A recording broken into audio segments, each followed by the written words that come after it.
Almont Community Schools Board of Education work session on Wednesday, February 18th of 2026. We will call this meeting to order at 6 o'clock p.m.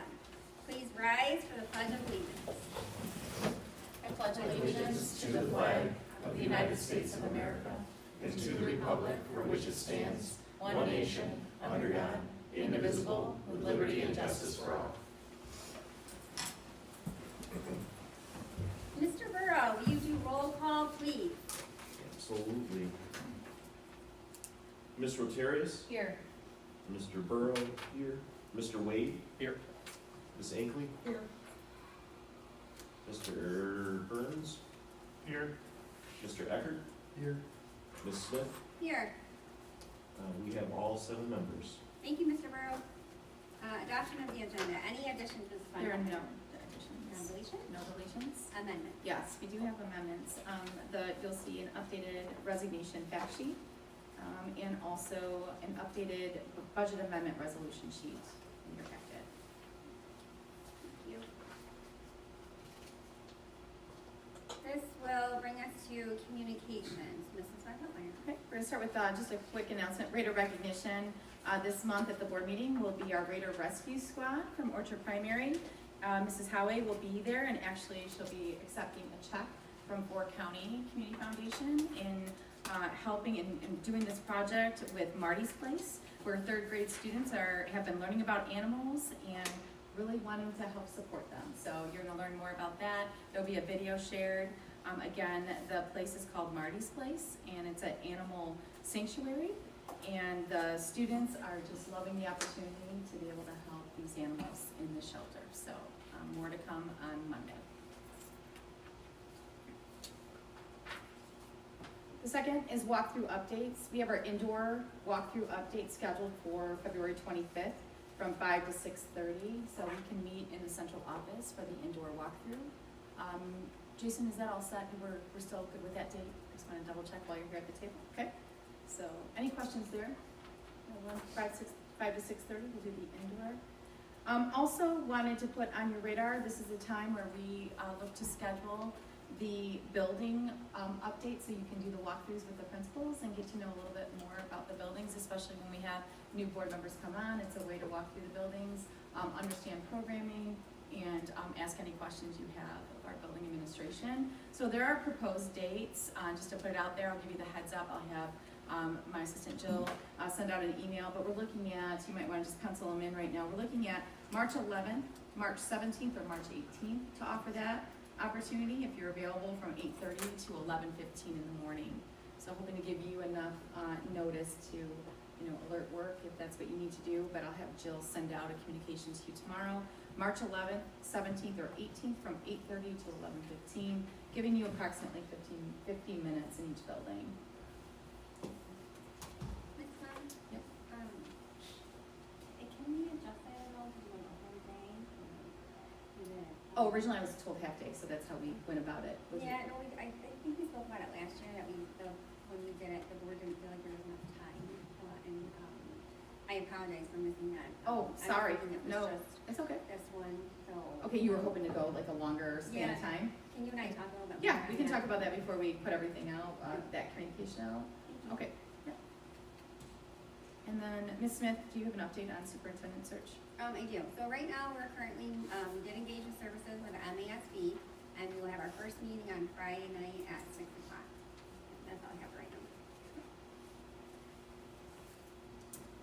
At this time, we are going to hear from our tech director, Brandon Markland, with the Wi-Fi upgrade information. Hi, yes, thank you. So mostly what I'm going to talk about is the update on the Wi-Fi project, which I do the options. I was also asked to talk about the MAIDS conference I attended in the fall. Some key takeaways from that is implementing some automated patch management for security purposes, and also optimizing our Microsoft and Google environment structures to aid in administration on the IT side of things. And now onto Wi-Fi stuff. So first, some background on E-rate. For those who don't know, E-rate's a federal program It's administered through the FCC. It helps schools and libraries afford internet network services. Mainly, we receive discounts, and they go off percentages based on your free and reduced lunch count. So ours is currently at 60%. So anything we purchase within their set parameters, they will pay for 60% of that. Category 2 is what we're working under, which covers all of your internal internet and network gear, so network switches, Ethernet cables, Wi-Fi access points, all that kind of stuff is covered under that agreement, as well as licensing, installation services, all that kind of stuff. And we work with a company called Convergent Technology Partners, and they assist us with all the E-rate forms and processes and all that kind of stuff. Our current Wi-Fi system is end of life December of this year. After that, there will no longer be support, security updates, and it will effectively no longer function at that point. I'm sure everyone's aware, Wi-Fi is incredibly important for our modern learning systems and also for our standardized testing. All of our standardized testing now is done on Chromebooks, so it's really important that we have a good, solid Wi-Fi system. Originally, it was estimated that we would spend about $70,000 on a new Wi-Fi system. That would be our portion, that 40%. And so we had to go out for RFP for this due to cost and E-rate requirements. We utilized Convergent Services for drafting that RFP. It's like 40 pages long, much more detailed than anything we could do ourselves. Had a bunch of requirements in there, including an in-person walkthrough and Q&A with prospective bidders. We had good participation there. Anyone who wanted to bid had to bid a new Wi-Fi system with the access points mounted appropriately based on their recommendation for location. So, there might be some rooms where they recommend having 2 or 3 in the cafeteria, for example, versus 1. But for the most part, these are mounted in the center of each classroom on the ceiling. This also includes new Ethernet cables to run to every new location to support these new APs and the higher speeds that they can give to devices. And we've had some issues with older cables, especially in high school, failing just due to age. And they were also supposed to provide pricing for network switches, which are where all the cables eventually run to and end up. And they're only supposed to use those if absolutely necessary, because we do have a good stock of switches already. We did get 4 bids, ranging from $120,000 to $250,000 in total. And Convergent and I ran through those to figure out, what mattered, what was different between them, all that kind of stuff. And I also utilized my mentor, Jack Boston, for assistance on this as well. As far as the bids themselves go, we did have one vendor bid 2 different manufacturers. So I treated those as 2 different bids because effectively it is 2 different sets of hardware. When I was calculating prices, I did not include those new network switches I was talking about just because they're only supposed to be used if necessary. And off the top of my head, I think there might only be 1 location where we need one. There were 3 bids that were all for a Cisco Meraki system, although they did bid different hardware, but it's the same management software. 1 bid was for an HP Juniper system, and 1 was for a WatchGuard system. This is the bid matrix that you should have all received. The price scores for each bid were determined mathematically based on the prices that they were offering. The hardware capabilities and management capabilities are just scaled based on what the actual device is capable of and what the software management is capable of doing and how easy it is for people to learn and use, people being the IT department.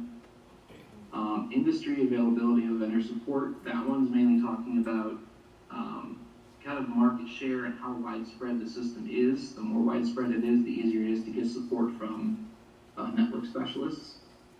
And then prior experience with the vendor, we've only worked with one of them, which is Abadata, so they got some bonus points down there for that. But as you can see, Abadata, both of their bids actually got 83 points. They maxed out at 83 points. They're higher than anyone else. And between those two, I would pick the Cisco Meraki bid that they put forth for $175,000. Cisco Meraki is basically industry standard, which means we can get support from basically anyone if necessary, although we've worked with Abbott for many years and they provide excellent support for us. Their bid includes 5 years of licensing, cabling, and labor. We would be responsible for 40% of that in the E-rate program, which is just over $70,000. And then if, like I said before, if additional network switches are required, there wouldn't be very many, but if they are, the price would increase a little bit. The absolute maximum, worst case scenario, is $82,000. And I ran this recommendation and this bid matrix also by Convergent and my mentor, and they both agreed with my reasoning. Any questions or comments?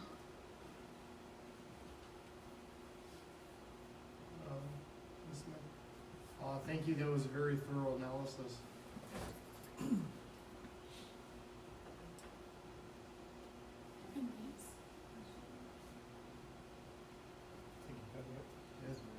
Brandon, I have a question. When do you foresee this work then being installed?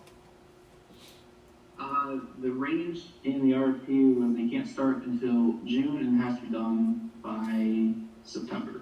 So anytime in there, we would schedule it, or obviously during summer break, so no students are around, and we would also schedule around central office activities to make sure they're not too harshly affected by this, because there would be some downtime there with Wi-Fi. But yeah, any time in those couple month range. Thank you. Mrs. Smith,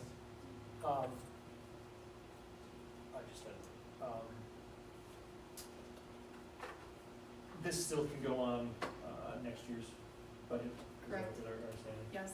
Brandon, just to confirm, right, this can be into the next school budget, right, after July 1? Yeah, they're not supposed to bill until after July. Thank you.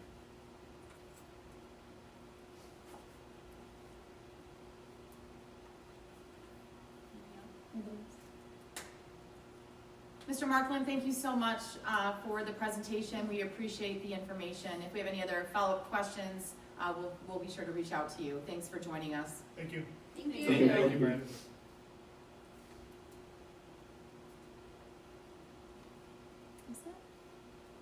We're going to move on to our next presenter. Here we have K-12 Media, Sean Patterson here today. I believe also with an additional guest just brought on today. And Jordan, I did not catch your last name.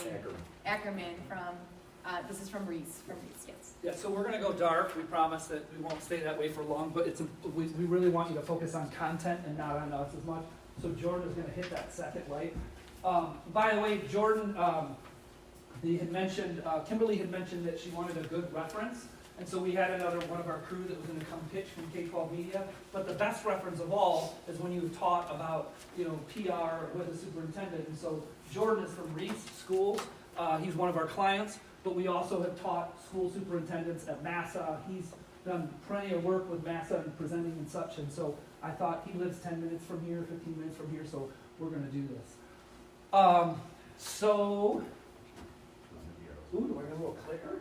Wow. All right. Excellent. I don't need to step in front of that.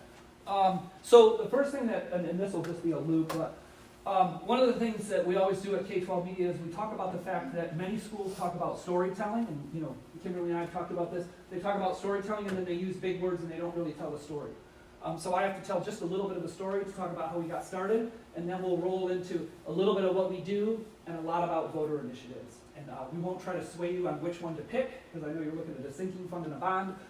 But anyway, the story goes like this, that there was this teacher when I was a little kid who inspired me. He loved me very much. I was a troublesome kid.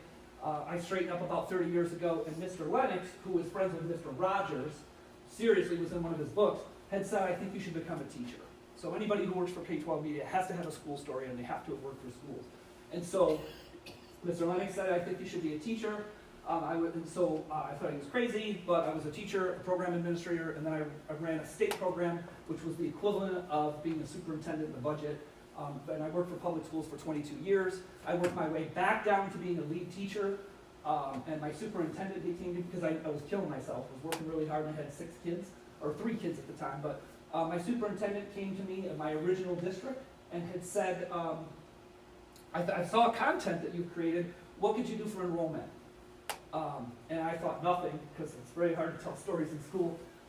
Needless to say though, in 4 years, we made $52 million. We passed a $45 million bond. We grew enrollment by 7 million, every year. And when you do that for a district, I always say this in my pitch, you got to be able to marry the superintendent if she's single. So we got married. We raised 6 kids together. And so today, where K-12 media is, it's a total accident. I was tell Jordan that I was just gonna pay for some school for my kids and run some content and pass a few bonds for other districts. And now we have 37 employees. We're all over Michigan, Ohio, Indiana. We just pitched in Arizona, but we're at like 3.1 billion in bonds, or 2 in bonds, millions in enrollment. But more importantly, we manage the reputation of school districts, and we're super proud of that. And so Jordan is here specifically, and it was a total accident because we look way into the future. So Jordan probably has about 8 to 10 years left as a student, maybe, who knows, maybe 20, but we hire retired superintendents, we hire retired PR folks, and we hire teachers. And so we start looking well in advance. And so when we found Jordan, it wasn't just to pitch a customer, it was because Jordan had ran schools and taken care of schools, and then left schools for a minute, built a big brand using content and using what we do, and then came back to schools as a superintendent.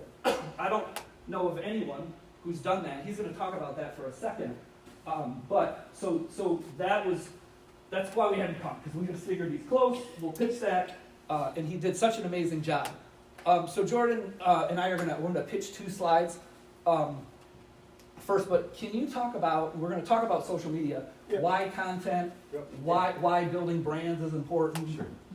But as Sean said, Jordan Ackerman, superintendent of Reese Public Schools, very proud superintendent of Reese Public Schools. But I've been in education for 18 years, and I stepped out for 2 years and became a COO of a company.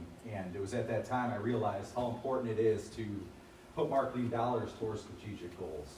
And so I took that mindset into the education sector, and really it just forms another layer of accountability for your team and for everybody. And when we partnered with K-12, just the different things that we strategized and went over, we boosted our enrollment by 3%, which is a lot of money for a school district. That allowed us to hire extra teachers. It also boosted our cultural sentiment. So we bridged that gap with our community. When I came in, there was no social media presence with our district. They would post about lunch on a Monday. 10 days later, they'd post about a dance going on that day.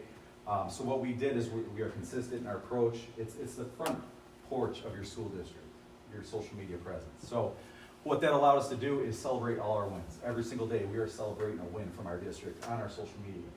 It's all positive. And what that did was really garnered support with our community and our stakeholders. And third of all, and most importantly, our most important stakeholder, our students. If you went to a basketball game or a football game last year, there was half the stands. If the teams weren't doing very well, nobody would be there. This year, no matter if our teams are doing well or not, our stands are full. And our brand is built, our kids are enjoying it, they're proud to be from Reese. And that has to do with our partnership with K-12. And so, but we do have to say though that with when it comes to branding, we didn't, Reese Rockets was the original name. Jordan actually had partnered with a super small firm that was one person to create a new brand. And we noticed that with him, that he understood that an amazing tag was important. He understood that social, now granted, I'm an old guy, so I'm not posting selfies on social. I just learned a long time ago when I wanted to get married that that's where the attention was. And if I wanted to pass that bond, I better figure out where the attention was. I seriously didn't know that I was going to marry the super. But I knew that this was where the attention was. And many of us are like, I hate this, I don't like social. But I'm sorry, it is like the porch, the front door. So we manage district social. One of the things we do, we also we take care of websites, school websites. So yes, we know that you have Apogee, you have those things, but it takes many, many hands to manage that. And so a lot of times my wife, the soup, would be like, well, just click it and just do it and just make this video. And no disrespect to her, but it took hours and hours. It takes hours of editing for a 40-second clip. And she would be just like, fix the website. And I would be like, well, it's not trending on Google. And she would be like, who cares? And I'm like, well, but enrollment is this huge thing. And so we learned quickly. The other thing, and that is imperative, another thing that we do is this traditional communication. When we talk about content, we are really big, and the reason why Jordan started to hang out with us is because we believe in organic content. I didn't pass a bond with Dr. So-and-so. We passed a bond with a single mom with triplets, period. We grew enrollment with a human being, and so we try to teach soups at a traditional level that when they start typing an email, it doesn't look like a board brief. Even if in a crisis, you can lend a line that mentions that you're a family member, a person. That is not something we were taught or even being taught now in school. We're taught to be communicate, business to business communicate. So it's very, very I'll important. jump in there. People don't appreciate like fluffy emails. They want you to be straight to the point. You know, a lot of times you read these emails from these school districts that are a mile long, and there's really two important sentences within that email or that letter. So it's important to be straight to the point with the communication. But we were taught to type. We were Right. taught that you keep going. I'm Yeah, sorry. We were taught to type. Thanks for cutting me off. But No. but you know, even if it's just in a text message to families with a link to the letter, you know, that is, you're going to see a high success on your click rates there. And just a quick disclaimer, I don't get paid by Sean to be here. I just want to make sure you guys know, whether or not you guys decide to go with K-12 doesn't impact me at all. And another driver to this is my daughter's cheering in your high school gym right now, so I'm going to head over there after this. Yeah, that's perfect. I'm glad you mentioned that. I never even thought of that. So when we talk about voter initiatives, whether it's a bond or whether you're going for a sinking fund, this is a campaign. And my wife wanted to pass our bond with a $45 million bond with well, she wasn't my wife at the time, but with a flyer. She came to me with a flyer, and she wanted to do it for free. And she said the construction company, Barton Mallow, who is amazing, who we partner with, they were going to do it for free. And back then I knew nothing about bonds. Remember, I was a troubled kid, even though I've worked in schools for years. We didn't pass bonds at the state level like that, right? But I knew this, you couldn't get $45 million for free. That was not something, other people were doing it a little bit, and still kind of might do it nowadays, but to really knock that home. So when we talk about a pre-plan, we start executing bonds. A voter initiative sinking fund is a little bit different, but when we start implementing this stuff, the pre-plan timelines matter so much. And a lot of times we partner up with boards, and we'll give them a timeline. They're like, we want to do it now. But that is just so important. Checking the temperature of the community, whether it's video and talking in person. We coach the soup, if it's a big bond, on how to communicate. And we focus on this thing called reputation management. And we tell the district story, but we tell it like a story and not, like I said before, like big words. It's simple and quick and fast. And you're going to watch a quick video in just a second talking about that. We met Jordan right before, was it a sinking fund or something? Yeah, so I hit every marketing strategy you can think of for our sinking fund. So whether it be mailers, sitting down with people, having coffee with them, church bulletins, going door to door, sitting in businesses, talking to business owners, you name it. I hit them all. And I was feeling like we were about 50-50 when we were rolling up to the boat. And so I knew I needed something to put us over the edge. So I called Sean and I said, hey, I have to get this, we have to pass this, or we're going to be, financially, we're going to be struggling. So Sean helped me script a video, helped me edit the video. We put it out there and we passed it. And I think it was in part to that video, and mostly just to get those voters over the edge. I think like you guys, your farmer vote, your older folks who are on fixed income, those are your tough sells. I mean, you play by the rule of thirds. A third are going to love it, a third are going to hate it, and a third don't care either way. So you really have to talk to that third that doesn't care either way, because that other third that's not going to vote yes regardless, that's a waste of your time in some senses. To be clear, I didn't write that, the team did. But I could have back in the day. It's just things have changed so much. When we talk about what works, we know that creative organic content works. We know social media works big time. We know that ads, if you're running a big bond, that's huge. That's like buying thin air. We can explain that later. Sweet web pages. And if we're going to do print, it needs to be measurable, 100%. So if we're doing a flyer, we've got to be able to measure that with a QR code. If it's a bond, the sinking fund, that's just a little bit different. We also have PR consultants that connect with the soup. It's super duper important, and this is a very, very big deal for later on. Many schools pass voter initiatives and they do not even say thank you, and it's because we've got 15 jobs. And we forget, and when we pass it, it's so stressful. We're like dying, and so the thing gets passed, and we forget to thank and update our community for the sinking fund, or for the thing that needs to pay for the bond. So you're gonna see just a little bit of that. Schools are a place where Check this dreams come to life. A safe, inspiring place where our children learn and grow. That's why we're proposing a sinking fund initiative on the November ballot. A sinking fund is used to cover repairs and improvements in our aging buildings. Things like HVAC, roofs, parking lots, plumbing, and security. It cannot be used for salaries, supplies, operating costs, or other everyday expenses. Every dollar is an investment in our students. Please vote November 5th. So I'm allowed to say this and use this because the soup that was working for Lincoln Consolidated retired, and he's a friend of ours. He does some writing for us. He was getting on camera. He was terrified. He was absolutely uncomfortable. He says the same thing superintendents say all the time. I don't know how to do this. We have coaches, right? And so one of our team just grabbed a guy, and they were like, "Oh yeah, he's in theater." But I want you to notice something about just that quick clip. That could, I don't know about you, but he wasn't saying big words. Sinking fund, you'll see comments, is the school sinking? Literally, you'll see that on social media. But he explained that in a super simple way. And we know that you were talking about a sinking fund. The way that we would pitch a bond, I don't know if this deck it goes into that. The way that we would pitch a bond is that if we had 7 big initiatives, each initiative would be a video clip or a motion graphic or a photo or something. We would pitch that with social media ads. We would drive your community back to a web page with a 1-minute bond explainer. Bullets would be down that web page with an accordion, which is super important for Q&A that gets you clicks. It's very, very, very important. But we know that there are folks like myself and there are folks like my wife. My wife is a superintendent and she will just read and read and read and read. She'll read all the legal stuff. She'll do it for fun. She might be doing it right now for fun. She's interning in a really large district and she'll just start reading stuff. Me, I want to know about the bond with my phone on my knee at a stoplight.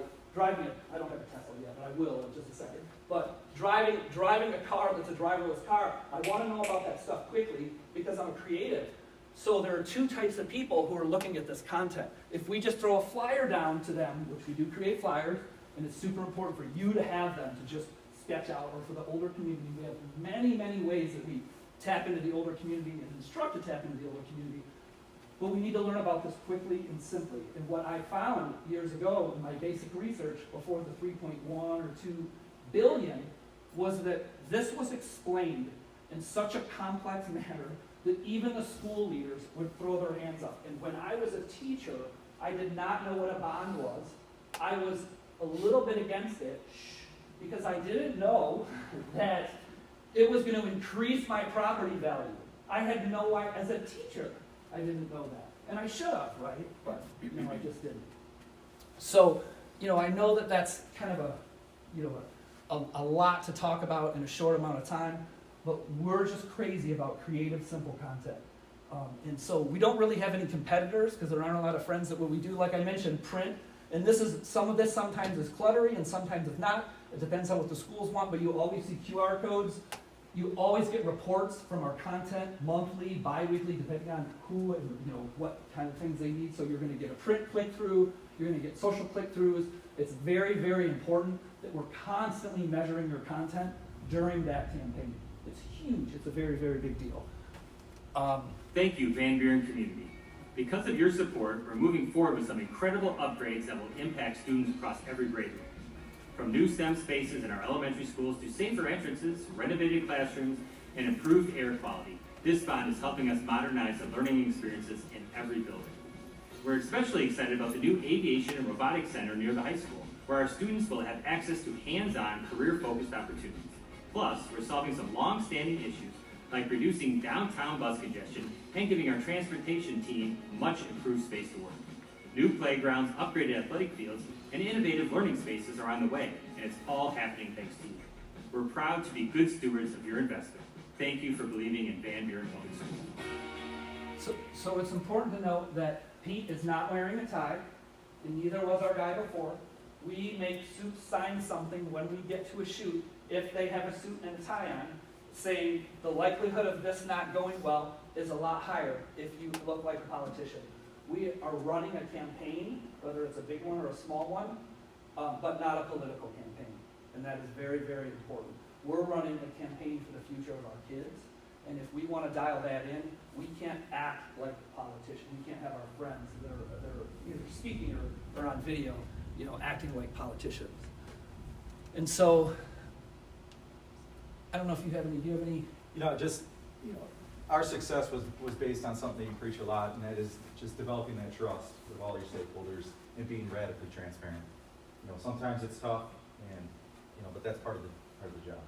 But I think your stakeholders, they appreciate that. It builds that trust, and at that point, they're willing to go to bat for you. Yeah. And some of the takeaways are simple. We already talked about them, but the biggest thing is digital combined with print.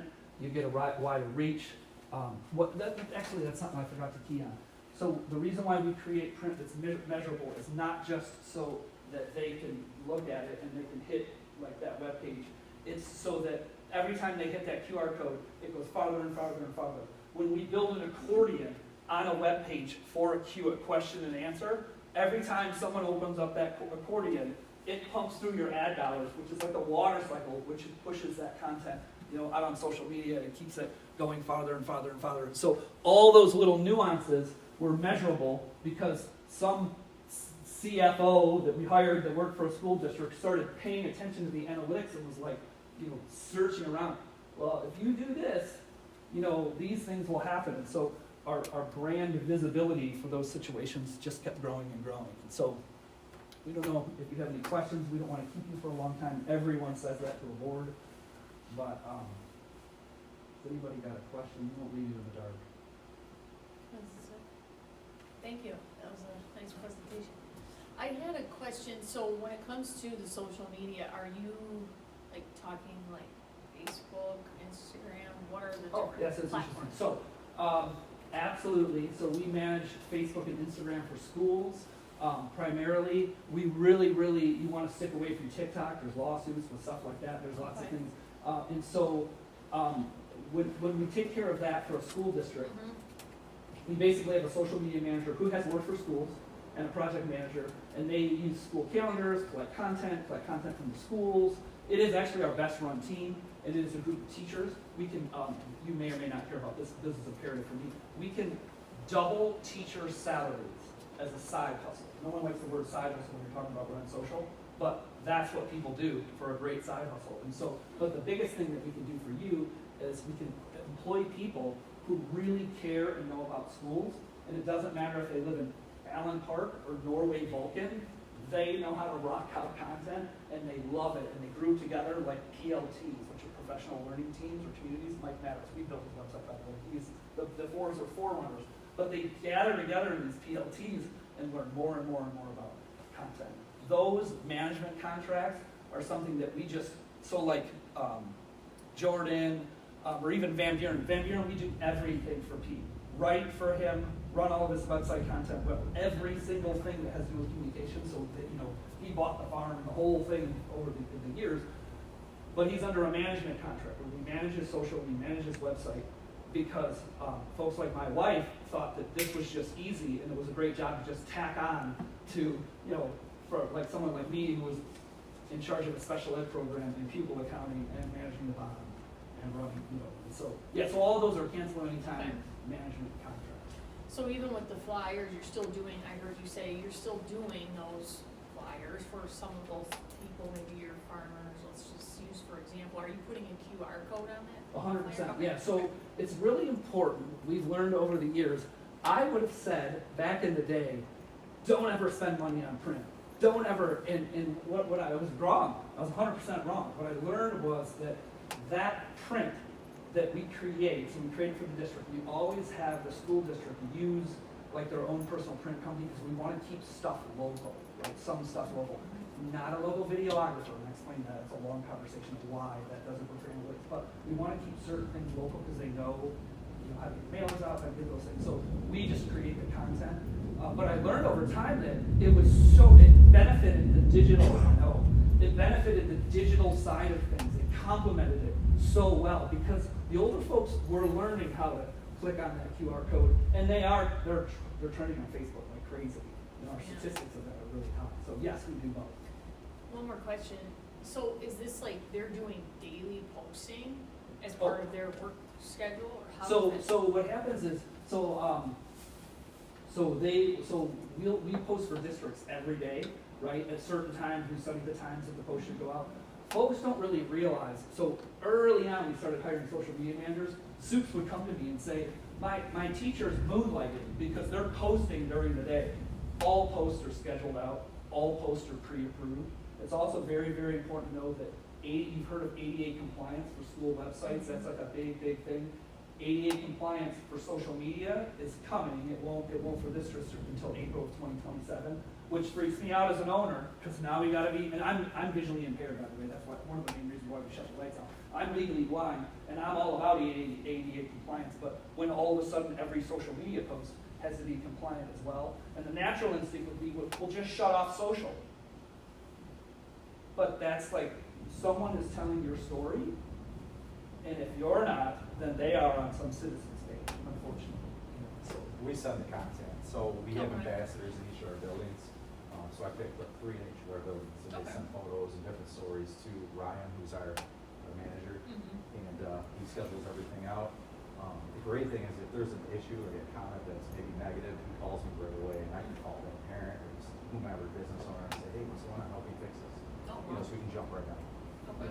So when it comes to just posting, so that content manager might get some content from the schools, but with a school calendar, with events, with all the other things you can just search around on the internet, and then with the soup, as far as emergency posts go, we're really crazy, and we've had schools do this early on. We call snow days, and we had some soups say to us early on, well, we thought you called the whole snow day when we signed this, and that we don't call your snow day, we just make sure it's on your website and make sure it's on your social. But our social media managers and project managers are in extreme close contact with a soup. It's very, very imperative. And so we go over that over and over again. This person is going to text you. They're going to ask you questions.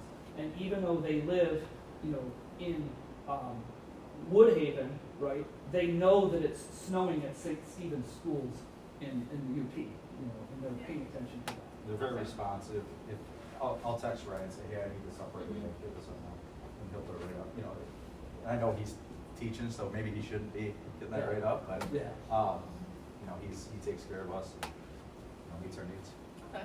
Thank you. Yeah. Thank you. Anything else? Sean, can you just clarify, you put together a quote for us, right, if we proceed with K-12 media, your monthly social media, digital marketing ads, like all that would entail? Okay, so, I don't really, did we send you a? You sent us 2, so one was like the digital content starter pack, so Yep, that's like the yep. video and the Yep, so- 4 30-second video clips that we talked about. The monthly social media digital marketing ads, just clarification Okay, there. so there are 2 sides to social. So we for a sinking fund only, right? What we would advise is that you get content, right? That you buy a content pack. You need content to share to the community, right?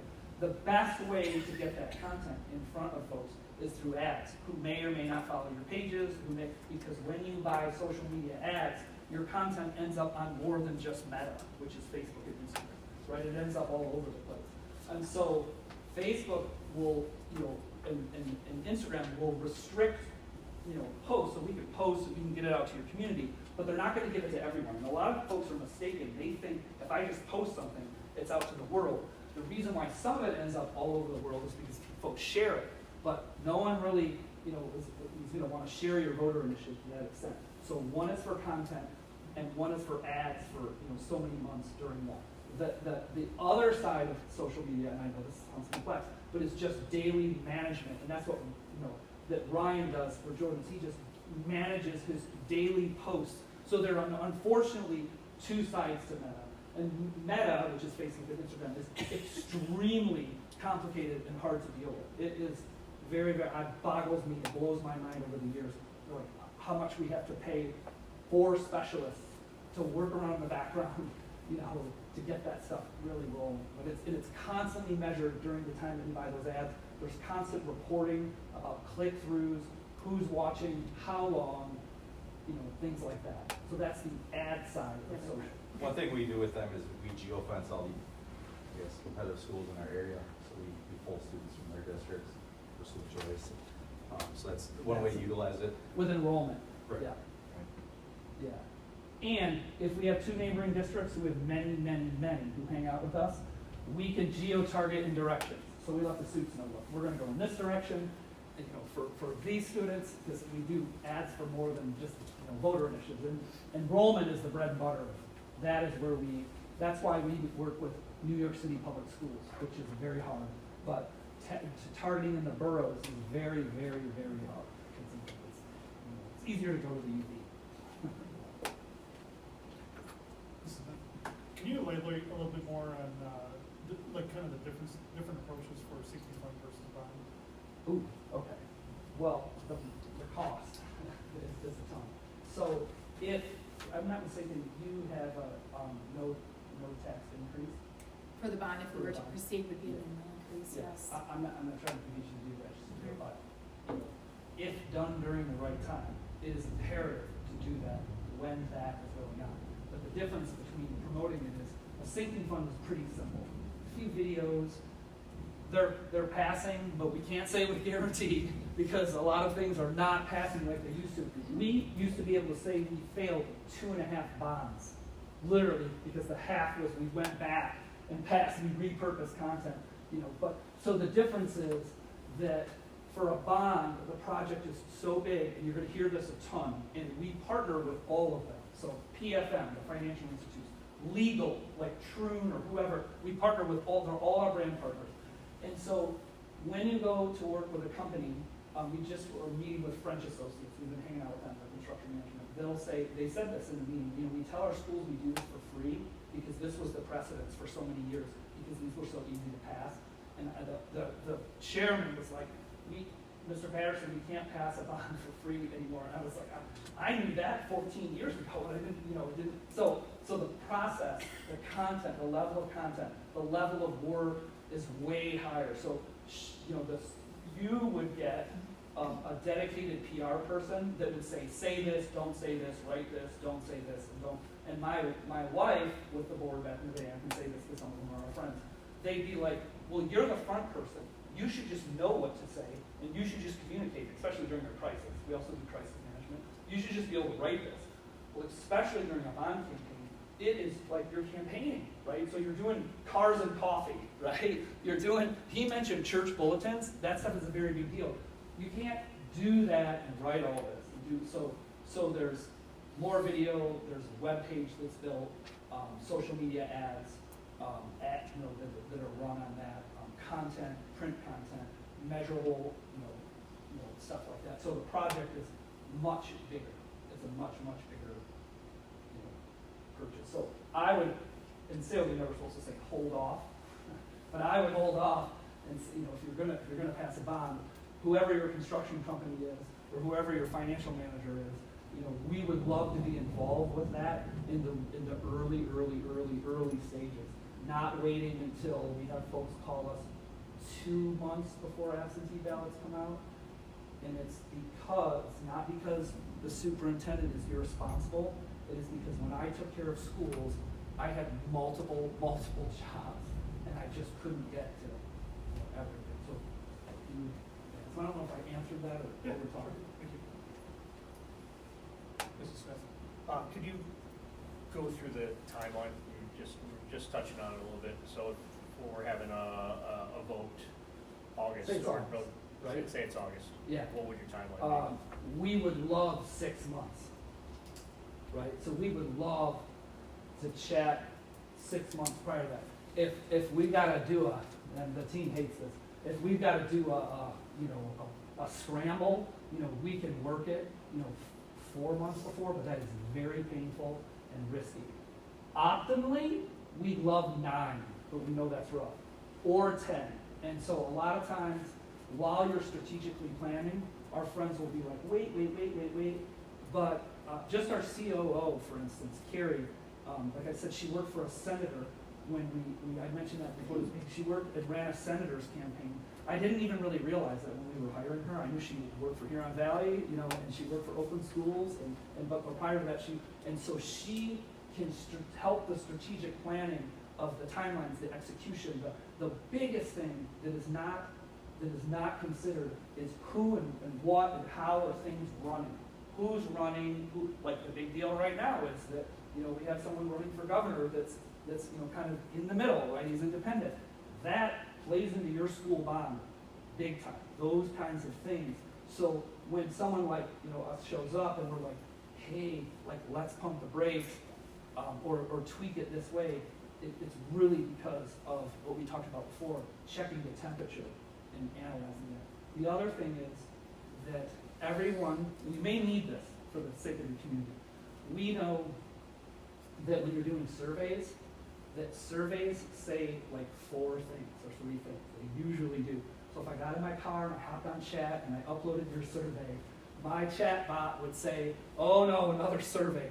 Do you want me to draft an email to the superintendent and list the 4 things? I mean, they say the biggest, they always say you focus on athletics too much, you're lying about money. I mean, they say generally the same thing. So we would say if you fail to bond a lot, that you would call in a survey company. We have some friends in the business that we're going to do that, but it was like, we can't focus on being amazing at one thing if we handle surveys too. So please, like, I know that some of you are like, I really want this, but they a lot of times you spend money on something you know what it's going to say.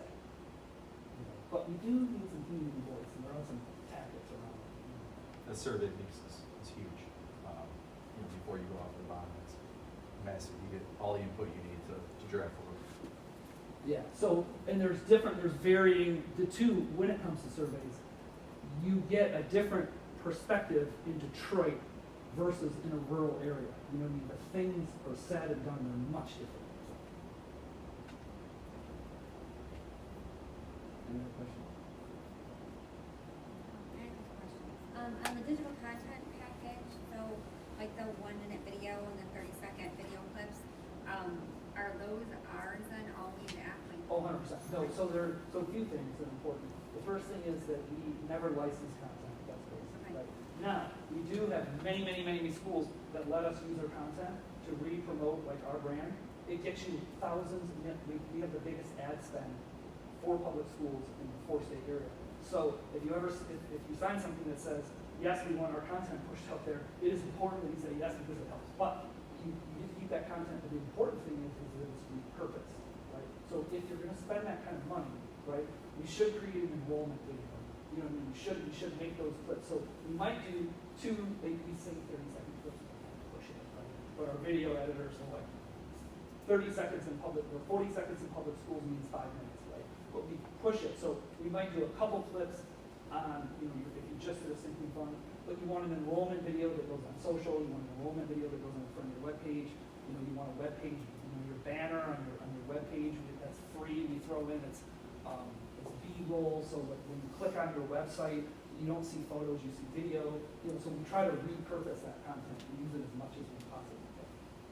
And then Mr. Ackerman, in regards to, can you speak to, I guess one thing, the amount of time that this takes a superintendent? Like, you're talking about like texting, and like he had already mentioned, you have to, everything is approved, and so I guess I'm wondering what additional time Yeah, so requirement? that's the whole reason why we went with them.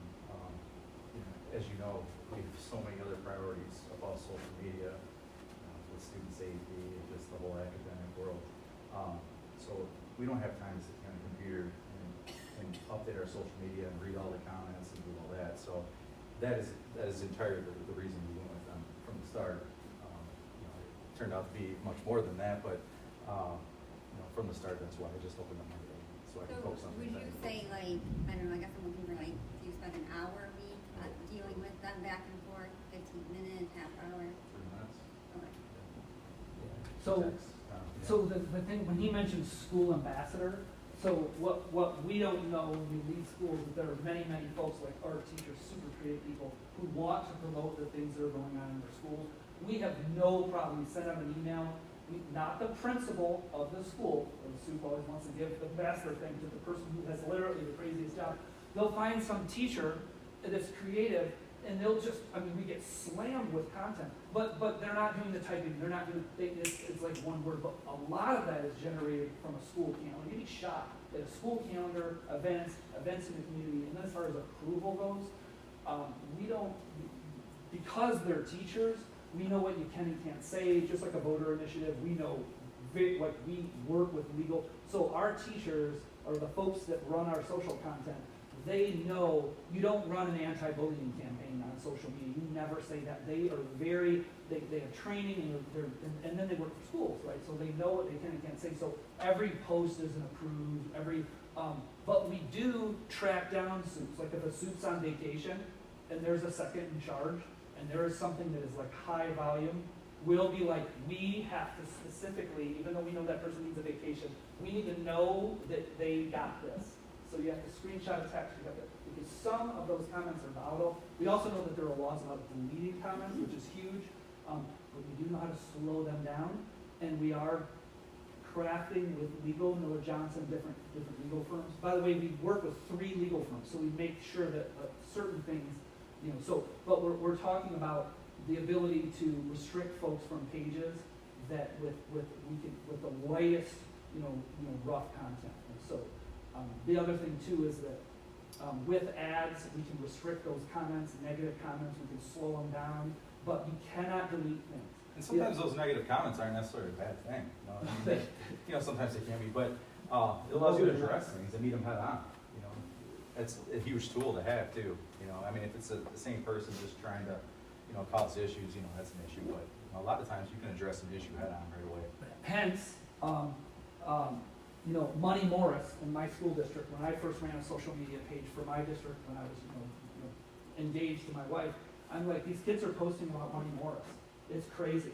We go to dinner with our 6 kids, and they're like, how do you not know Miss Morris is stealing? How do you not know she's stealing money from the library fund? You don't know that?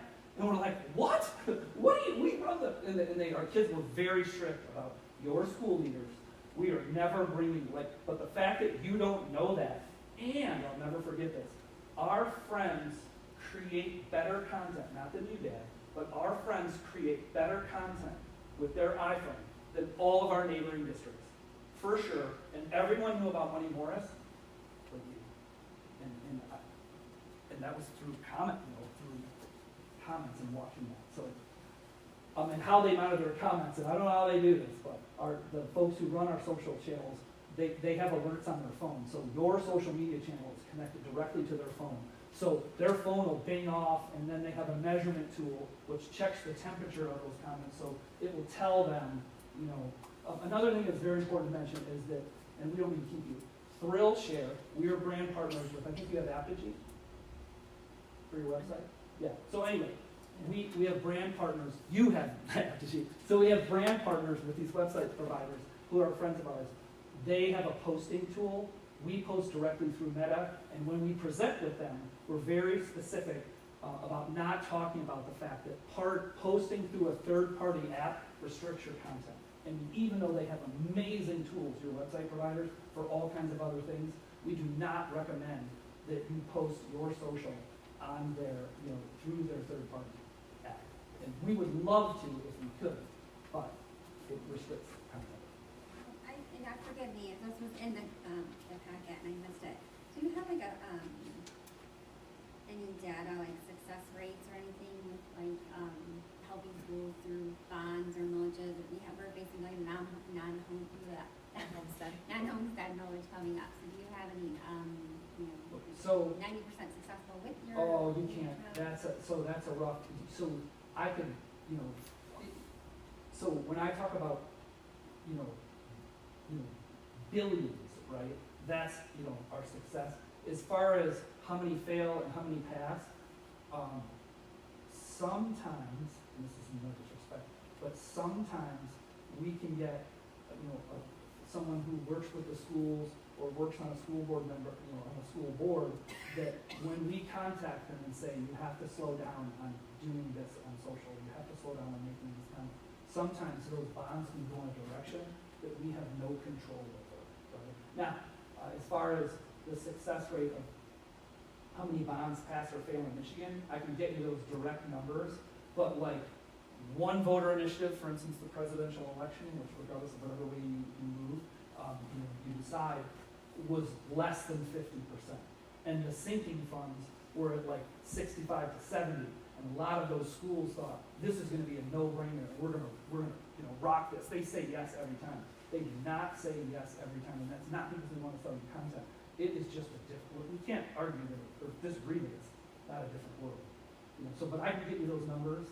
I was trying to think, never tell a board member that you can get them something but the team handles a lot of that. Because you know that I'm a creative, so numbers are, I don't even know what goes on with our finances until, a quarter, but I can get you those numbers.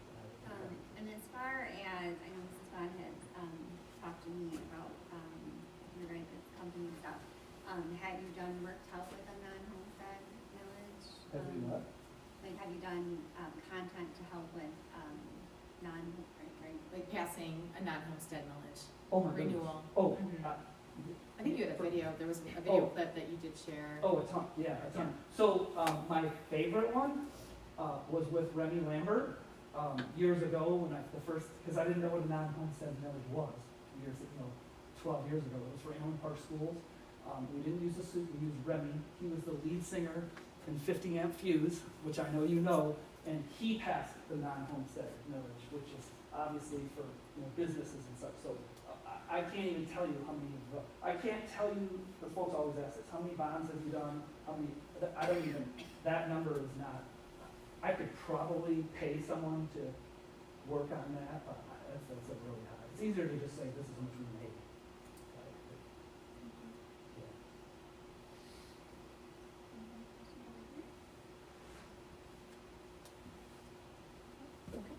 Thank you both. I know you have a big Thank you. search. I know you have a big search coming up, and it's a ton of work. And when someone retires, it's a very, very big deal.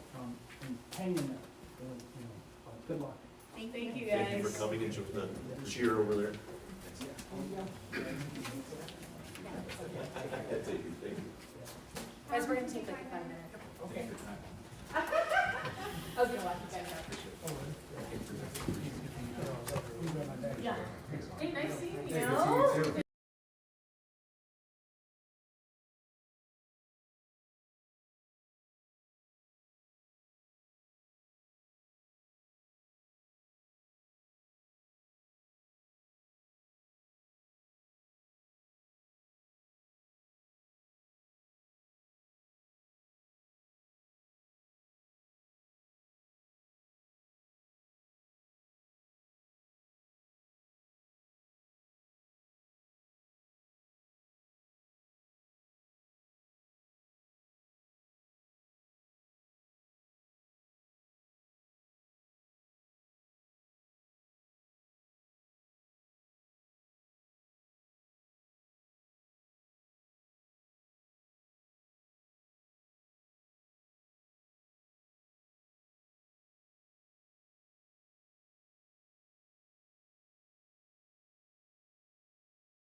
Okay, we're gonna continue with our communications then, and we have Rob Proper here from R&E Development Group.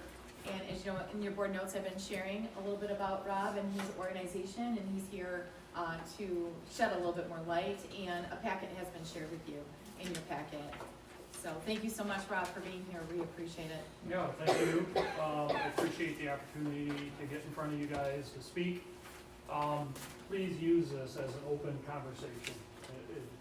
When I'm explaining different things, if something comes up, question about your bond, whatever, please feel free to interrupt me and let's just talk about it, okay? Again, my name's Rob Proper. I'm with R&E Development Group. We are construction managers and general contractors. The reason I'm here tonight is because I want to express our interest in becoming part of your team with this bond, becoming part of the team, and helping you guys experience a successful bond campaign and a successful construction program. Okay? The other part of that is, like I say, feel free to ask questions, whether it's about, you know, me personally, our company, or anything to do with your future bond. There's been a lot of questions, and I know there's a lot of different things out there. I will do my best to answer questions that you guys may have that will come up. A little bit about me, just my background real quick.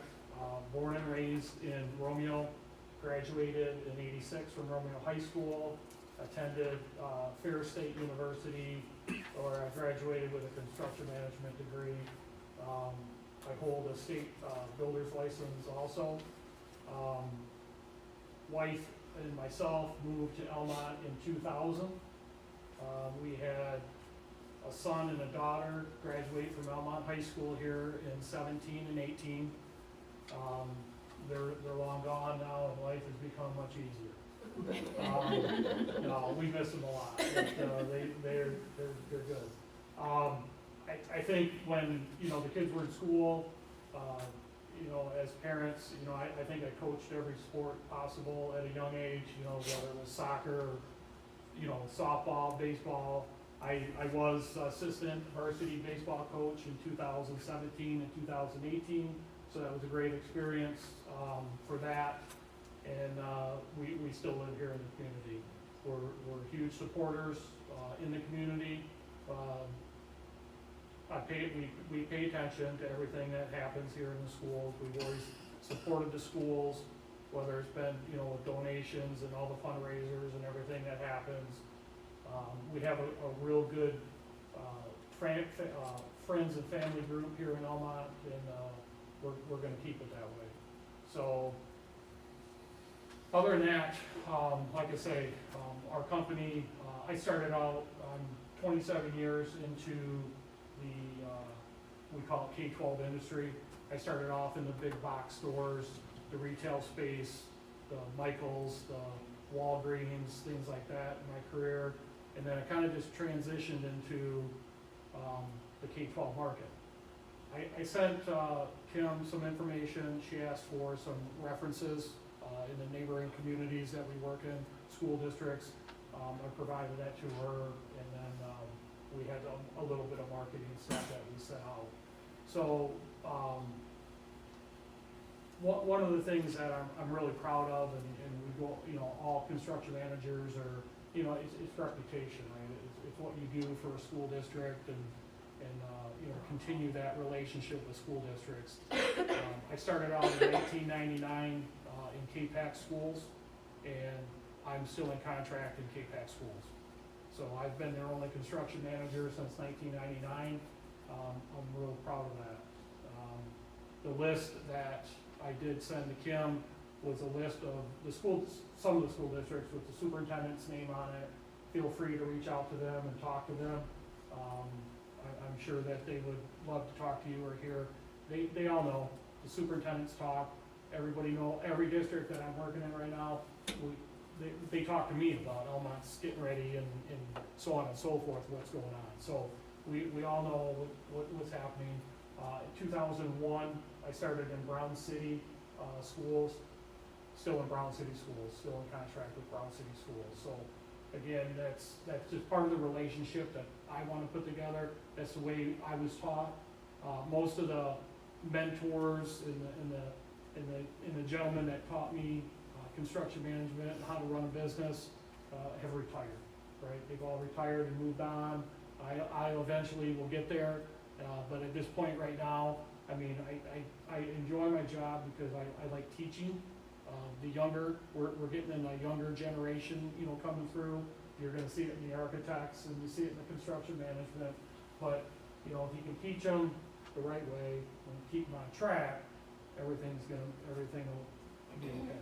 But anyways, like I say, real close neighbor to you, driving schools, you know, I'm working in there. They never thought, this was going on 3 years, where it's our 3rd year in driving, finishing up their little bond that they had, not little, but it started off little. I always look at things and say, when we started this process a year ago, a year ahead of when we passed our bond, that's how long it takes to get everything put together. They were at like $2.7 million, right? Strictly just, we need boilers and we need some unit ventilators, we need mechanical, that's all we can afford. And then that just spawned into looking at things that like true needs of walking around the building and they got ceiling tiles that are collapsing on the ground and stained everywhere. I'm like, what's going on with your roof? Well, you know, we haven't had new roofs sold. You investigate the roofs, you find out that they're 35 years old and, you know, they're at the end of their lifespan. So it just evolved, right? They ended up, you know, getting the community, getting $10.7 million. So we're in our 3rd year right there in Dryden, you know, helping them out. Mary's been a great superintendent to work for. I think really where you guys are at, as far as I know it's sinking fund or it's bond, and that guy that just did this K-12 presentation, right? And I always say you learn something every day. I did learn some things from him. I have not heard them. I don't know of that company because the districts that we are working in don't use it, are not using it. I'm not saying they're not going to use it, but we just went a different direction with our bond campaign and the way that we handle things. So very, very good information as far as that goes. You guys are all understanding of what you have in front of you, whether it's your sinking fund or you guys pass a bond, right? I don't know all the details yet. Kim has shared some details. I don't know what the amounts are yet, or, you know, whatever. That meeting that I did attend, I think it was your 2nd meeting, you know, it helped me out understand, you know, what was happening here. And I just, you know, if somebody was to ask me what my recommendation would be, you know, if you just blurted out, hey, what's your recommendation on what we should do? I would give you my response saying, I can tell you what's happened in the past, and I will tell you what I think is gonna happen in the future. If that's the question. So, like I say, I'm here to answer any questions. I am involved in the community. I'm telling you guys that I want to help you in any way I can. Whether you go and I've met with Jason, I've met with Kim, whether you guys go in a completely different direction, right? And somebody else comes in a fancy suit and tie or whatever, and you guys decide to go that direction, I'm fine with it because I'm not going anywhere. And if you guys ever have any questions or anything, please, my phone, you can call me anytime. My phone's on all the time. I'm 24/7. Kim knows that. She's 24/7 too. I didn't know that, but she Sundays are, you know, it's fine, and that's why I enjoy what I do. I never shut my phone off, and I'm always here to answer questions or help with what you guys have. Okay. Does anybody have any questions for me? Whether it's, you know, about your bond or about our company, about anything that we do. Just one real quick, so I get the on a bond construction manager makes sense. Is there a sinking fund? Is there a need? Is there a need, or is it good to have a construction manager for sinking fund projects, or are those really just maintenance items that like Jason would handle? So I'm gonna say you need a construction manager, because it depends on the magnitude of the work, right? If you're talking $10,000, or you're talking $500,000, that's a different story. Yeah. We have school districts right now that we're working in, that when small projects come up, the maintenance director will take on that project. Yes, I'll answer that yes. In general, they usually are calling me and asking me questions and concerns. I don't take it personal if a school district wants to take on their own little project or something, but when you start scaling that up to major amounts of money, there's, you gotta deal with the state. There's so many state requirements for drawings, permits, inspections, all that comes into play. If your maintenance man can handle his daily activities, which you got 3 buildings here, and put out a project, then hats off to them, because it is a lot of work. It's a lot of work. There's a lot of, I don't wanna say a lot of, there's legalities and different things, especially when you're spending bond money. Now, again, another question, qualified, unqualified, you guys haven't made that decision, or have you made the decision? You have a date, right? You guys have a date at Treasury? For the pre-qualified, if we pursue a bond, yes, we secured a date, Okay. just to mark it in the calendar. Okay, so again, I don't wanna, I'm not here to overwhelm you guys with a lot of, I do it every day, and I've been doing it for 27 years, right? So I know all the ins and outs, and sometimes when I'm speaking to a crowd, I get off on a tangent and start, because I understand it and you guys may not. I'll try to always explain it in layman's terms. But again, that's another decision that if you guys, go down that road, a decision will have to be made with that. Mrs. Smith? Yep. In your brochure there, it said you assist with the bond campaign. What does that mean? What does that entail? So typically, what we've been used to in now more schools, that's why I'm glad I was here to do that. More schools are talking about it. Our assist is usually with the architect, right? So in my last 20 years of bonds, the architect has taken the front role on that. They have the most, or well, I don't want to say most, but some. What architects are doing now is they are hiring retired superintendents. So these retired superintendents are coming on board as a consultant to the architect firm, right? And they're usually the superintendent that had been through 1 or 2 or multiple bonds in their career. So they were very adverse at, what to do with the community, how to handle this, how to handle that.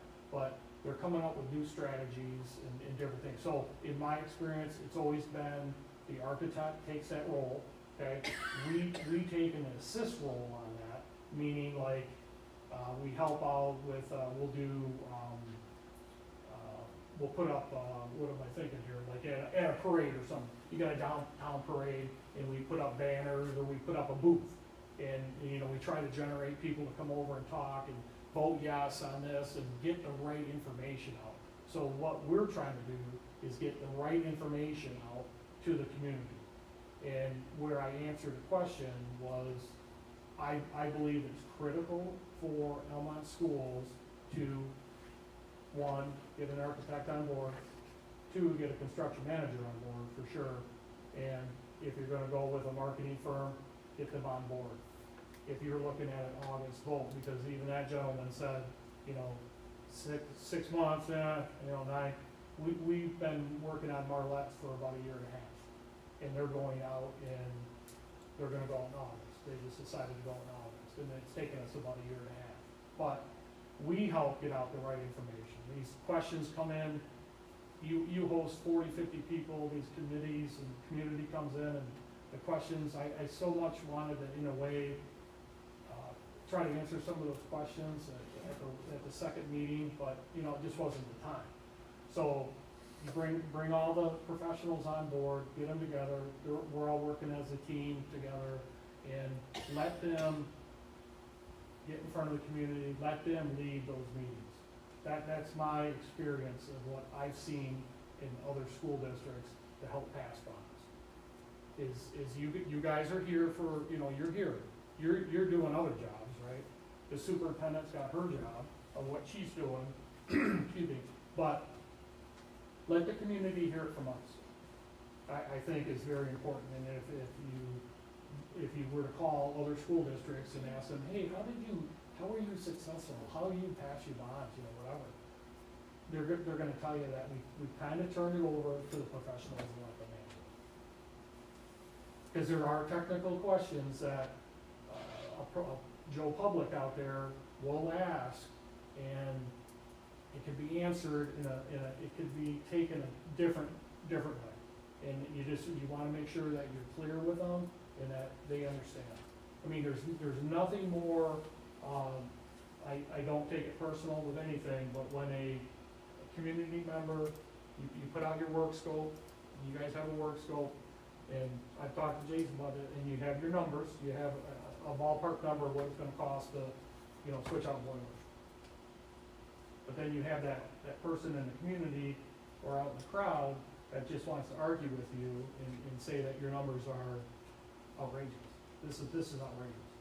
I can do this for half the cost. And that's fine, you gotta let them speak, let them have their thing, but the reality of it is, we do this every day. We bid work every day, every year, every summer, and we have realistic numbers that are proven numbers that come in. So, talking to somebody about even as simple as that, debating, you don't wanna debate anybody, but sometimes we have to. We have to clarify what they really mean. So, again, I just turning it over to a professional to answer those questions is highly recommended. Another one. What we presented to us was a professional agreement. When does that translate to a CMA or a CMR in the timeline? That's a negotiation between our company and, the school district. You kind of, I'll give you a scenario. I've done both. A school district has waited until the bonds passed, they sign the contract. We've had schools sign the contract before the vote, just because of, we want you on board, we want you working as hard as you can, and we want to retain your services. And it's just kind of a relationship. So it can go either way. And I hope that, in that professional service agreement, that everybody understood it. There was, there's a lot of stuff in there, but our company, and this is where it gets tricky with a lot of companies now, because they're changing how they operate. Our company, if you do not pass your bond, if your bond fails in August, I do not charge you a nickel. You do not see anything from us. It's the way I've done it for 27 years, and I'm not changing. The industry is changing, I promise you that, it's changing, but I'm not changing. So, free of charge. I look at it and I have our people working hard to pass your bond, because that puts skin in the game for us, right? We want the bond to pass, obviously, right? If the bond doesn't pass, we don't make any money. So we work hard to get it to pass. The other part of that professional service agreement is, I can work for the next 9 months, and the only thing that I put in there is if I work for you guys for the next 9 months, and the bond passes, and you decide to go with another construction management firm, the only thing I charge you is $6,500. So that'd be the only fee that would be charged. I'd walk away from it, no harm, no foul, we'd still be friends. But that's the only stipulation. People look at that, and they look at me, and they say, they just shake their head. I look at it and say, I'm trying to build a relationship with a school district. I'm not looking for the one-time job. I'm not looking to pass your bond in August, spend your money, and hit the road. And that's just the way I feel it's fair, and I think that most school districts look at it and they say, that's pretty honest, and it's a fair way of doing business, so. Rob, just for clarification, we have our non-homestead is projected for August, and then November would be the. Oh, yeah, yeah. We're okay, November, you're just a November slight block. correction there, yeah, we're Yeah. November. Yeah, If November. something were to, you know, Yep. be approved, we are looking at November. Non-homestead would be in That August. was very interesting with that question about if you guys, you know, use K-12 marketing, that he'd entertain helping with the non-homestead too. Yes, that was like So, one of our initial yeah, conversations, yeah. so one of those videos would be a Yeah. non-homestead That's good information, clarification. and that's, districts get nervous about that one, you know, they do, they get nervous about it, and sometimes they come out with, fire, renew and police renews and all this, you know, that are on, there's multiple things on there, and it gets a little nerve wracking for them. I haven't been involved in a district that had one failure, so your guys get the information out there and, get it set up the right way. On that note, I just wanted the board to know, Rob, thank you for the reference list. I contacted Brown City, K-Pac, Dryden, Marlette, and Yale, and it was all stellar reviews. So, you must be doing some incredible work. These are superintendents, whether it was smaller to larger, bond or even work they mentioned. There was a couple districts that you just did some contracts, I think, for some smaller projects. And they couldn't say enough about your reputation. So thank you for the Appreciate that. references. Yeah. And again, this was, you were not on the calls. They spoke very genuinely about what you've been able to do for their district. So I just wanted to share that with the board. So I appreciate that. Yeah, and the other side, so CM versus general contracting. General contracting right now, we are in Romeo schools, Armada schools, Lake Shore schools, Anchor Bay schools. And what general contracting is that we do a lot of work with Bart Mallow as a construction manager, and we're construction managers, but there's no animosity or fighting amongst each other. So they put out a big general trades package, which is, whatever, that's how they do it. And so our other side of our company, our general contracting, will bid on it. And we've been very successful in working with McCarthy, Smith, Clark, Bart Mallow. So it's just another avenue, instead of just, having to run the job the whole time, or, being in charge the whole time. Sometimes it is nice just to do your work and then get out. So that's where both sides when it comes to that. So. Anything else? I know, I know there was a question about fees. It's a great question. It should always come up, as far as fees go. I tried to answer that honestly. Basically, fees are gonna be based on what I call it a slide scale, right? And the easiest way to say it, the larger the amount of the bond, the smaller our percentages. And when it flips the other way, when it's just a little job, the percentage goes up. And the reason for that is because we still have to do the same amount of work in the office, with paperwork, with everybody to get that job going, put the documents together, put it out on the streets and things like that. So, again, I thought that's the way that I was taught, to do it that way, to make it fair for the owner, for the district. So that's where, I kind of answered that question in a ballpark way of, lately, the districts that we're in contract with, we're in that 6 to 8% range. That's an honest range. If you're ever looking at another CM or contract, just always make sure it's apples to apples. There's nothing in 27 years that I haven't seen. I know the good, bad, and ugly when it comes to contracts. I don't want to say I specialize in contracts, but I'm very good with contracts, because I've learned over the years of where things can be hid and where things can be not hid. And when you're open book, and we are an open book company, open book concept, from the business manager, every month we reconcile every nickel to the penny of your construction money and your bond money. Most school districts put us totally in charge of it, so we're in charge of millions of dollars, all these school districts, and it's down to the penny, and it's reconciled every month with the business manager. You guys usually would get a report, anytime that if I'm working for you and we're under construction, whatever, whether it's change orders, however you wanna do it, it's always talked about as a committee or as a board. I sleep at night, I sleep really good, because I don't want anybody ever talking about, well, where did this money go and where did that money go? And that's part of the community thing that,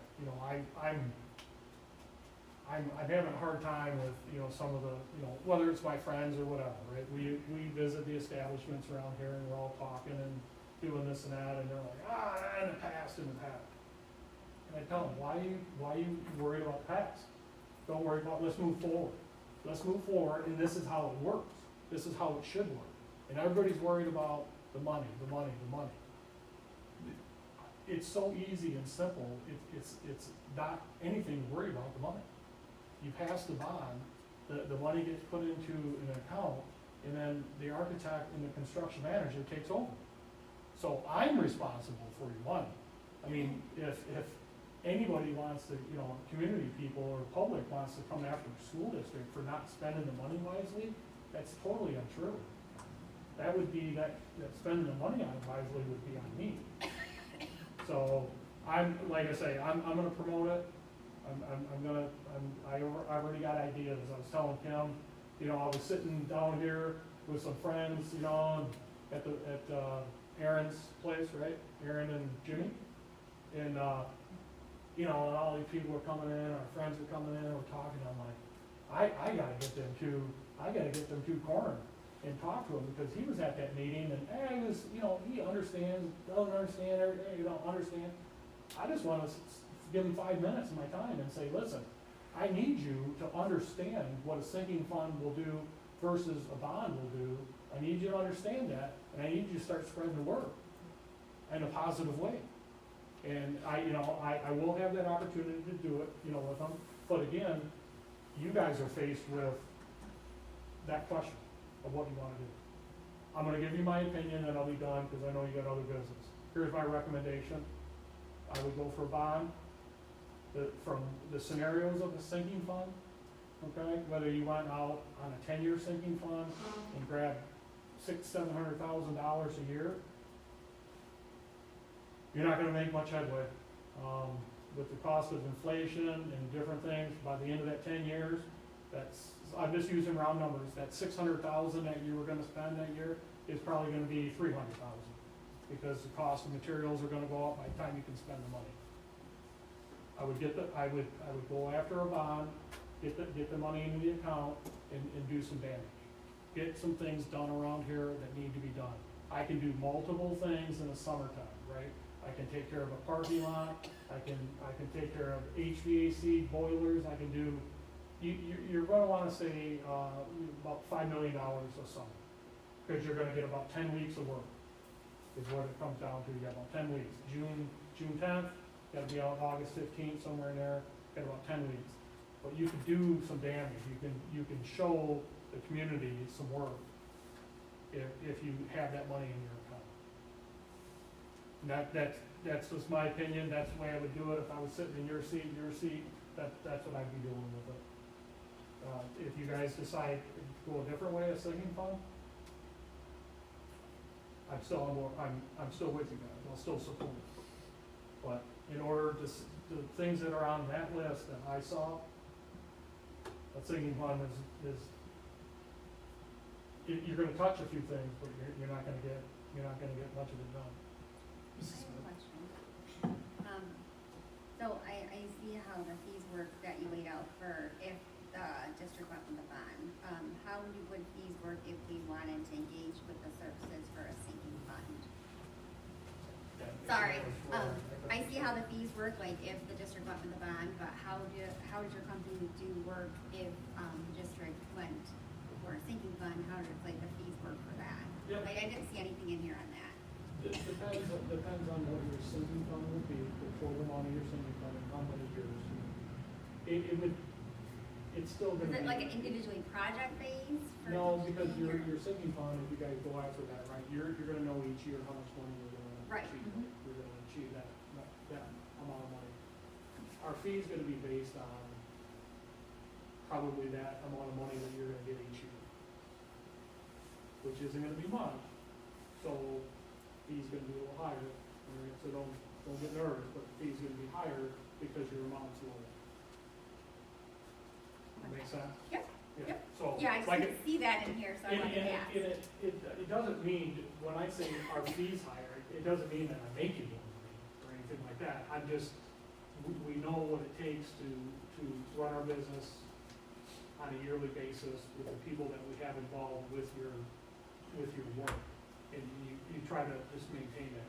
I'm not trying to gouge it, and I can't lowball it, because I gotta have enough money to work. Your application, whether you do sinking fund or you do bond, your application will go to the state. The state will review them. The state reviews architectural fees, and they review the construction management fees. Her name's Carol Densmore. And when a company comes in, and I'm trying to get 15% out of you, she will not allow it. That application will be thrown in the garbage, and you'll start over again. So, there's always that fee, so I'm not, nobody ever tries to get out of bounds, and nobody's too low. Carol makes sure, 2%? Well, you're not gonna finish the job, and you're gonna screw that district, and we gotta raise that. So it is a kind of a standardized fee schedule. Thank you. Yeah. Thank you for the recommendation, appreciate that. The reality is, in looking at the list, like we, ultimately, over the course of the next few years, we need both. When we agree, we need both the sinking fund and a bond. So, yes, and school districts have done that, and they've been successful with that. They'll pass the bond, and we'll do a lot of work, right, get a lot of things done right away. But then the school's like, hey, now what do? We spent that money, took me 4 years to spend $15 million a summer. That question, I can't answer. That's RJ at PFM, who, is your financial, that would advise you on how to manage that. Passing a bond now in November, when would be the next opportunity for you guys to go out to the community with a sinking fund? And usually what happens is that you pass that bond, you spend the money wisely, you do everything that was on that list, and maybe then more, because we had some cost savings, but whatever that's on that list, you do correctly, on time, the community starts rolling with you. It starts showing support with you, you get it, they understand what, you guys just made big commitment, you guys were here for 3-4 years, you spent the money, all of a sudden it just boom, it just hits and starts rolling. But to answer your question, that would be RJ. Your financial would have to advise you on that, for sure. Yep. And like I say, I call them, I love staying in the thumb.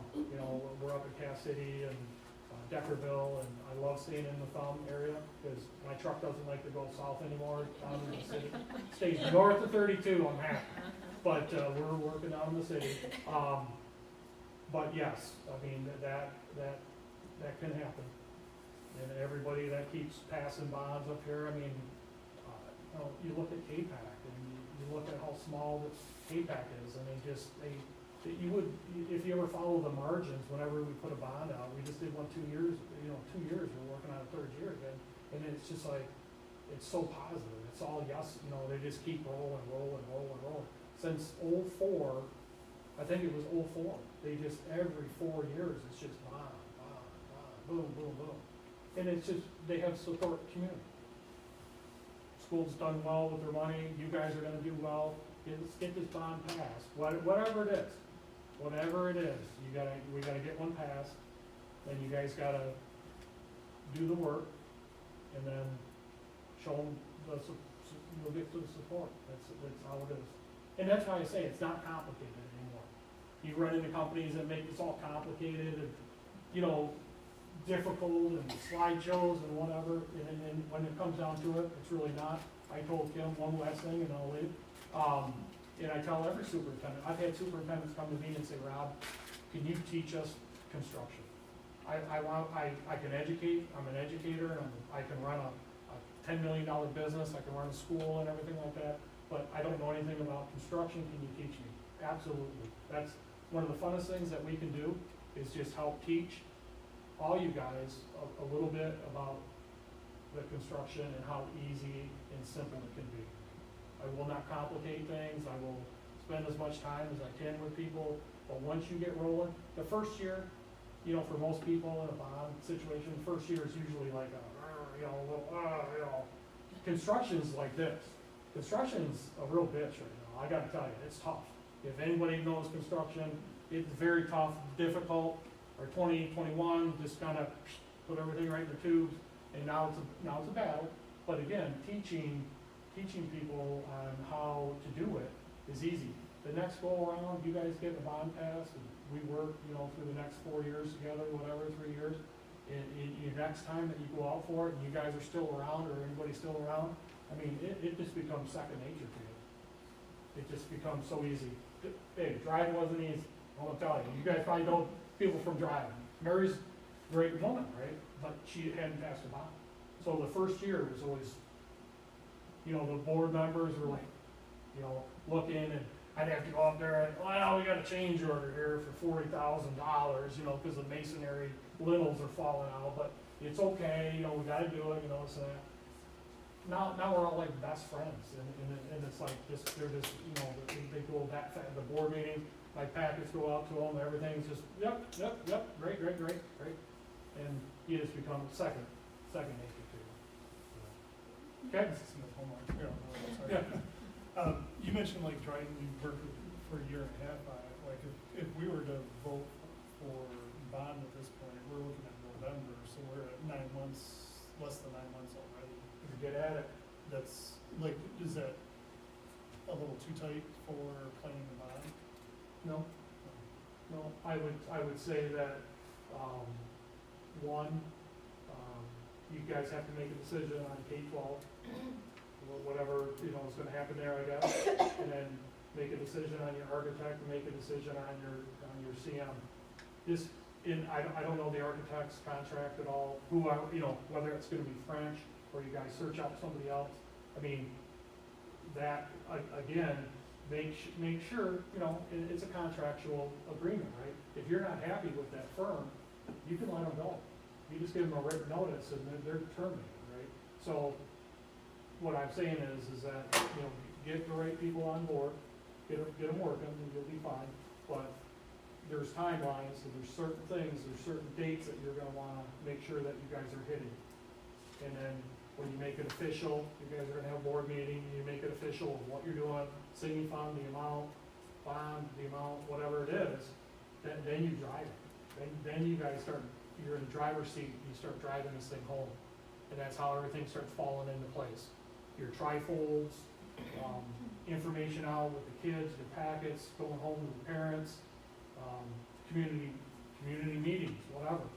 I mean, if I say this every time, if, you know, other districts, when I get involved, my credit card takes a hit at the local establishments down here because I'm doing it for you, I'm helping. So, yes, it's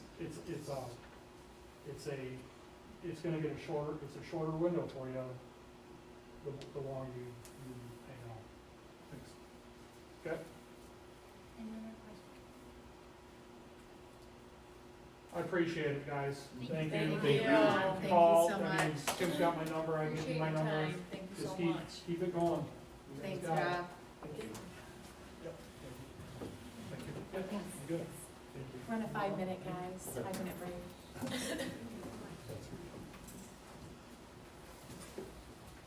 Another 5-minute break. Yes, we're going 5 minutes.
I apologize, I skipped over number 4, EOP update. I'm sorry, I breezed by that, so I'm gonna just revisit that on communications. That is our emergency operations plan and crisis plan. Just wanted to provide a quick update. As you know, I've been continuing some work on that. So on February 10th, I met with representatives from both, from three organizations: Almont Police Department, to include our SRO, Officer Retzler, and Sergeant Kwalik, the Almont Fire Department, and also the Lapeer County Emergency Coordinator, to review our current procedures and ensure all safety and security measures are fully updated and aligned with best practices. And after meeting with them and sitting at the table with them, there were a few tweaks that needed to be made. Nothing major, but it was great to have that conversation and engage in that, in that discussion with them, to the point where they thought that was a good practice, and they're going to encourage, that all superintendents, that they meet with superintendents and have those discussions, because they thought it was really of great value. So I wanted to share that with you. So the goal is to have an updated EOP. Thank you, Jill, for some tireless work on that. Jill's been instrumental on that as well, updating that document and hoping to get that in front of you next month, which might be pretty timely, because I just got a communication from the ISD superintendent, Dr. Helmer, mentioning that we need to embed some cell phone updates in that as well. So it might be very timely, so I'm hoping March, might be April, depending on the timing of how we get the updates into the document. But wanted to provide that update to you. Thank you.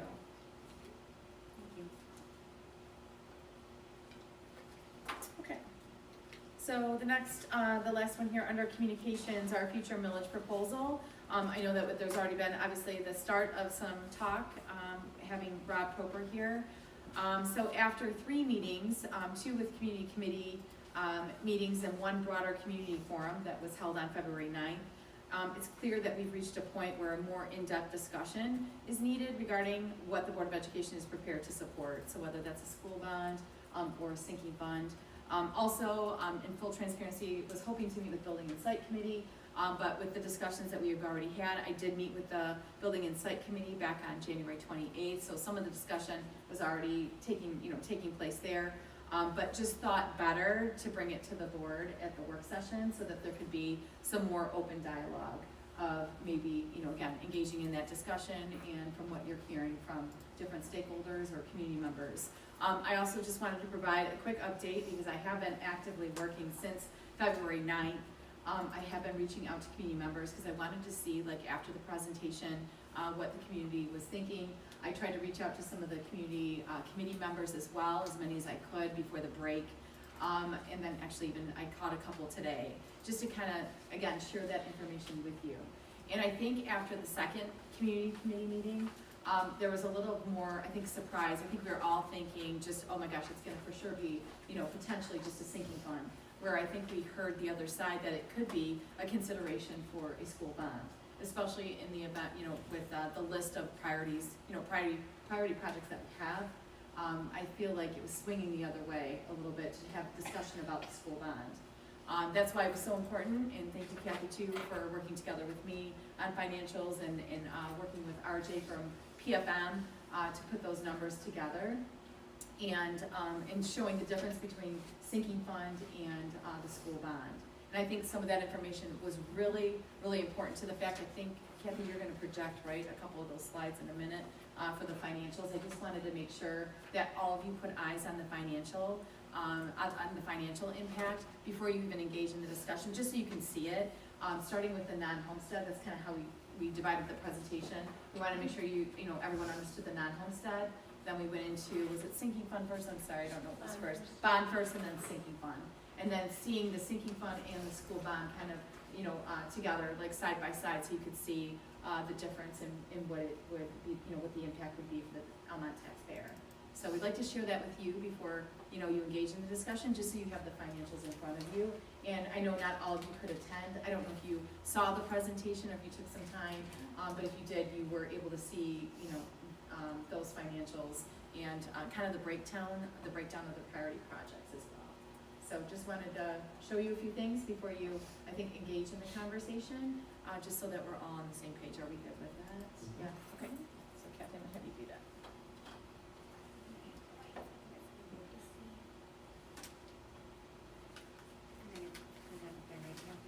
Hope so.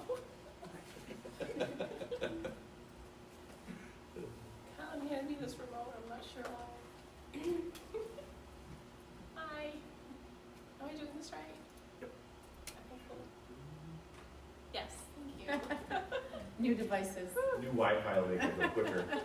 Right?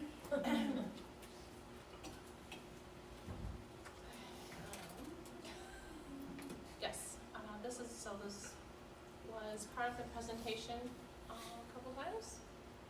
School bond or sinking fund. We get to go through that, Kathy, I think you can go to the Yep. non-homestead. Oh, the non-homestead? Just to kind of give them, that's what I was sharing with them, the non-homestead kind of came first, just making sure that we understand that that's what's coming in August. Okay. There we go. Number one priority, this is a must-pass, the non-homestead operating millage that we are proposing to be on the August ballot. The number two priority, we need to select one, a school bond or sinking fund, proposed to go on the November ballot. Why a non-homestead operating millage is important, and I won't read the whole thing in the interest of time. Summarize. Yeah, I'm gonna summarize this. It's a local property tax paid by businesses, rental properties, and second homes, not by most homeowners. And this is part of our per pupil foundation allowance. So currently for us, that means it's $1.577 million. The state does not make up the difference if we don't get this millage. It's just cut out from our per pupil allowance. So if it's not approved, like I said, the school district must make reductions to programs and services because there's no other local source that replaces this funding. Business and commercial property, rental properties and second homes and vacation properties. The millage provides local operating revenue that supports classroom instruction, staff salaries and benefits, student support services, transportation, utilities, building operations. Like I said, the state does not automatically replace this funding if not approved.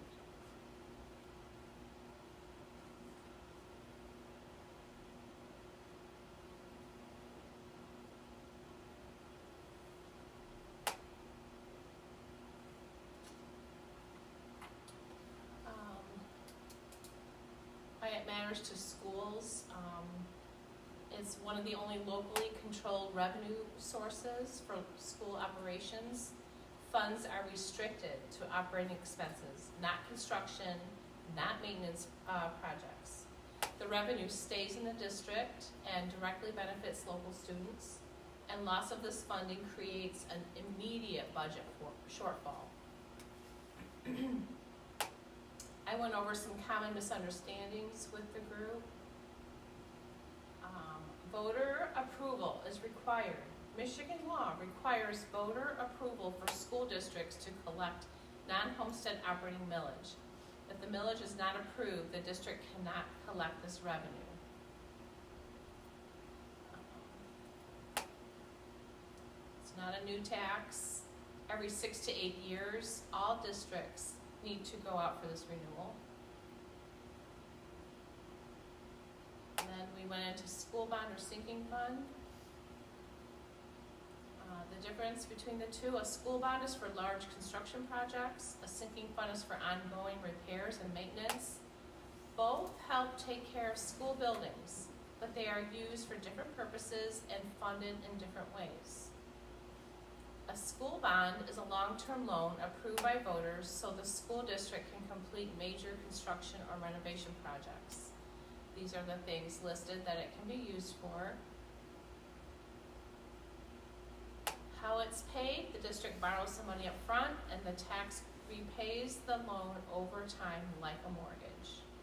It allows for big projects to happen now, not over many years, and it does require voter approval. Sinking fund. A sinking fund is a pay-as-you-go maintenance fund used to take care of school buildings and sites. It can be used for roof repairs, parking lots and sidewalks, boilers, plumbing, electrical repairs, window and door replacements, security improvements, and site work cannot be used for new buildings or additions, classroom instruction or salaries, furniture, textbooks, or operating costs. A sinking fund, how it's paid for, there's no borrowing. Funds are collected annually and spent as needed. There's no interest costs. Key points for voters, it helps prevent small issues from becoming major repairs, keeps buildings safe and functional. And then I did a side-by-side comparison of a school bond versus sinking fund. So for the purpose, a school bond is for major construction and renovations, a sinking fund repairs and maintenance. Timing-wise, a school bond, large projects can be done all at once. A sinking fund is ongoing as needed. Borrowing, a school bond, yes, with interest. A sinking fund, no. New buildings, a school bond, yes. Sinking fund, no. Daily operations, both are neither. And then they both require voter approval. And I addressed some common misunderstandings. In summary, a bond builds and renovates, a sinking fund maintains. A bond is like a mortgage, a sinking fund is like a maintenance budget. Both protect taxpayer investment in school facilities, and neither affects classroom instruction funding. What these proposals are and are not, a school bond is a way for a school district to borrow money for major construction and renovation projects. Voters approve a maximum dollar amount, and so on. I won't go over every. A sinking fund, again, is a pay-as-you-go. Bottom line, bonds borrow money now, pay back over time, ideal for renovating large projects. Sinking funds save and spend money over time, there's no interest or debt, and is ideal for ongoing repairs and improvements. So I tried to explain to the participants that we are in a very unique window of opportunity for a bond. The current debt levy, tax-paying homeowners, in the winter tax collection, we only collect tax once a year, and that's in the winter. If you were to look at your tax bill, it would say Almont debt, and then last year it would say 8 mills in 2024, which is 0.8% of your taxable value. In the winter this year of 2025, that has gone down to 3 mills, so it has dropped 5 mills in the winter property tax bill, which is 0.3% of your taxable value. And here's our unique window of opportunity. Next winter, we are to go down to 2.6 mills on the winter tax bill. The bond would stay the same at 2.6 mils. There is no increase. Yes, it is extended for a longer amount of time, but it will not increase your taxes.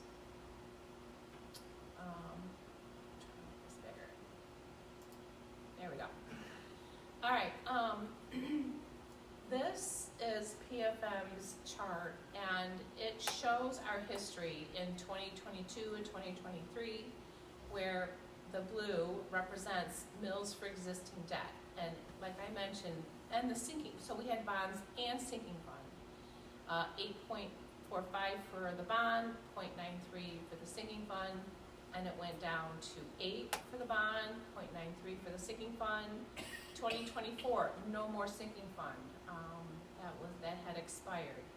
So in 2024, we had 3 mills bond, 2025, 3, and now in 2026, we go down to 2.6 mil. In the year 2027, if we went with a $16 million bond, then we would not see any increase in millage. It would stay at 2.6 and 2.6, and it would continue to go down from there, and as these numbers represent.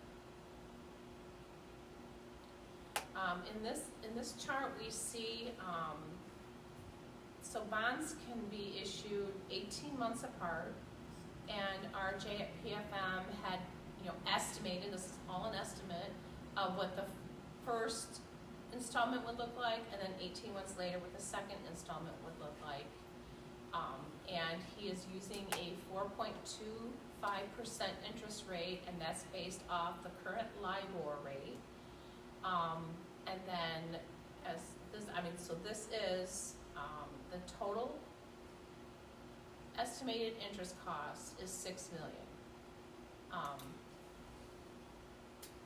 The assumptions here is that, again, the debt levy, the interest rates are shown, our estimates, actual interest rates will be determined at the time of the sale. He estimated the annual change in taxable value is also incorporated in this model. And here's his estimate here. See, taxable value of 4.5% for the next 3 years, 4% for the following 3 years, and 2.87% projected throughout 20-year history.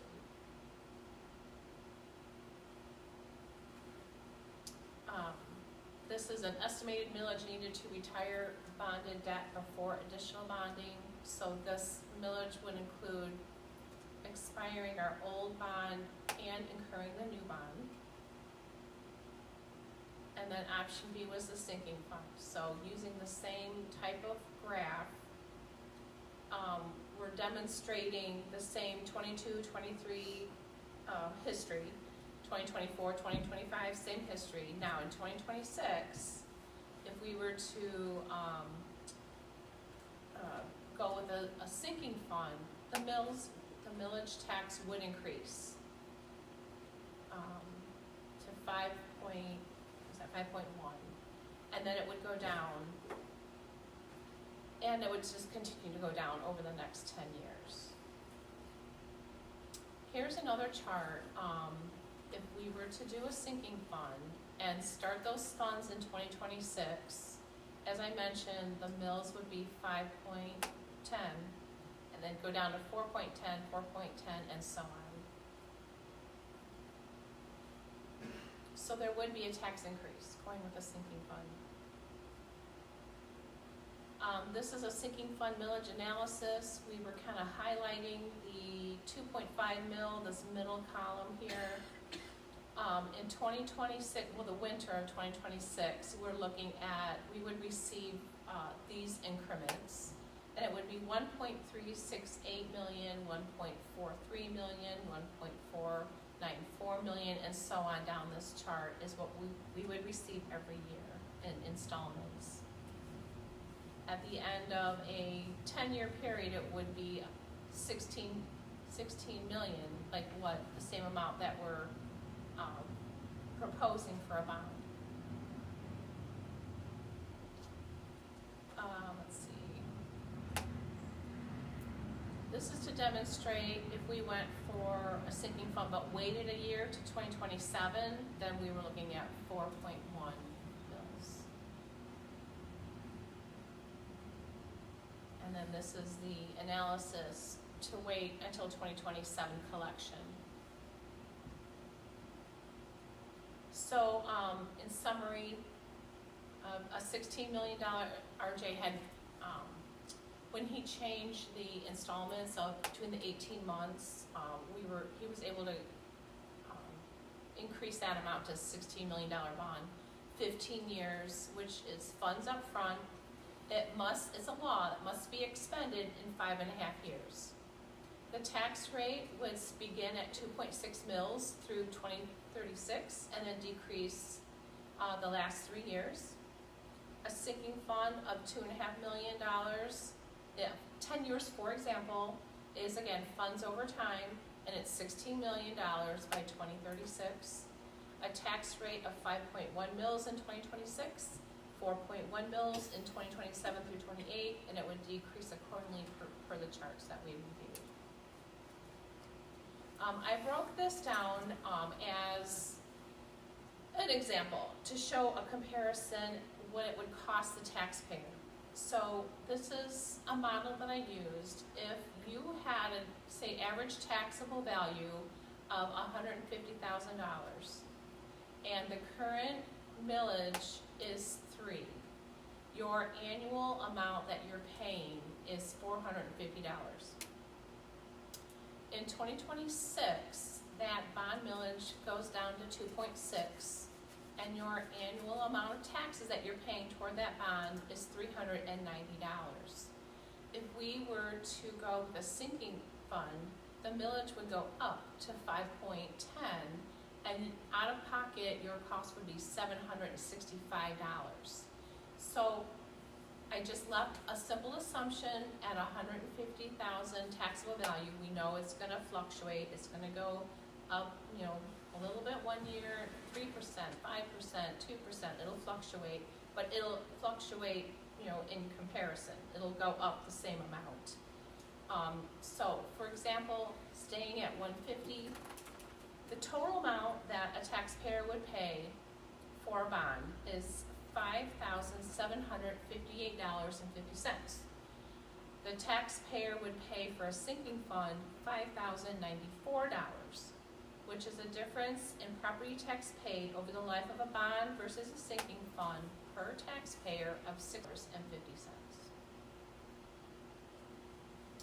And I just kind of reiterated that on the next slide, showing the totals.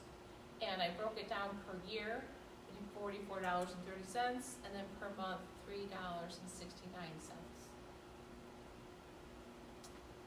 And then Kim, was her projects.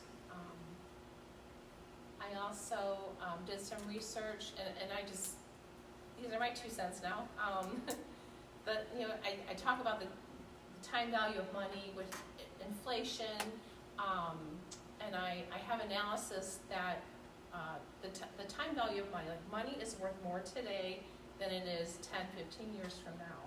And even if you use a 3% inflation rate, 16 million will buy you a lot more today than it will in 2 years, and 4 years, and 6 years. And there's the battle between, we don't want to pay interest, but we can buy more today with the dollar, the strength of the dollar, than we can 10 years from now. So that's just my interjection. Sorry. But I don't know if you guys have any questions or. Thank you for going over the financials. Yes, I hope that was thank you. helpful. I just wanted everybody to put eyes on that, and if you have any questions, this would be the time in the financial impact. Yeah, Kathy, I guess on the bonds, you had on that sheet, so 16 million, 6 million of that, a little over, almost, yeah, a little over 6 million of that is interest. Yes. So, and then there's still CM costs and everything on top of that, right? So we really have $7 to $8 million to work with to do actual projects. Just 10. Right, so 16 minus 6 plus whatever CM costs and all that stuff. So the 16 total, in there, so we won't have 60 million projects, we have lots of these. That's what I'm saying, we're having 8, 9 million per project. The 6 is on top of the 16. Oh, So okay. it's Yes. 22 million total. I got you. Okay. Yes. That's my mistake. Thank you. Mhm. That's where I was confused. Thank you. So the total borrowing amount would be 23 million. Gotcha. Sorry. No, that's fine. That was my question. No, it's good. The way that it's articulated is our bond, our bond amount, if that makes sense, Yeah. but I know what you're saying, so you Yeah. want a clarification Our on that. working And I knew that from Yeah. before, but Yeah. I got myself. No, that's a good question. Yes. I just want to encourage everybody to have very open and honest discussion right now. This is a very large decision that we're facing for our district and our students, our constituents, our families, our community members, so put it all on the table tonight. I encouraged everybody to reach out to people that you knew that voted. I hope that you did, I know that I did. So whoever wants to start and just kind of put your thoughts out there, what you're hearing, what you're not hearing, this is the time for us to do that. Yeah, I think I did. I was shocked at how many people were actually contacting me versus me vice versa, contacting them, so that was nice to hear. I was hearing from the 60-plus age demographic seemed to be the population I was hearing from the most. Consensus from those conversations was that it's a transition year, we have a new superintendent coming in, and it would make sense to go the sinking fund route first with the transition year. Was there any, shorter thinking fund, longer thinking fund, was there any discussion? Shorter sinking fund, that seemed to be, the discussion was a shorter sinking fund, and then go out for the bond once you've got the trust back in the community. A split, you know? Yeah. So I kind of, based on building site committee meeting and the community meetings and everything, I had also kind of formed the opinion of it probably makes the most sense, and given the recent history of the failed attempts and everything, that maybe we do a shorter sinking fund now, followed up with potentially a bond in 2 years, build that trust over the next couple of years. But I can easily see, having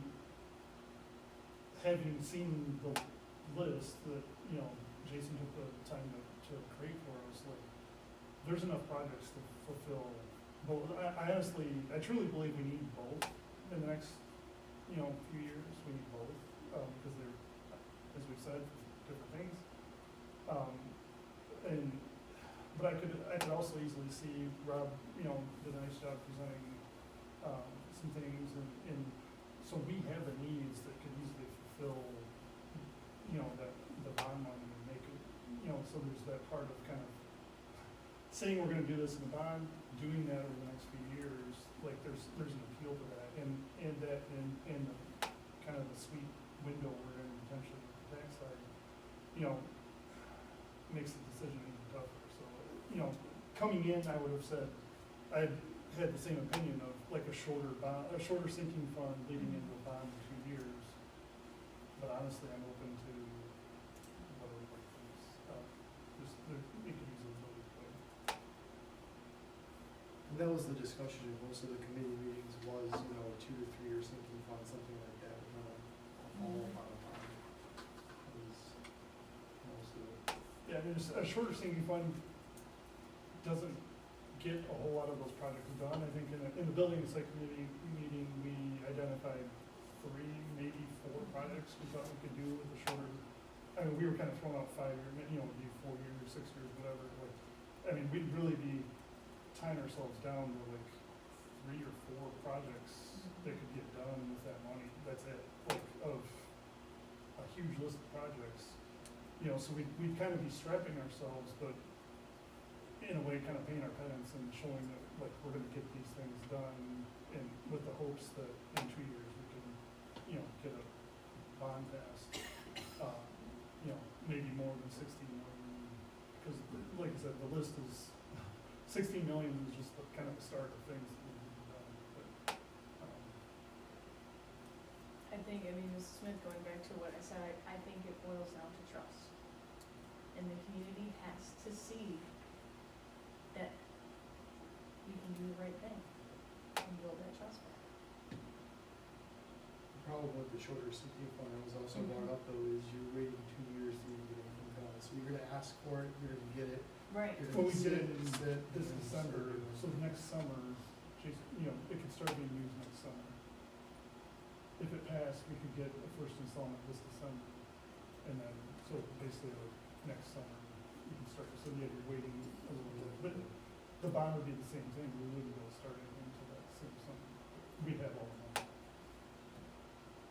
It's true. Mrs. Smith? So I'm new to the board, and I did reach out to several people, a lot of people, and I had people calling me also. And I'm coming from a different demographic than most of the people on this board. What I received in feedback was most people would not vote for a sinking fund. They don't trust the school, they don't trust that it's going to be spent appropriately, they're not voting for it. And then I did get some of the people that I talked to that wanted the sinking fund because of the interest. So, I totally understood that too. But the majority of people I spoke with were not willing to do a sinking fund. The bond, they wanna see the projects completed. They want to support the school, and I think if you can do a bond and get all those projects done and do some kind of timeline, done, I think you'll be sitting good.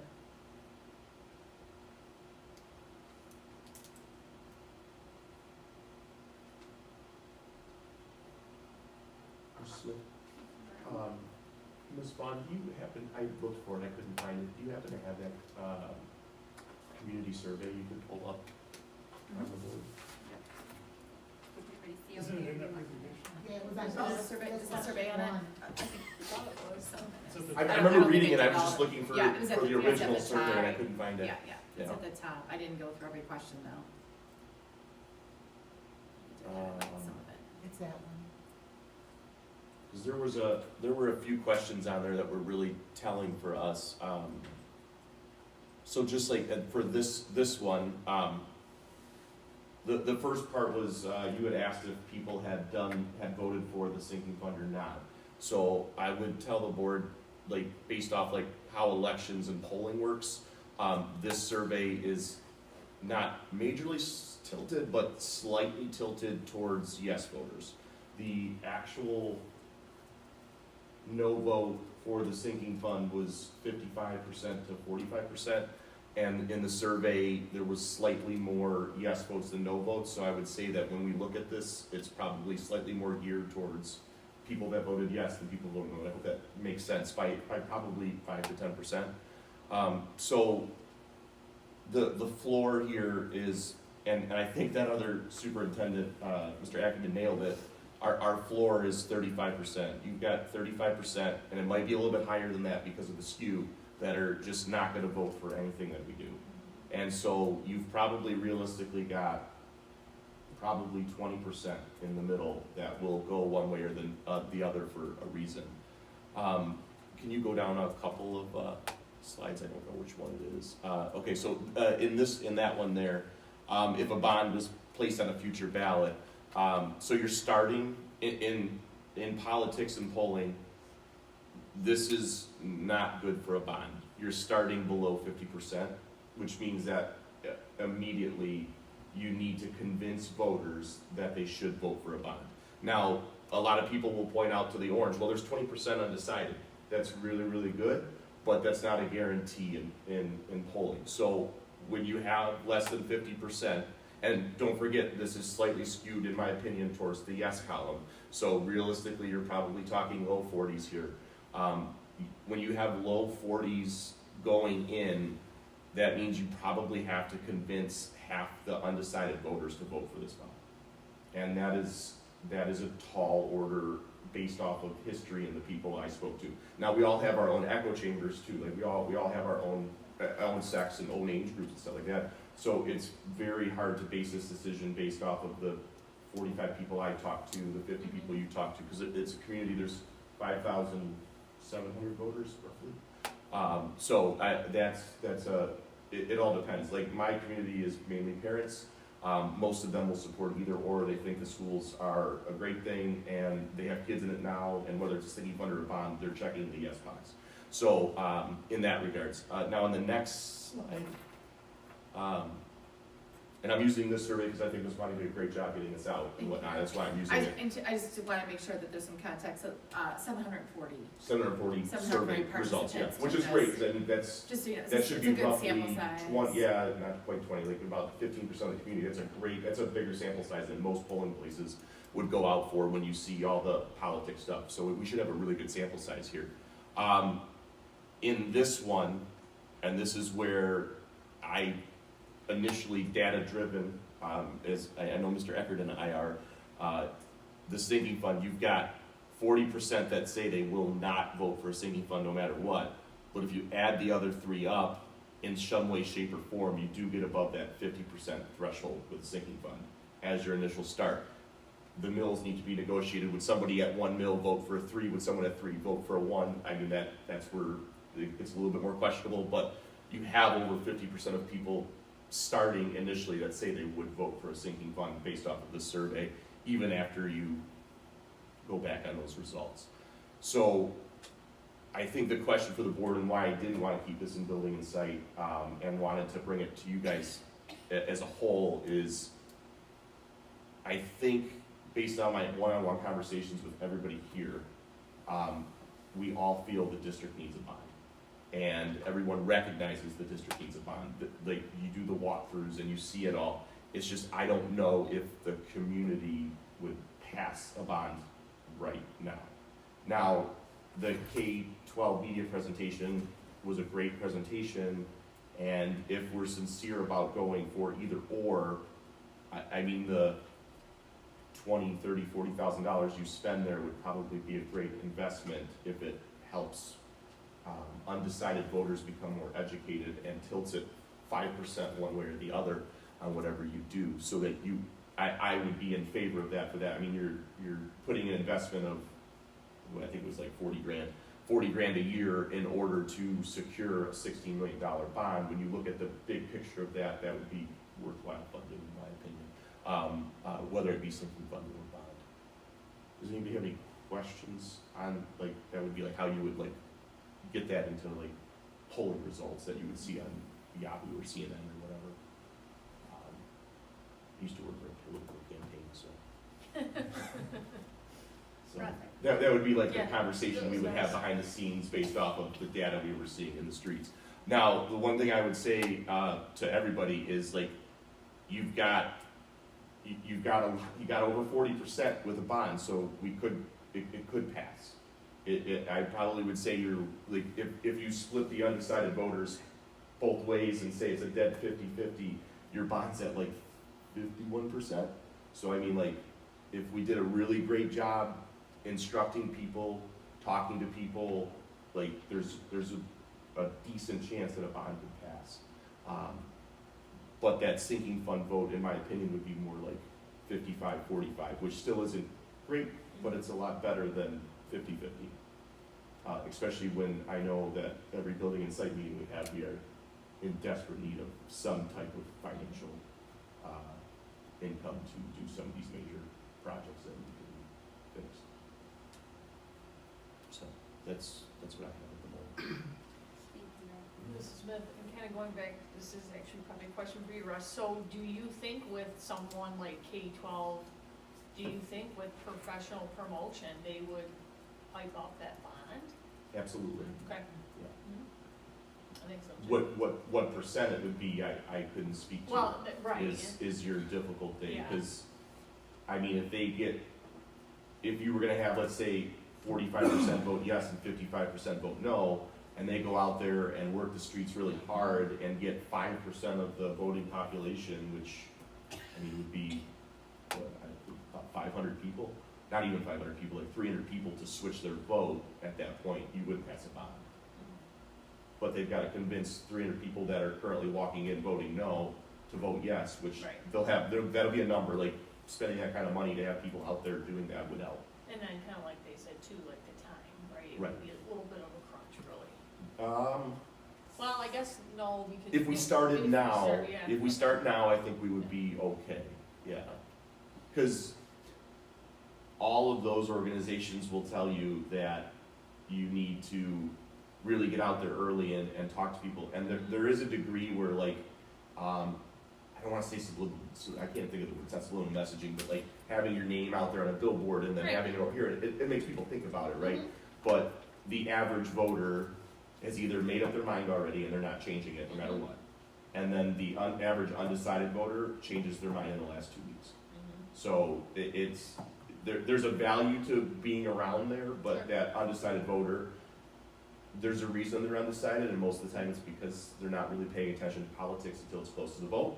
And so they pay attention very, very close to all the data, and they're not really watching. Now that messaging, all that time will help improve their, what they think of the schools and how they think it's being managed and all that stuff, but they're making that decision in the last few weeks. I find it interesting too, going back to like the demographics, like parents that were affiliated with our age group, mid-30s, let's call it. It seems to be, in just passing conversation, their support one way or the other. Right. Hey, the kids are young, let's do what we gotta do. Right. It's that 60 plus that has a bit more say. And the average age of Almont is 58. So, just That's my age. I would be concerned on the sinking fund that if something happened, that we had to use discretionary money and we didn't do the projects as, we have lost the community at that point. And the probability of that happening is high. Agreed. The flip side of that is if we go for a bond, we still have that catastrophic event happening that we need money for, and now we're taking it out of the general fund. You would have to take it out, you're right, you couldn't take it out of the bond. Right. Yeah. Yeah, because the bond's gotta be explicitly stated what you're doing already. Right. So we're in a tight situation either way, like if something No, catastrophic comes no, I up. agree, Yeah. but from my generation, that when we originally passed the original, we felt like we paid for certain items, and when they came up again, we were like, we paid for that. So I think that's the feeling of my friends and groups. I think that comes down to like getting the messaging out there though correctly, that a sinking fund, these are the projects that we want to do. You know, but it's not that set list, because Jason, you know, we passed it, and then in two summers, the middle school roof has a major issue, and he's gotta like do something with that, like, we don't have a choice. No, I completely understand and agree with you, Yeah. but I was in that boat, and we went to coffee with the old superintendent, and we were told certain things were going to be done. Well, that's poor messaging. It was, well, This is my slide, Sherry, I don't know if you saw it, but I did this for you guys. I know. If I can leave you with But I'm anything, it's just- this disclaimer slide that says that it's not a promise. I think Yeah. we've all learned, The but sinking fund boils I know down to not messaging. everybody's gonna like, remember Right. that, but there is a disclaimer that we're not gonna make the same mistake, and I think I said those words are similar in my presentation, that we can't be locked in, this district can't be locked in, because you don't know if there's gonna be an emergency that takes place, so there's the disclaimer, we are not going to promise that. We're not gonna promise tennis courts this time, or, whatever the ABC projects are. There is, it's a sinking fund, and you are gonna address the immediate needs, whatever the project is. You have that sinking fund, and that is your discretionary right to make sure that money's being spent wisely.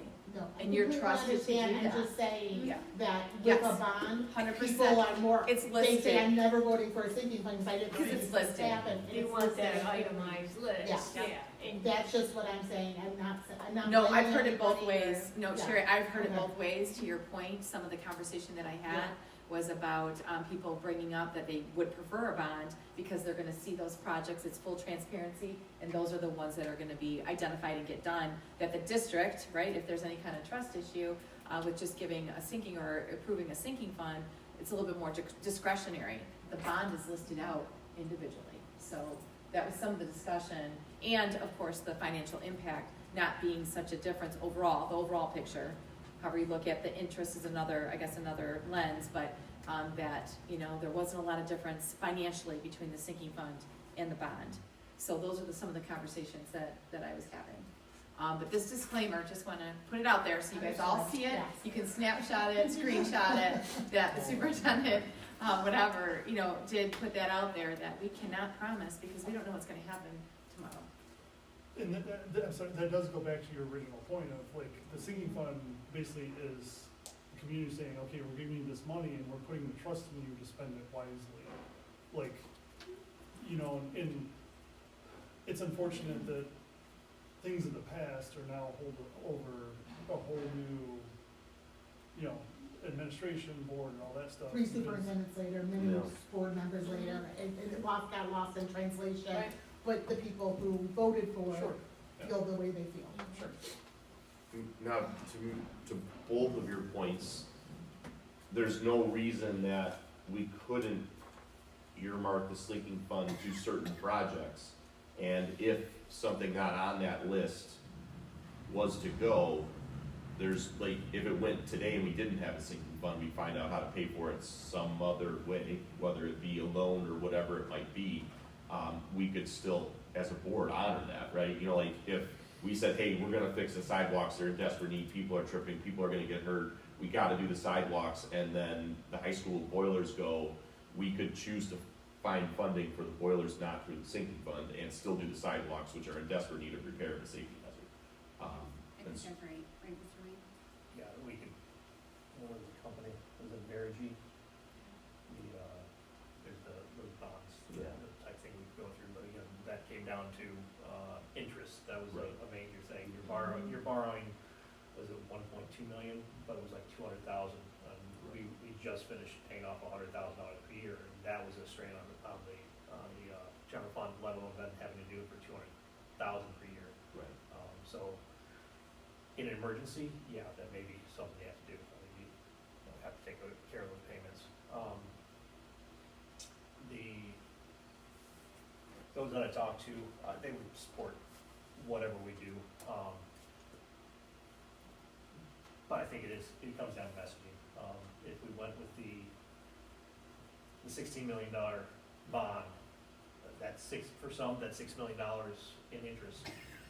That's a key point. That's $23 million paid over the life of it. If you do the 2.5 for the sinking fund for 10 years, you get that 16 million, no interest. But the time that it takes. If you want to do projects, if you're going to go through and say, okay, we're going to take care of these, but maybe each year it's messaging. If you say, okay, year 3 we're going to take care of this project, maybe we can take 50,000 of each, but notify them that they're doing the community, that we're saying, okay, we need to build up for this.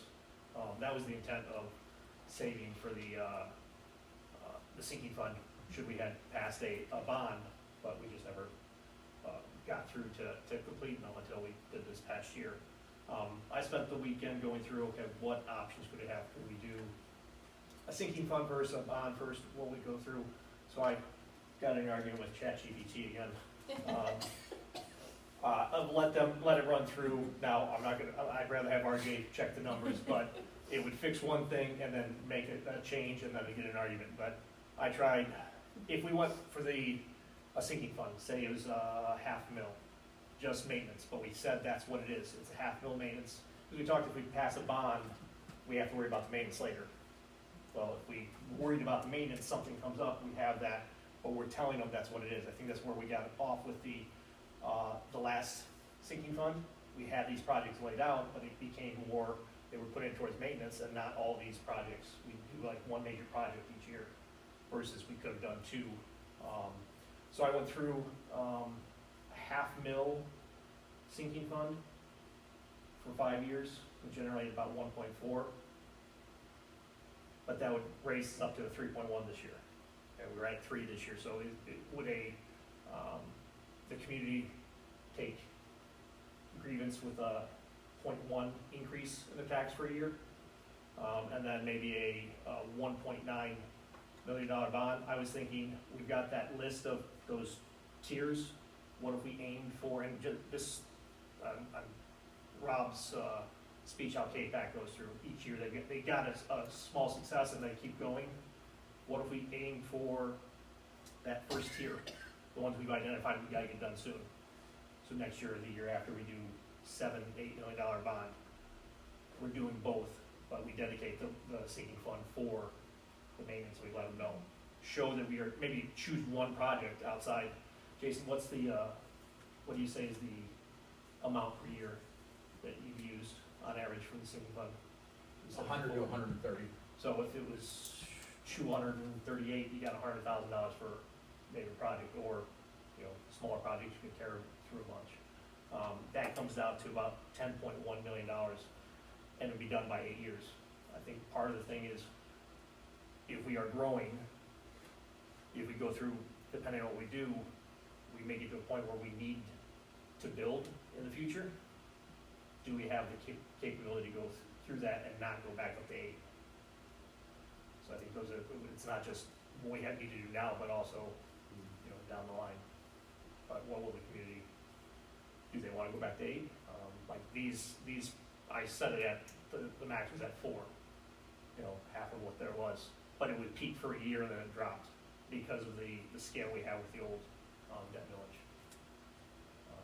So I got tables that I'll send out that just show you the options of stuff. But or is it you go again that $7-8 million bond, get that done, because it doesn't have to be 15 years with that amount. It could be a lower amount, and how does that, we haven't seen that option of what it does with the debt mills. But it takes care of the critical things with that asset, again, that's at 50 versus 55. At that rate, you're still building that trust behind the scenes, you're showing that you can get something done. Without adding Right. $6 million in. Correct.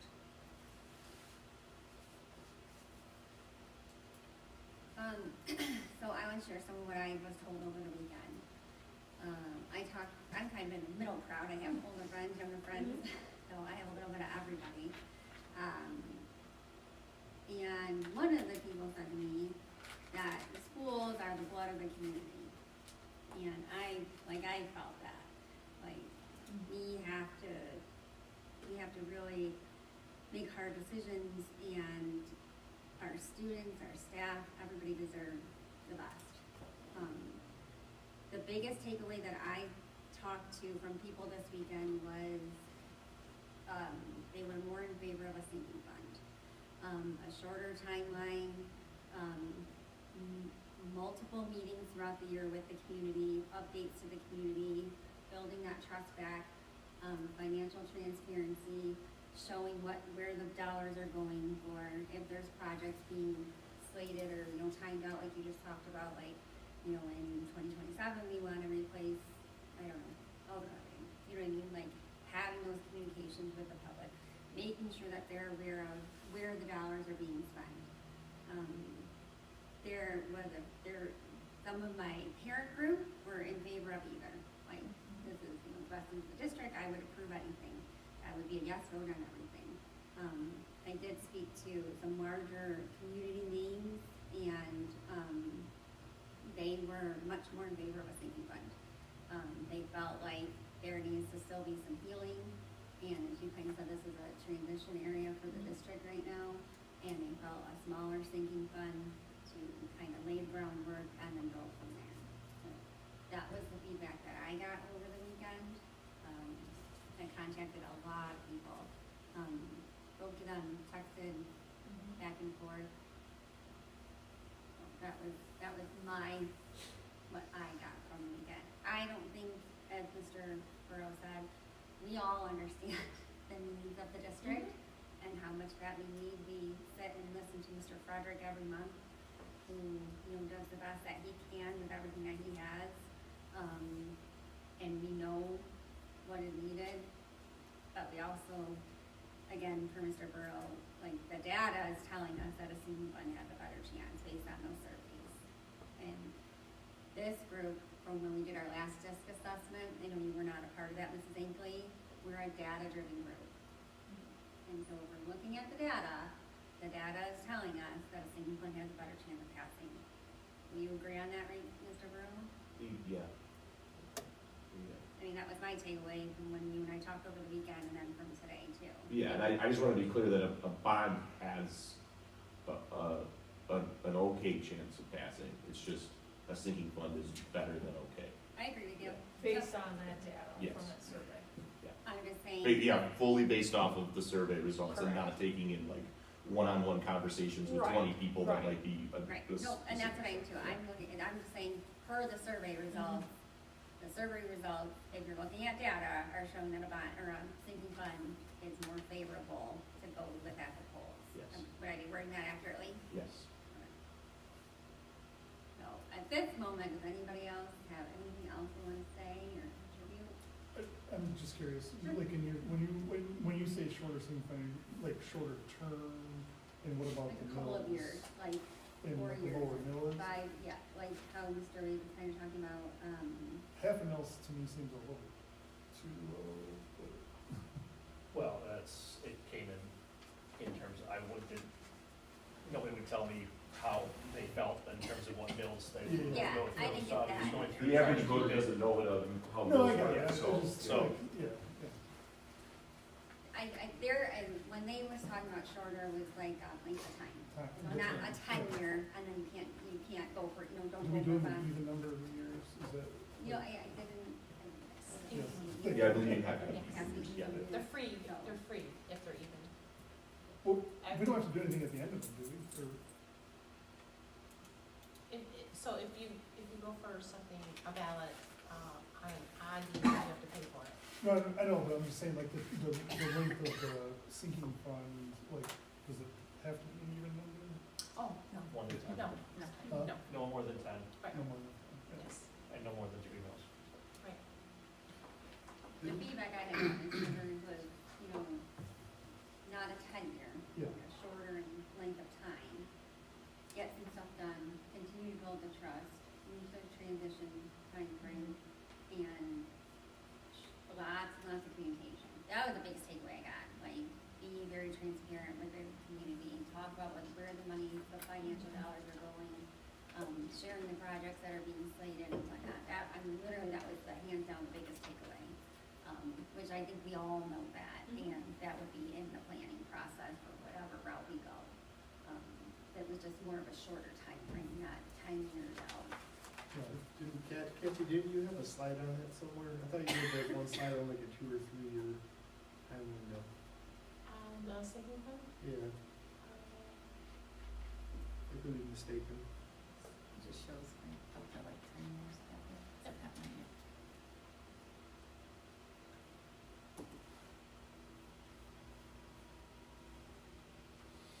So starting in 2027, starting in 2026.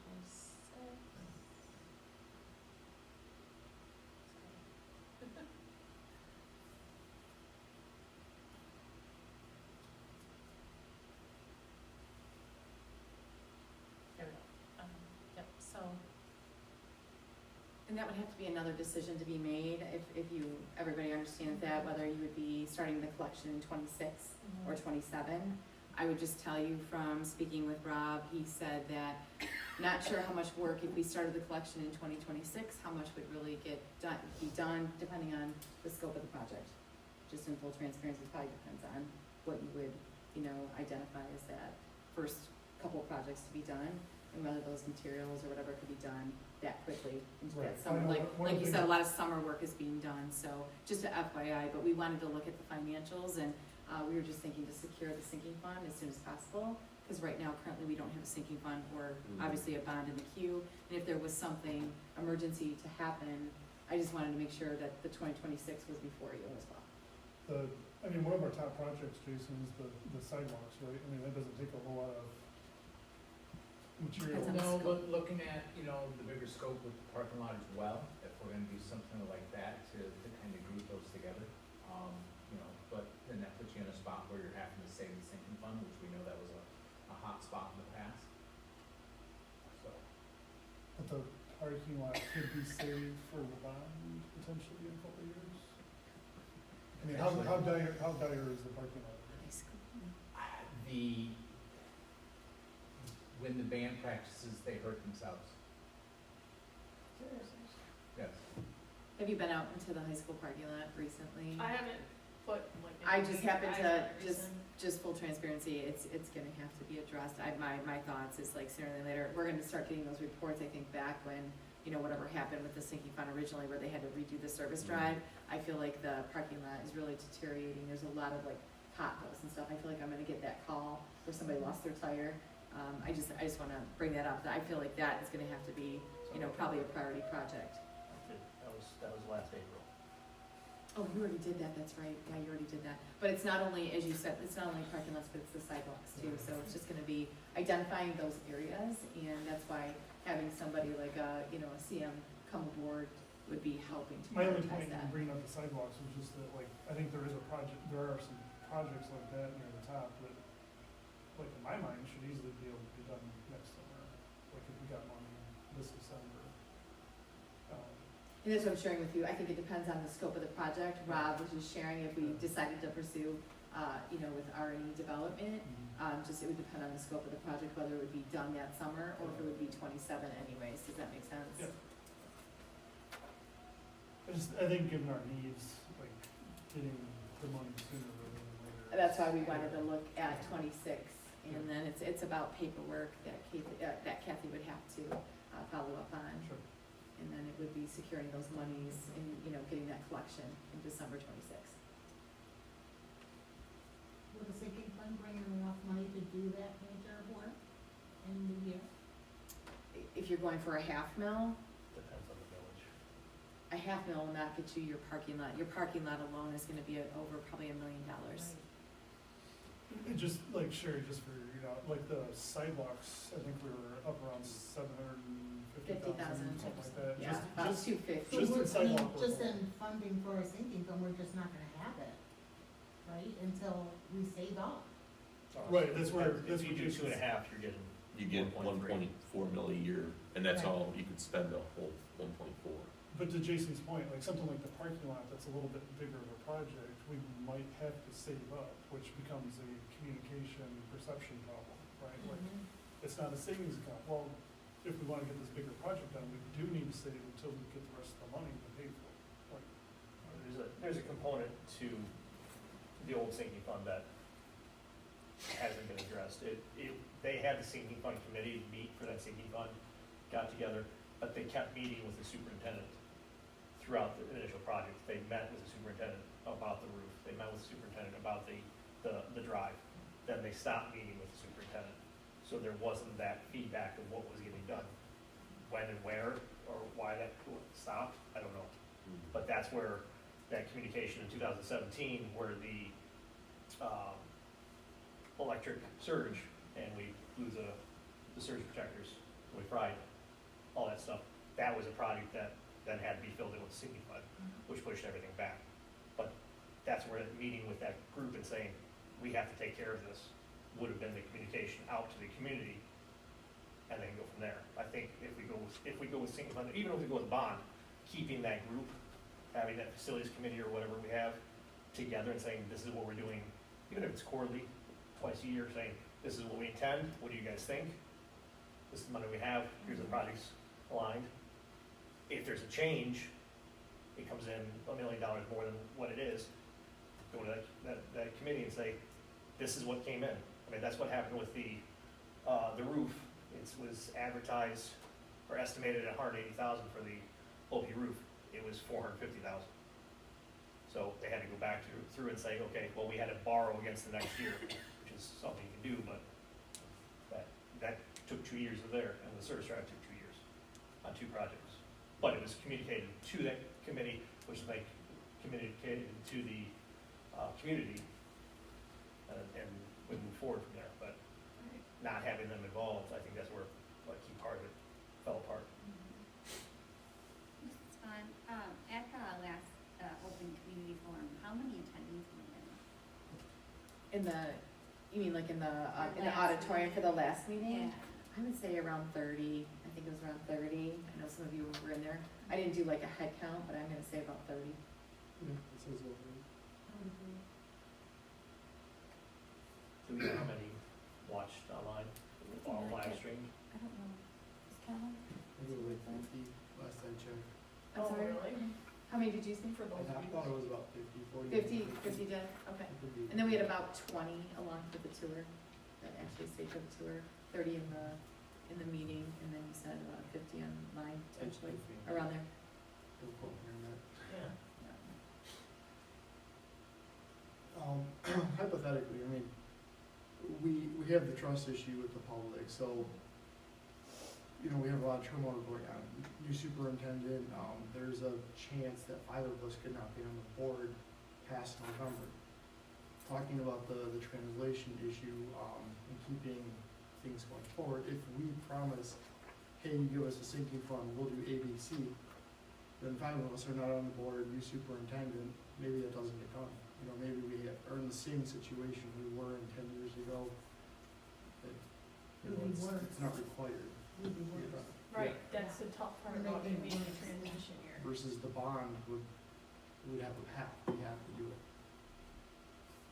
I just don't think we have enough money in the sinking fund to make a big impact, to get any of these projects done when we have so much maintenance that needs to be done. And we're gonna run into problems because we have so much falling apart.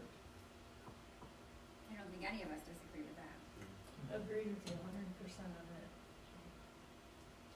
I think the general biggest hesitation on the bond is just the fear of it feeling. I agree with you. I agree with you. Because It we go for a bond. makes me like nervous about you, but I know a lot of people are not voting for the sinking fund. If we go for a bond this year and it fails I again, know. Oh, man. we're in bad spot. You're probably waiting at least 2 years to try again, anything again. Yeah. But the scope's very different though. The first bond was a humongous scope and they were asking for the move. Sure. Now it's, And it divided the community, and I mean, there was a lot of issues with the first one, but I don't know enough. I think we can Unless you do. salvage that, to be honest. The second one was less than half the size, and that one still failed 62, People were 38. still mad at that. That was still. Well, I think people are still mad now. That was still 25 million or something like that? Yeah. If we can't get it passed, we will be a laughing stock. I That's agree. just I'm being I'm totally feeling honest, we will be. They're already talking about it on the Almont Facebook page, I mean, they call That's it Field fast. of Dreams, right? We're Field not of doing Dreams. that. But we're not doing that right now. That's not our plan. You know, Right. we're not. but that So goes to maybe show that you helps. where their minds are still at Yeah. when they're making those comments, they feel that still. Mhm. Yeah, like I'm like if I'm in the grocery store, and it's not every time, but like if someone recognizes me, is there a field house on this one coming up? You know, like I still get those comments. And it's just like, I don't know. I want you guys all to know too, I appreciate how much thought you're all putting into this. So I know this is not a easy decision. Who's making the decision? We're just having discussion right now, so if everybody has said their piece, then we can, go to the next spot. Go ahead, Mr. I Wright. got one last thing. If we go for a bond, there's a timeline to follow. So 12 weeks before the election, you file for the election. So that, if it's November 3rd, 12 weeks prior is August 11th, which is 1 week after the non-homestead. So hopefully it'll be certified by the 11th. So, because if that goes south, and that has to be the priority in advertising first, because that's 1.5 million, that's almost 8% of the general fund. That has to pass, okay? So, before that would be the July board meeting, you'd call for the election. But before that, you'd have to send it to Treasury for 30-day review, so in June. And then you gotta review the whatever bond scope of work, so that's gonna take a month or more. You gotta go through and decide, you gotta talk to the staff of, is there anything that has popped up in the last 2 months that we don't know of that needs to be addressed? That type of thing. And then, working back, it would be February, which is now where you have to go through and select the CM. So, it is a tight timeline. Can I just ask a question? Can we use anything that we had previously, I know not the cost, but, we kind of went through this process already a couple of years ago. Can we use anything that was already paid for and developed? Well, and we go with a different, depending on what company, like, if we went with a bond and you work with a, construction management in a different company, it's a different company, they're gonna want. They want to, okay, They're thank gonna you. redo it and Yeah. whatnot, right, Mr. Lee? Yeah, you're gonna go through, there's some items on there with one, it was 138,000 for one item, and for another company it was 38,000, so you got a swing of 100,000. You get whoever comes in, which one are they closer to, where's the actual scope, so that would be the part that they have to have time to go through and do. With the non-homestead being in August,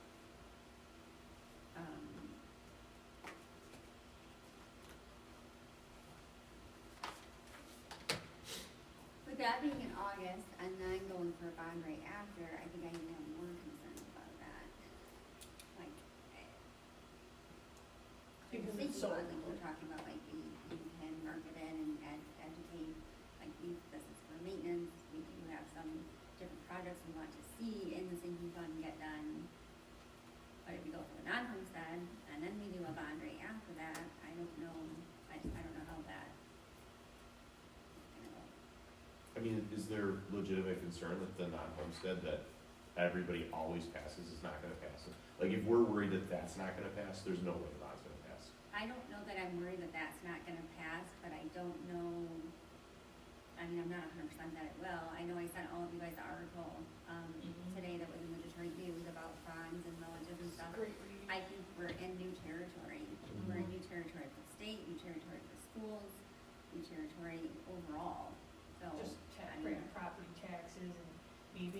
say 2020 market totally changed everything, and I will tell you, right here in good old Almont, the taxes are always a hot topic on my side.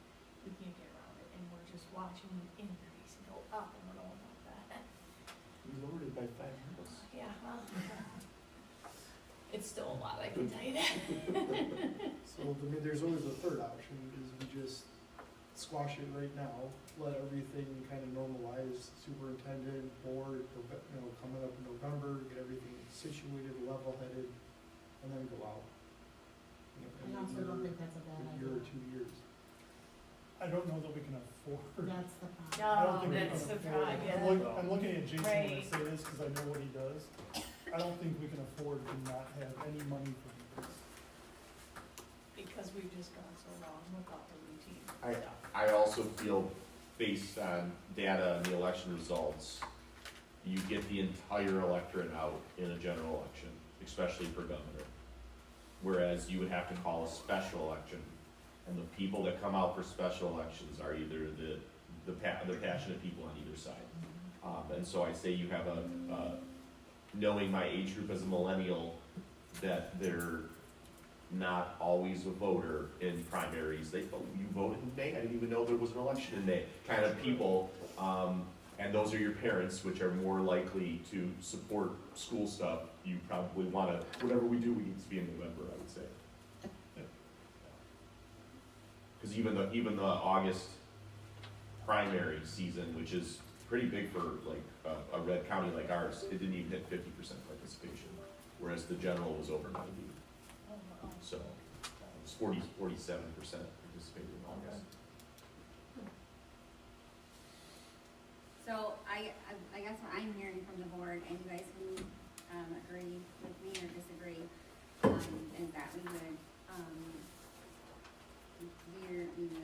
would go toward a sinking fund. Obviously, our non-homestead move towards a sinking fund. Finance committee needs to meet to discuss more information on that sinking fund. If everybody's in agreement with that, to determine if we want to do, how many years, all of that stuff. Would you agree with that, Mr. Lee, as far as the next step on that? And then look further at the K through 12 to see about their options as far as helping with the non-homestead, and then the vote in November.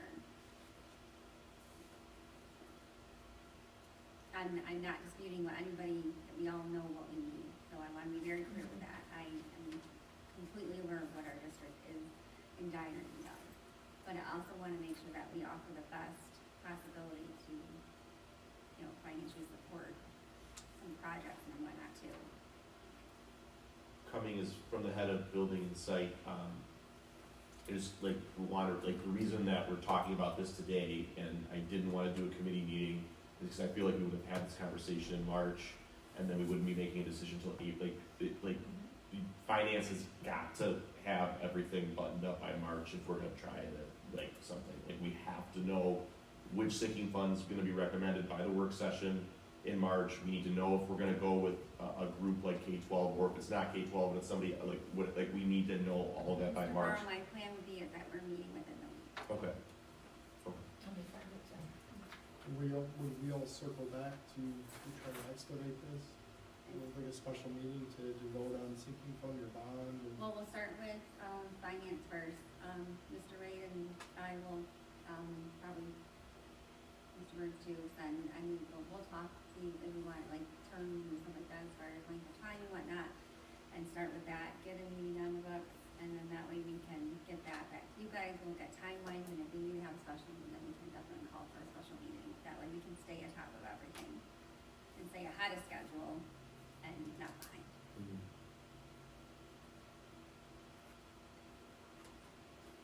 Can you give me a nod of the head if everybody is, and just as a reminder, consensus is an area that we get to, we might not 100% like it, but is it something that you can get behind, is something you can support?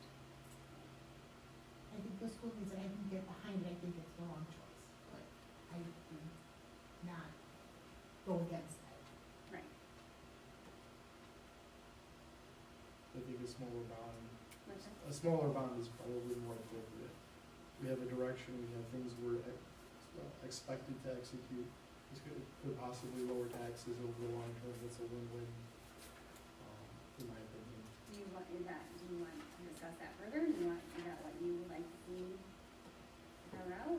I don't know, it's a toss-up, that was just my thinking, it seems like most of the people in the committee meeting were talking about a short sinking fund on the bond, so it's up to the finance committee, I guess, I just throwing it out there. Well, the finance committee is not gonna make a decision if the district will go for, a single fund or bond, that's what we're doing right now. So if you would, if Mrs. Inkley would prefer a bond, if you're saying that you would prefer a shorter-term bond, then we need to have that discussion now. So what does that look like to you? Are you looking at saying you want like a 4-year bond, a 5-year bond, what are you? I mean, to the point of just the basic, the heavy hitter things that we had in that one slide, a bond targeting maybe just those, or possibly a shorter term, something like that, less interest. You have a direction you have to go in, it doesn't matter what board's in place, it doesn't matter what superintendent's in place. You get the money up front, these things get accomplished. It fulfills kind of the needs of everybody, in my opinion, plus taxes possibly go down. You're not staying at 3 mils, maybe you're at 2.6, over the long term 2.5. Just spit all the numbers. So I think what we would need, if it was to be 7, and this is based on what they had said, about 27 to 30% architecture fee, CM fee, bonding, so it's about 30%, so we would need a bond of 9.1 if we were looking to target that. So if we could get with RJ and see, the short is the term that we can have, but you may need, again, we're fighting that unknown, that may be something we should have talked about to the people we talked about. What bill do they feel comfortable going to back, if they have to go to an increase, if even for a year, or 0.1, is that too much, type thing, because that will tell us the number of years that we need to go out for the bond to generate that enough money. So do we wanna see different, numbers, maybe? Do we wanna look at that? And then, I know, I'm sorry, but I wanna make sure that we're 100% in this decision. I think having this discussion is good, and it's necessary.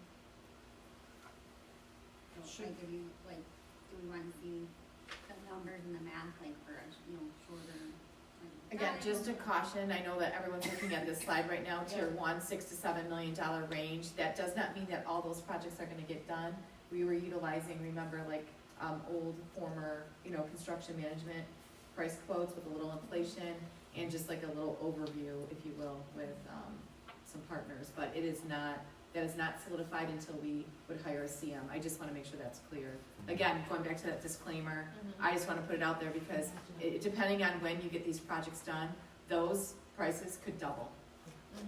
I just wanna make sure that that's clear, and I'm glad it's being recorded because I'm putting it out there. This is just a range, and I'm doing that to protect you all because it's, we're not gonna know until we hire a CM and an architect to really hone in on that price point, right? So I don't want to put anybody behind the 8 ball, because that's not fair to anybody sitting around and trying to make really hard decisions. And I think Jason has said that when he's gone out for projects, some of them have come out lower by going the RFPs and doing the competition. So it may be $7 million that way. Yeah, it could double, but it also could be only $6 million, meaning we have $1 million left over for the second tier that we could go through and start finishing some stuff, hopefully.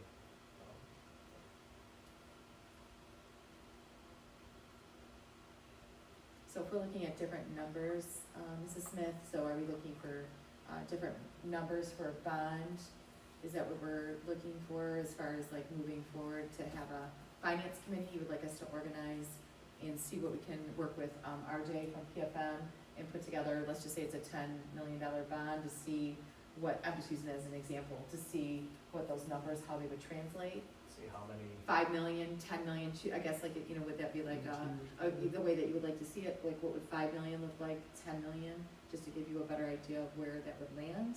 Is that what I'm hearing? I just wanna be clear. Just really quick, I mean, like, to the average voter, that's not gonna sway their vote one way or another. I mean, you're gonna have a few percent of the population that knows what a mill tax rate is and how it functions, but the average voter is not gonna be walking to the ballot box going, oh, is it 3.1 or 3, like, they have no idea what that means. I mean, like, if you're able to say you're not increasing taxes at all as you're running this, that's a big draw, but they also said that 2 years ago when the vote lost 73% to 27%, so, And I think that's my biggest concern of what you just said, the average voter doesn't know. the average voter will not know And that. they're not gonna walk in there knowing what the mills and what the rates are gonna do. Correct.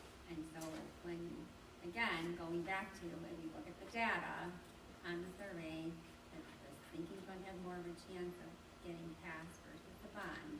Not disputing the fact of what we need or anything, but you almost kind of just solidified, like, what I'm hearing is like, we all know that we need all this work, trying to figure out how to do it. What we're trying to figure out the most though is what's gonna pass at the polls. Correct, and I don't want Kathy and Ms. Vaughn to go through and do a ton of mill work I either, know that. because I don't know that it, like, I mean, if we know roughly what happens, I mean, that's better than them spending hours of their day, trying to figure out what the proper mill rate is, for all of that, in my opinion at least, I Right, think you're their saying it's case. not really make a difference, you would just do it as. I mean, like, something, I think that impact wise, and anyone can dispute me, I think a company like K through 12, what they're offering would be more likely to sway voters than for us to have hey, anyone that wants to come out to the high school to come check out the sinking fund, we'll have this wonderful presentation, you can check it out, and then out of 5,400 voters, 22 people show up, and 38 people look online, and you're not even talking 2% of our voting population. I mean, like, K through 12 with the social media will reach a larger percentage of that without talking about mill rates. As you saw in their sample videos, they're not discussing that kind of stuff when they're hitting it. They're trying to look like everybody else, and they're telling all the cool stuff they're doing, explain it, try to be very, very positive. And mill rates are not positive or negative; they're just boring.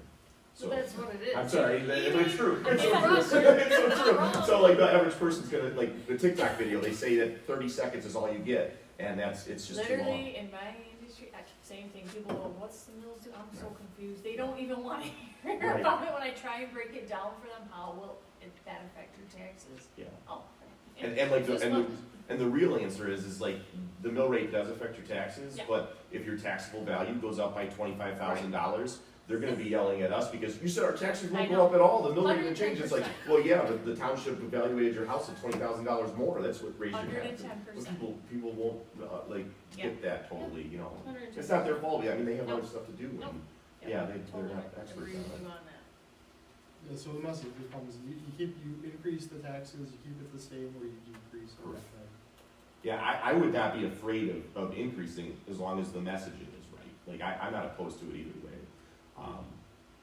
I don't think that that's gonna have the biggest impact on whether you vote. Like I said, like, look at, like, just using our first bond in 2024 as an example, I mean, we had no tax increase there, and that's what everybody was pushing out there, and it failed 3-1. I mean, like, that's crazy. Like, that means that like, even your always yes voters voted no on that one, and that wasn't because of mill rates. So I don't think mill rates are gonna win you at the ballot box at all. Our other option is, just because I know we have been at this a while, is we can have a special meeting after the walkthrough next week and recircle back on the topic overall. It might not hurt. Let everybody talk to everybody that they know and stuff like that, and then circle back. So that was my other thing. I would really like to make sure that we're all in. I will not be at the walkthrough. I'll be in Novi from 3 till 6. So 3 till 6. I Okay, so actually won't be able to either, I have, Con Ed for my real estate, I have to. okay. I don't think we can wait anymore. All right, mean, I on agree this. with you. I think we gotta make a decision, we just gotta make a decision and go with it. Stand by it.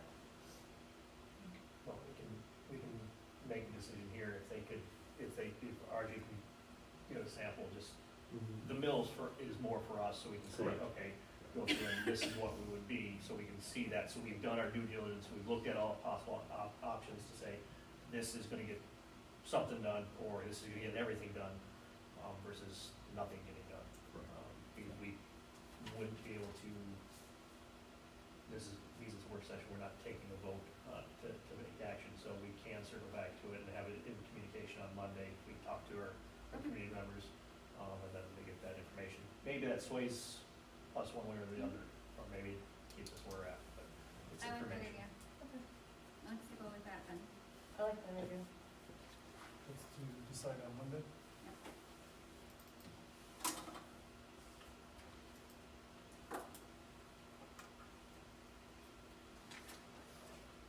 This is our questions and comments pertaining to the agenda for anybody in the audience.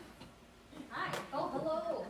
Still there? Yeah, you made it, thank you. Hey, I think you know who I am, Dennis. It's good to hear you talking about a shorter sinking fund, because I think that's a good approach, and the trust fund, or the trust with the district is a big deal, and I think that's what's gonna happen. I don't see the bond passing, I'm sorry. I mean, you can look at those survey results. There was a QR code that got sent out. Those weren't, 700 people and all the voters. You know what happened last time? Trust ain't there. You get a shorter period, show what's being done. And the biggest thing with the sinking fund last time is you didn't spend it. That's what people were pissed about. They weren't so much mad about tennis courts being buried. It was that you had 900,000. I think it was $980,000 and just sitting there, and you were asking for another 57 million. That's when it all started. That was the big problem. Trust not doing it. So I'm looking at 5 new board members, new president. I think it's up to you guys to build that trust, and I don't know, I trust you with, $1 million a year, or do I throw trust at you for 10 years for 16 million with 6 million interest? I think you start with the sinking fund. You start hearing $6 million in interest. That's a tough one. When you start thinking, wow, that's $6 million. Could have done a lot more in the schools. Sinking fund. And who says you can't do a couple more mills? Do a 3-year sinking fund. And then go up again. Then Romeo has one every election. They add on. We've got multiple sinking funds going out at once. Those are taxed, interest free. That's where I think a lot of the communities come from. Thank you. And another thing, I was watching your thing here. It says bond major construction. Do we have any major construction going on with it? That's for a bond, right? Major construction is what we see on the slides. That's really what it is. So are we gonna go out and replace a whole bunch of stuff just because it's under the bond that maybe we can fix? And when I see sinking fund and everything listed, it's everything we need. We need maintenance, we need repairs, we need to get the schools back up where it belongs. If we're in a box 3 years from now, we need a new school, we're not getting out of the bond. That's gonna be tough. Okay. Yep.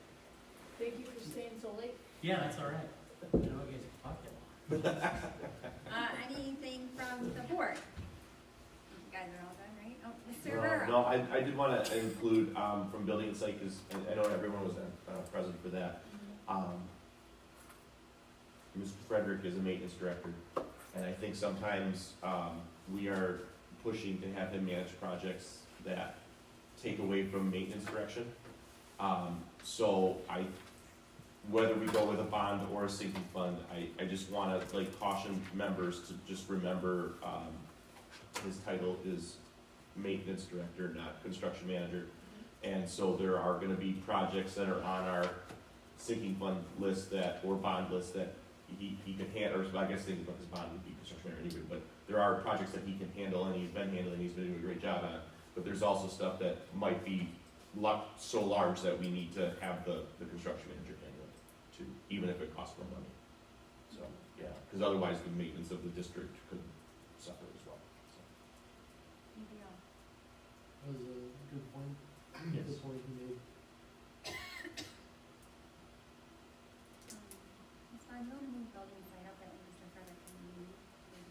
Yeah, we can, yeah, absolutely can. Yeah. Just love the pizza. Sounds good. Can I have some I was just mints? thinking out the other. Sorry. So I think we're gonna,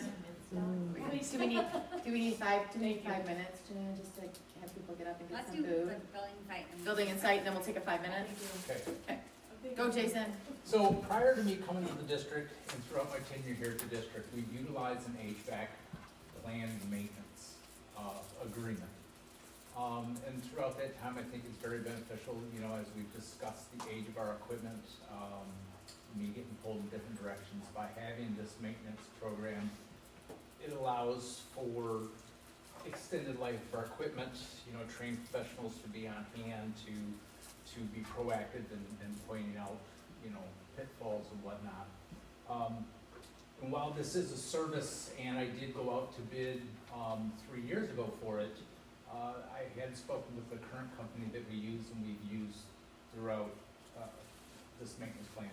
And they've agreed to extend the maintenance plan for an additional 3 years, which is the current term that we've gone through with this contract, at the same amount of money.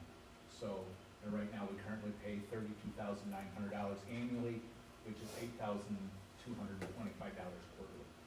I believe that this is beneficial to the district, and until we get some newer equipment, we should continue moving forward. This is building and site. So, we had discussed in the meeting, and I actually have experience with both community members and professional acquaintances that have did stuff in this district, where I feel like sometimes we ask for bids when there's no chance for another bid, and we're gonna go with someone we're comfortable with that has a reasonable, fair price. And some of the feedback I'm getting back from people is that, hey, I was the low bid, I should have won it, or hey, did I even really have a chance? And I know that with the bonds and with what we're doing now, sometimes feelings are being hurt. We discussed this in building and site, how the construction managers and the contractors out there are Almont's almost got a bad name for callbacks on RFPs. So, in my opinion, I'm okay with not. I feel like we have a great HVAC company. We already had competitive bids 3 years ago, so we know roughly what the price is. And we have a good company and a company our staff trusts that is offering us no inflation, the same price. So I feel comfortable honoring that contract. Now, I know that the community as a whole might say hey, you should go out for RFP. I just don't want to damage relationships, and I saw it with the Wi-Fi presentation. Even though there was other companies with lower pricing, we gave extra points to the people that we already have dealt business with, and so, and I think the recommendation for that was correct. I just why are we there's certain things that we should go out for bid for, and then there's certain things that it's hey, we're getting great service. We're working with an amazing company, and the price is fair. Maybe not the cheapest, but fair. And I think that that's okay to do. And I just wanted to know the building and sites thoughts on that. I can agree with you on that. Yeah, I mean, I agree. I agree. I trust Jason. I agree that continuing for 3 more years at the same price, no increase. I mean, but to me, from the financial, thinking of financial first, it makes sense. I'm fine with that.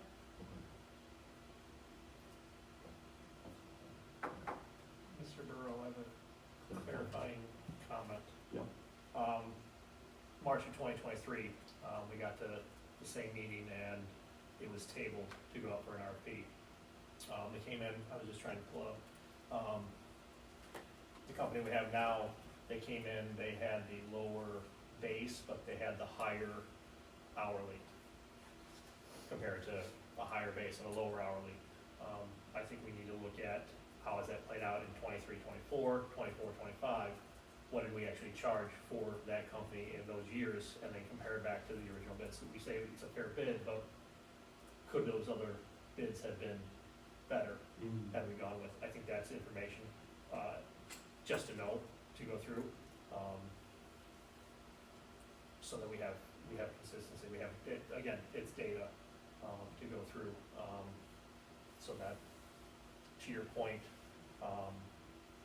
we shouldn't be penalizing a company that has never worked for us because we've had companies that have worked for us. Our policy in 6320 says open, fair, and competitive, and try to work with as many people as possible. How do you do that? You go through the RFP process. If they're, it's the lowest responsible, it's not the lowest bid. So if we've deemed that company to be responsible, it should be the lowest value that to go through, and that's on the leadership to go through and verify that it's responsible. So I can see both sides of it, but having that data of were they actually, there's a break-even point with those, were we past it or were we below it compared to the other companies? I think it's important to know. Yeah, no, I concur with that. It's just, I mean, and I've only got 15 months of board experience, but in all of the RFPs that we've done, loyalty and, maybe not loyalty, consistency, like knowing that you have a good product and not risking something that you don't know if it's gonna be a good product or not for a few dollars. I think there's times in the business world where you need to like just say, hey, I'm gonna do this, I'm gonna get it. And being in construction, and I'll be honest, cause we're gonna go for a bond, I see it all the time. There's a lot of times where you can't get a third bidder, and so people will call around to all these companies and say, hey, I need a bid just to put this in, can you just bid this for me? And then they'll purposely bid it high, just so that there's a third bid, because they know they have no chance of getting it, and I worry that Almont is moving into that territory because we ask for RFPs on things that we probably, like, on new projects, hey, the track, 100%, you know, like, we were going out for window repair, 100%, but like for extended service contracts, if we're happy with the service and the price is fair, then I don't, like, if someone else came back $1,000 cheaper, would we go that route anyway? And from my perspective of how the board has voted is we take the recommendation and then we don't, and then people with the lowest bid are upset at us. So that's where I just worry about that. And I see your point of view too, is like we should have 3 RFPs on everything, but if we're never gonna use the low one as the policy states, then I think there needs to be some categories of service, not necessarily project business, but service business where like we're continuing a relationship that I think that maybe we should move away from.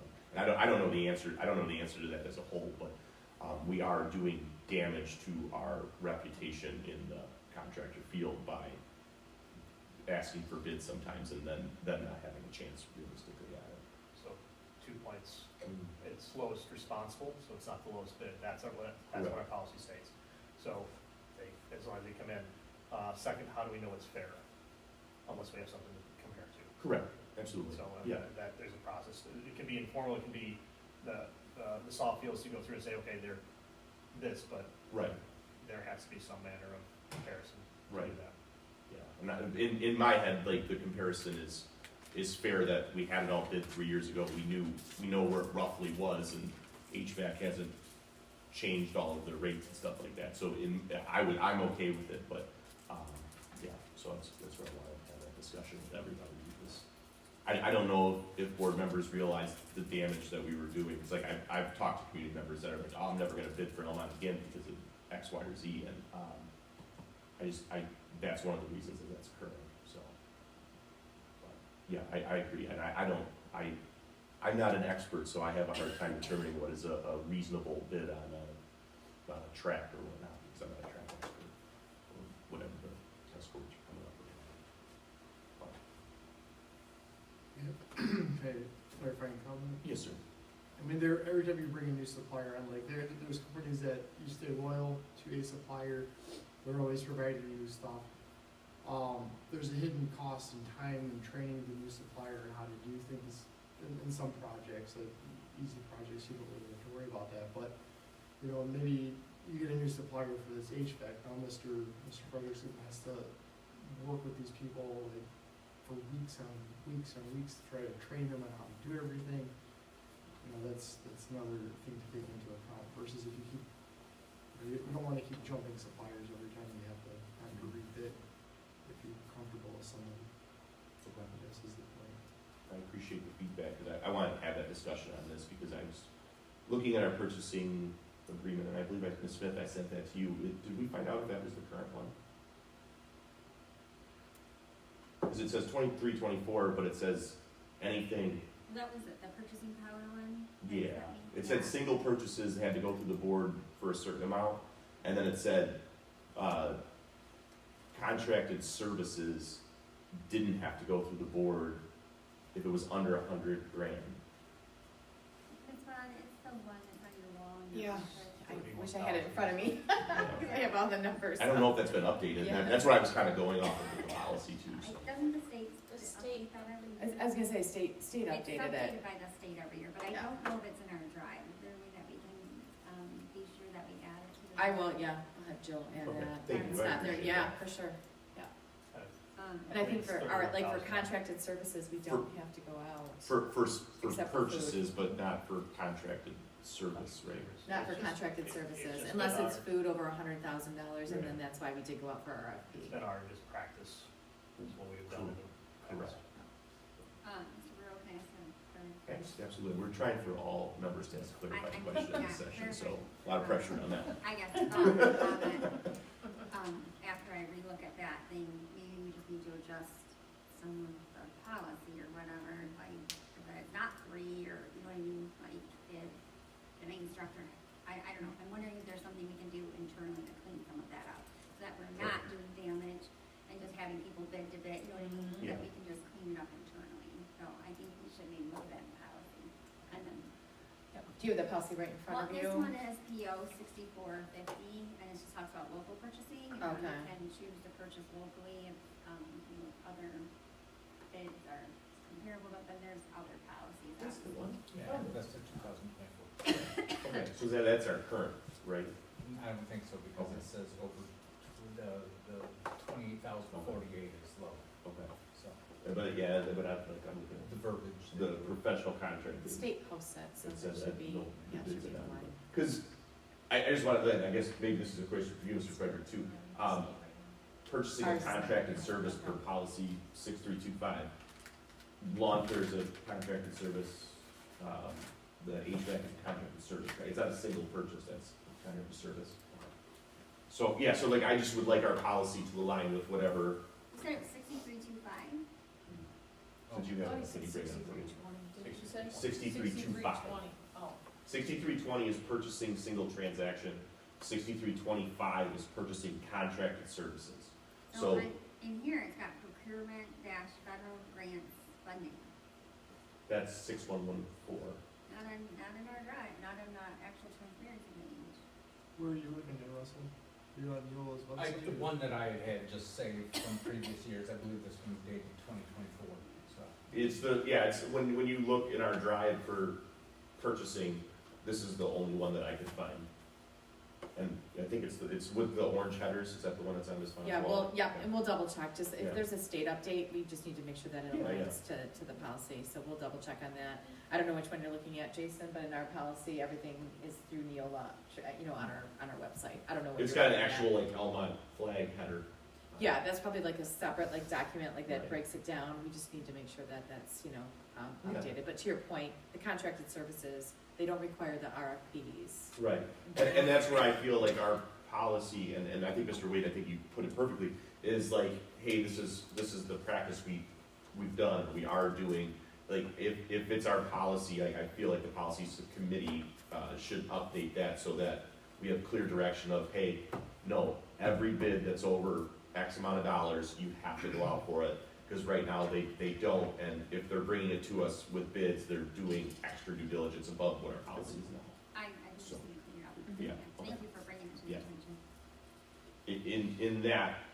In that air, or in that vein, like, is the building insider, are you guys good for him extending that contract? Yes. Yes. I am, yes. So we have 3-0 for that. But I do think that we need to clean up the policy so that way, if we do want those RFPs out, like, whatever that dollar amount is, I think, let's get it clearly documented, that way there's I no agree. ambiguity. Policy, we'll take a look at that. Okay. Mr. Frederick, thank you so much for saying. You're welcome. I apologize. Thank you, we appreciate you.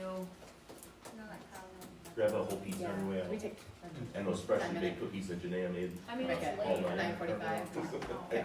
We're gonna come back at 9:45, guys, you can take a bathroom and a pizza break if you will, and we'll finish, we'll wrap up. And ready for 6 more hours. No. What?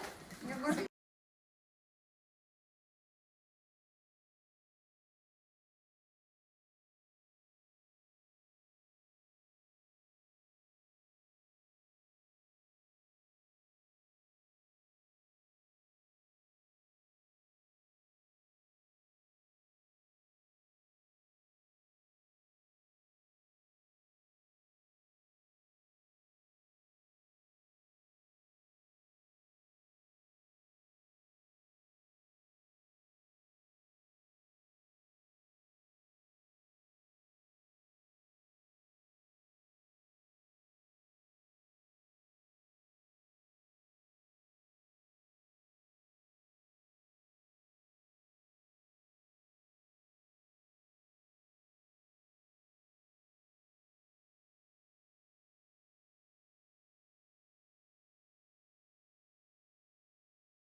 back to curriculum. Mr. Von Meltmeyer. Okay. Well, the back sheet here. The Board of Education approves the instructional program for students. The high school conducts pre-enrollment activities in the spring of each school year. Counselors and school administrators meet with students to review the course guide, and students make course selections for the following school year. Number 2, the course selection guide lists all courses available to students, including those offered in special education and at the Education and Technology Center. That might happen for the rest of the 9 year. Provides information about each course offered at the high school and outlines such items as the course length, semester, full year, etc., and any prerequisite courses necessary for the student. Number 3, the guide also provides parents and students with such useful information as registration information, graduation requirements, the recommended courses for college preparation, testing out procedures, requirements of the NCAA, and dual enrollment procedures. Number 4, the 2026-27 high school course guide is in the board's February Google Drive folder. Any discussion on that? I read through it, I thought it was put together well. I'll second Good, that one. thank you. The Board of Education approves the instructional program for students. This is for the approval of the middle school course guide. Number 1, the course selection guide lists all courses available to students, provides information about each course offered at the middle school, and outlines such items as the course length and any prerequisite courses necessary for the student. The 26-27 middle school course guide is in the board's February Google Drive folder. Any discussion on that? Mr. Curious. Yes. And for Ms. Vaughn, do we know at this point if we're gonna be offering 6th and 7th grade choir? I just know that it's part of the plan to, try to, an attempt to incorporate it. Okay. And then I get the master schedules in just a couple weeks here. Okay. As a draft, I'll be Okay. able to see that. But there was a plan to try to, to promote, Okay. our choir, vocal, and our music program. That's all I have. Perfect, all right, all set. All Yep. set, thank you.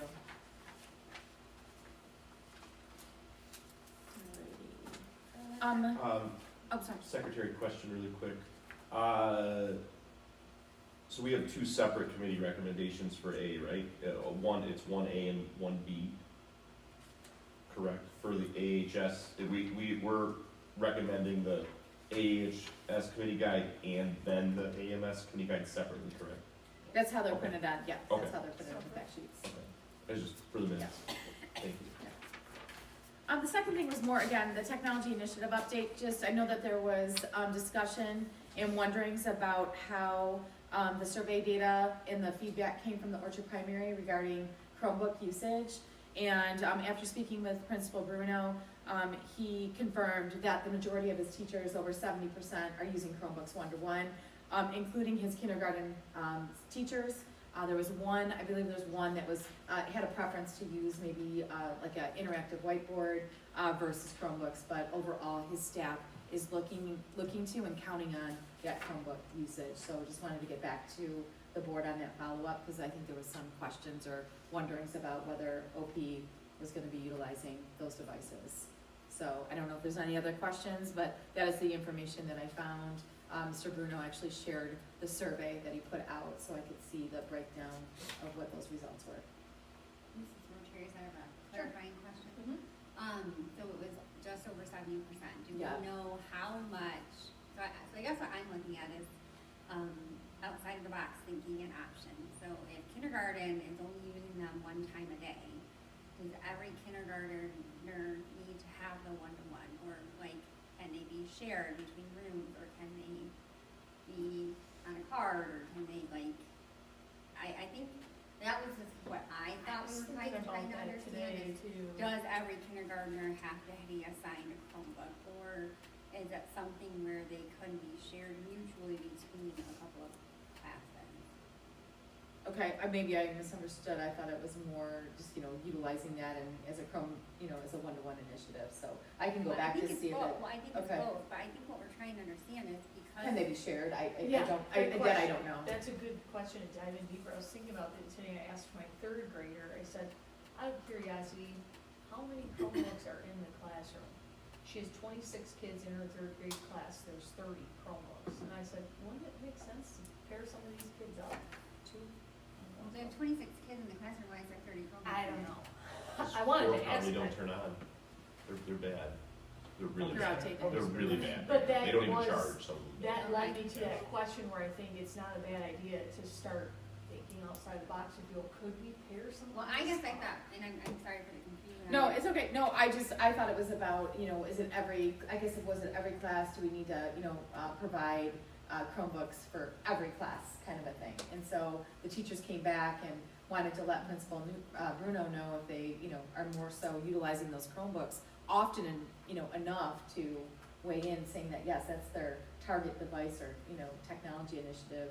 And they want those students to have that Chromebook in their hands. So I guess that was the light I was seeing in it. But I don't know if that means, or it doesn't mean that they can't share a Chromebook, like for example, a Chromebook cart between two classrooms. I would have to dig deeper on that. I think I was just, I thought we were just looking for ways to save financially. Mhm. So if I'm misspeaking, please somebody correct me, because I thought we were kind of thinking like, okay, where can we help save dollars that don't have to be allocated? If you have classroom A and they're only using them for 35 minutes, and classroom B is using them for 20 minutes, or, like, at the lower level, lower age groups, I don't know if they need to all have, does that make sense? I mean, Yeah, especially at the kindergarten level, yeah, we can even rotate those out, yeah. I think it is what you were thinking. I think It we were is. just looking to understand if they're using them enough during the day that every single kid at OP needed to have it. Okay, Does that make yeah, sense? let me ask some different questions and I can provide you another update. I need to ask probably some different, more specific Right. questions if that's what you're looking for.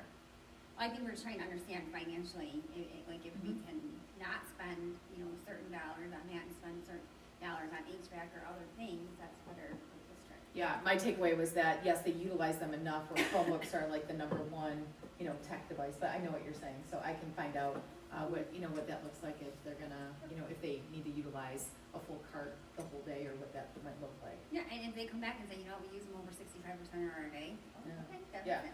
Yeah, right, okay, yep, I can ask. The only thing I'd add on to be careful with is even if one teacher says they go, like, the teachers are like rotating grades. So kindergarten might not need it this year, but if there's a different kindergarten teacher that wants to use it, then it's not available because they have to share, or they might have to teach different. And then the other thing is like we're gonna add an extra burden where they have to make sure they're all put away on the cart and, it's 2:00, I have to roll this cart across the hallway to this other classroom or down all the other end of the building. Like, we're gonna be adding layers there. If the money savings is there, it's definitely worth it, but just know that we're gonna be adding a burden to the teachers. I 100% agree with you, and I would rather look at any of our staff and say, if we can save money doing this versus cutting the staff position, Mhm. I would be in favor of it. Mhm. So, I just, See, but I don't really, you have to understand Yeah. it enough to even make a decision. Correct, yeah. I'm fine with that, basically. This is Terry, so I have a Sure. clarifying question Yes. comment. I think part of the question that needs to be asked, it was about the financial. If we have 4 kindergarten classes and only one of them uses it, are they using it because that's the way they want to teach, or because we've gone to 1-1 initiative and we are saying that's the way we want you to teach?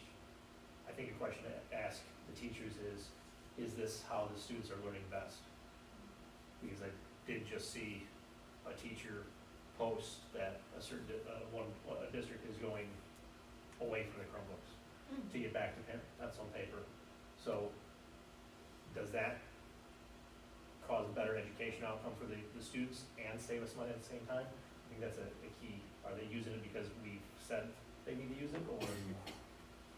That's a great question. Yes.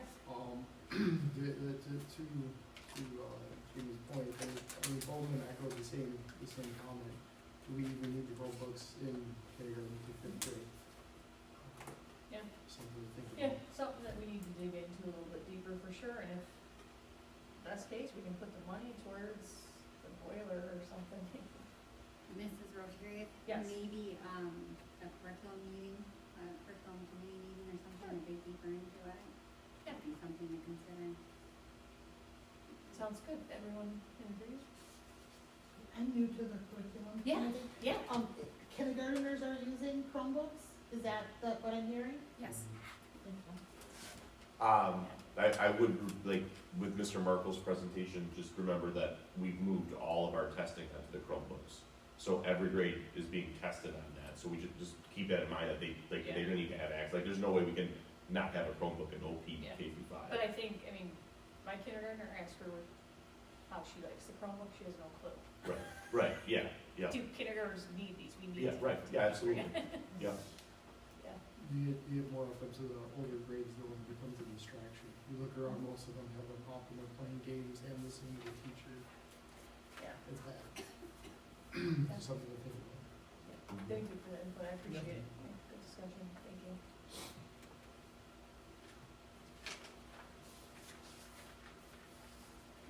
That's what I have under there, so we're gonna go to, finance, are you good with that, finance with Kathy? Congratulations, Kathy. We'll go checks written. Reminder, it's me, Mrs. Smith, and Mr. Burns. I have checked. Okay, go ahead. Hold on one second.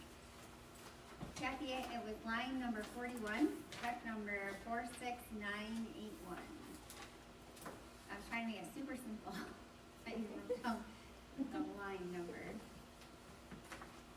I gotta pull it up here. Almont Athletic Boosters, $50 Michigan raffle refund. Yeah, I didn't understand, what was the refund for? And the one right under it is like, it was paid out, well, it's got like a -50, and like, it's like it canceled each other out, so I wasn't sure what that was. You can look into it if you want. Yeah, Okay. I recall something.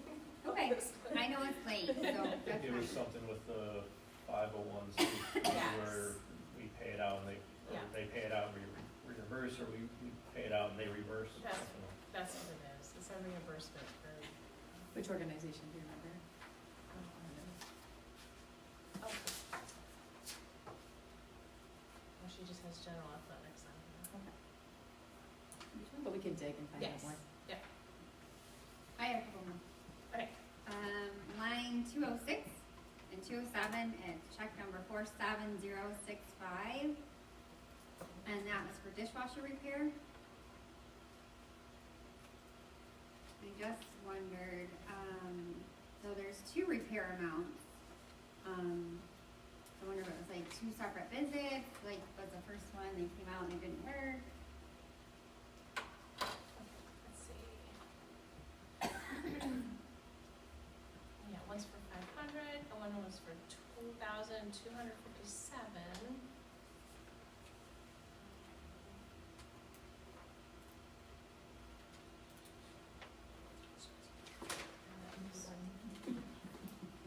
Okay, so it looks like the one for $500, they assessed and installed things, T-stat, thermostat, rinse, took amp reading, and so on.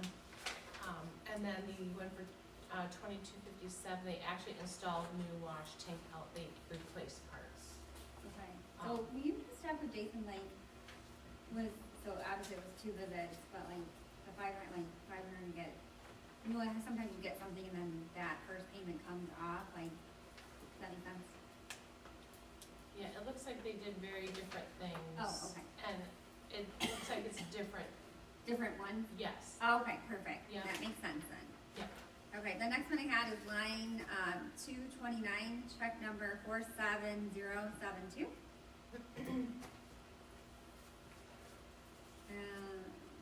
Yeah, what's, North this- Coast Studios for 18,600? Yeah. Okay.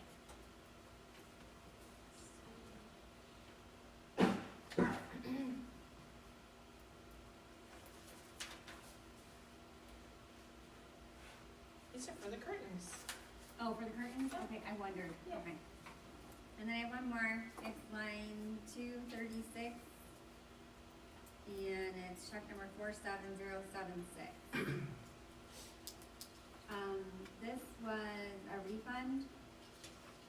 Wait, hold on. Nope, no one underneath that. The Power School. Is that for a quarter? It's one of the billing time.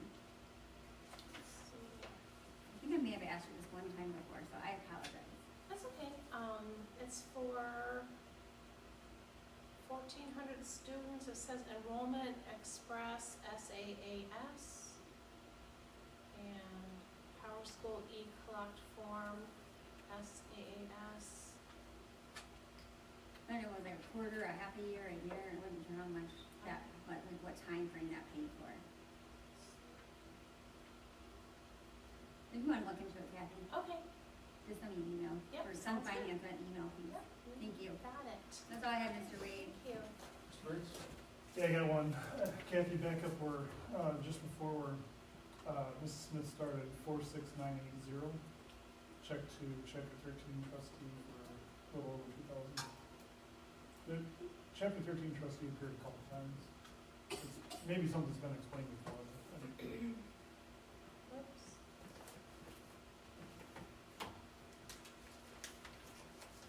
I think my computer's dying. We all are. And I've got, I'm sorry. I didn't appreciate it. Sue would have had a charger. Sue'd be leaving, going to bed. Back Thursday. Hi, Sue. Oh, Sue. She doesn't have Wi-Fi up north. She's not watching. Yeah. Hey, Sue, we mentioned you in the work session. You just gotta watch the whole thing to see where we mentioned you at.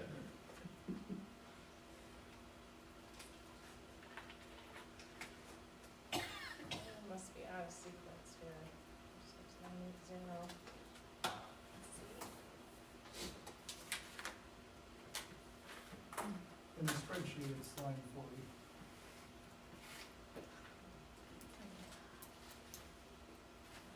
I mean, it says in the description, general fund payroll deduct payable, One dozen? line 40. Oh.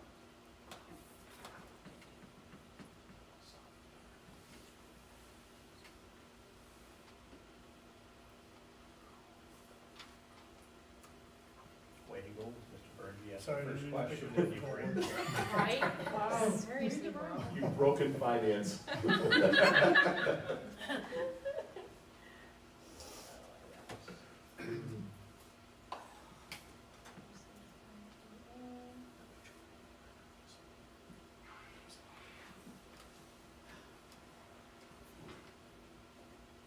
Oh, that's child support. That's, Someone's garnishment. oh, Payroll garnishment. gotcha, okay. What else you got? That's all. Okay. Thank you. Take a minute, check out account balances.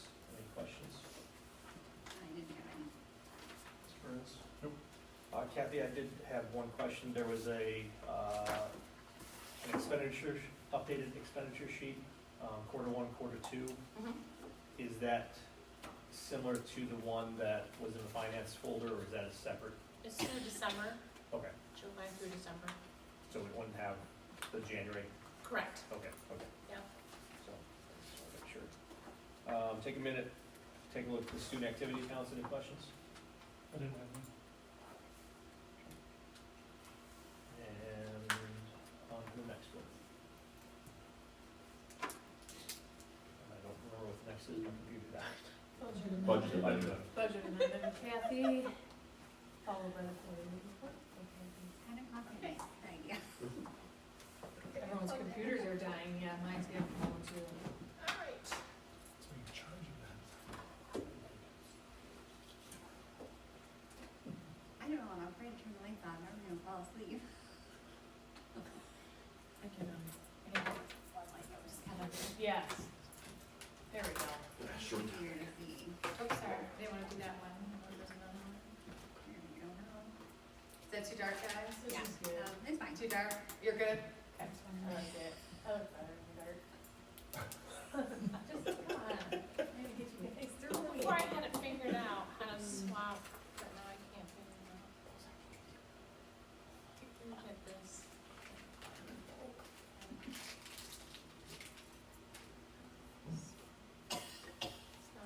Okay, anyway, you're gonna get this. Okay, all right, here we go. Amended budget presentation. Just wanted to remind everyone of the historical fund balance. Oh, that's really bugging me. you guys okay with this? Yes. Try hitting Okay, F5. It's fine. Let's see if Alan? it does it. Hey Colin, can you help me? Oh, he's still here. Yeah. You just gotta hit the end button. Oh, yeah, that's right. Yeah. How can I just have this part show up there? Like, I wanted to display. Okay, where's it? Swap. You're good.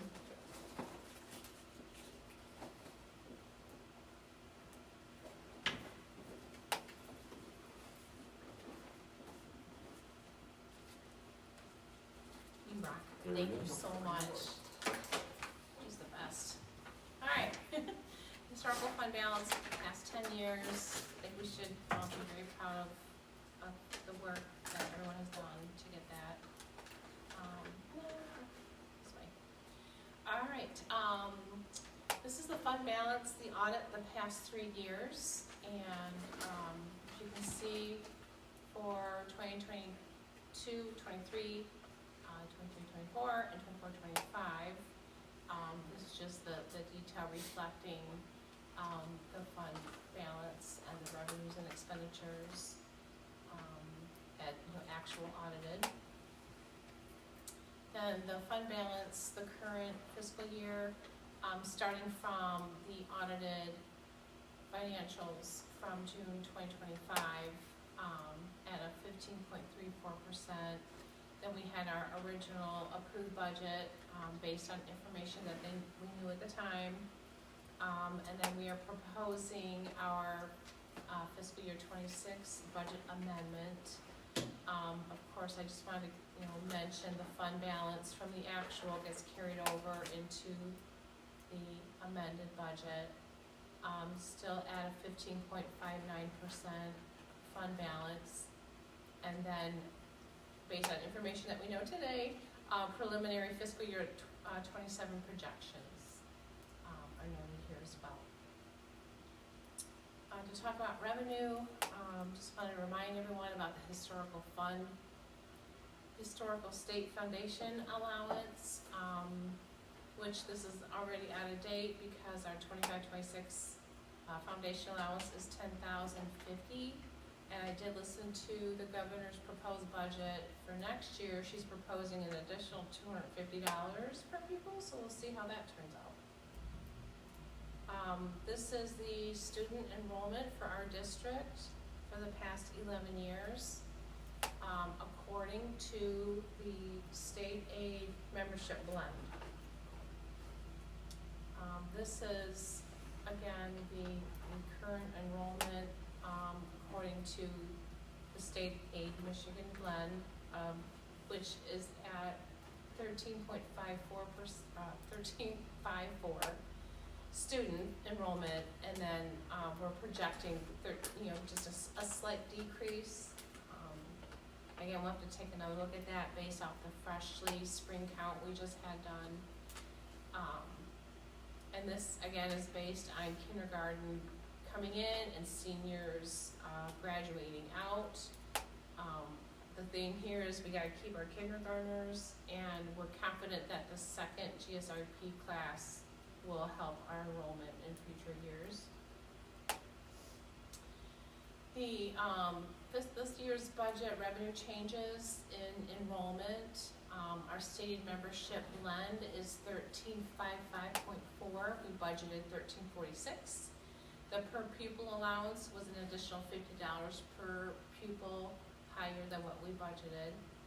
There were significant increases in our revenue, and they are listed here in summary.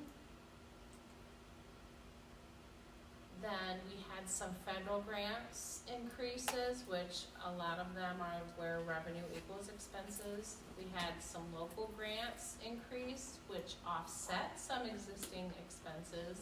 And we had some new grants like Filter First and literacy support. This is the fiscal year revenue changes, where we have our audited revenue of $18,360,327, and that here is our original approved budget and our proposed budget, and it's an additional $1,300,000, which is a 7.2% increase based off prior year's actual. And I know it's very small, but this is in your drive where you can, I've been keeping an itemized detailed list of all the changes. The ones highlighted in blue are changes to the federal grants. So for example, there's state aid, and all the categoricals all had changes from our original budget. Then I created this new spreadsheet to keep track of the budget breakdown by general programs and grants. So I thought it was interesting to see this way how we can separate the grant budget from the general budget. So you can see the revenue streams from federal grants versus the state and local grants. And to match that are the expenses as well. So you can see the same amount in revenue from federal grants is the same as the expenditures from that are used for federal grants. So speaking of expenses, we have a 6.3% recommended proposed expenditure changes outlined as these categories below, which is still giving us a positive fund balance. So let's see. Again, here is a detailed list of all those changes to expenditure, all the ups and downs and ins and outs of each. So all in all, between revenue and expenditure, there's 45 items that have changed just since our original budget.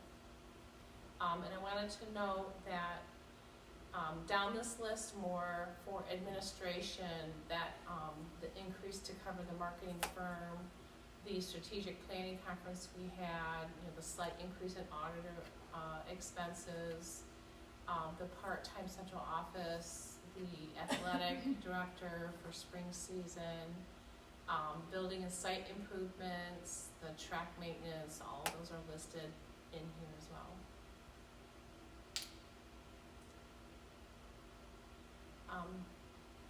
I apologize, it's coming up pretty small on the screen here, but this is just the detail again of the revenue with expenses together, proposing a new fund, positive fund balance of $172,000.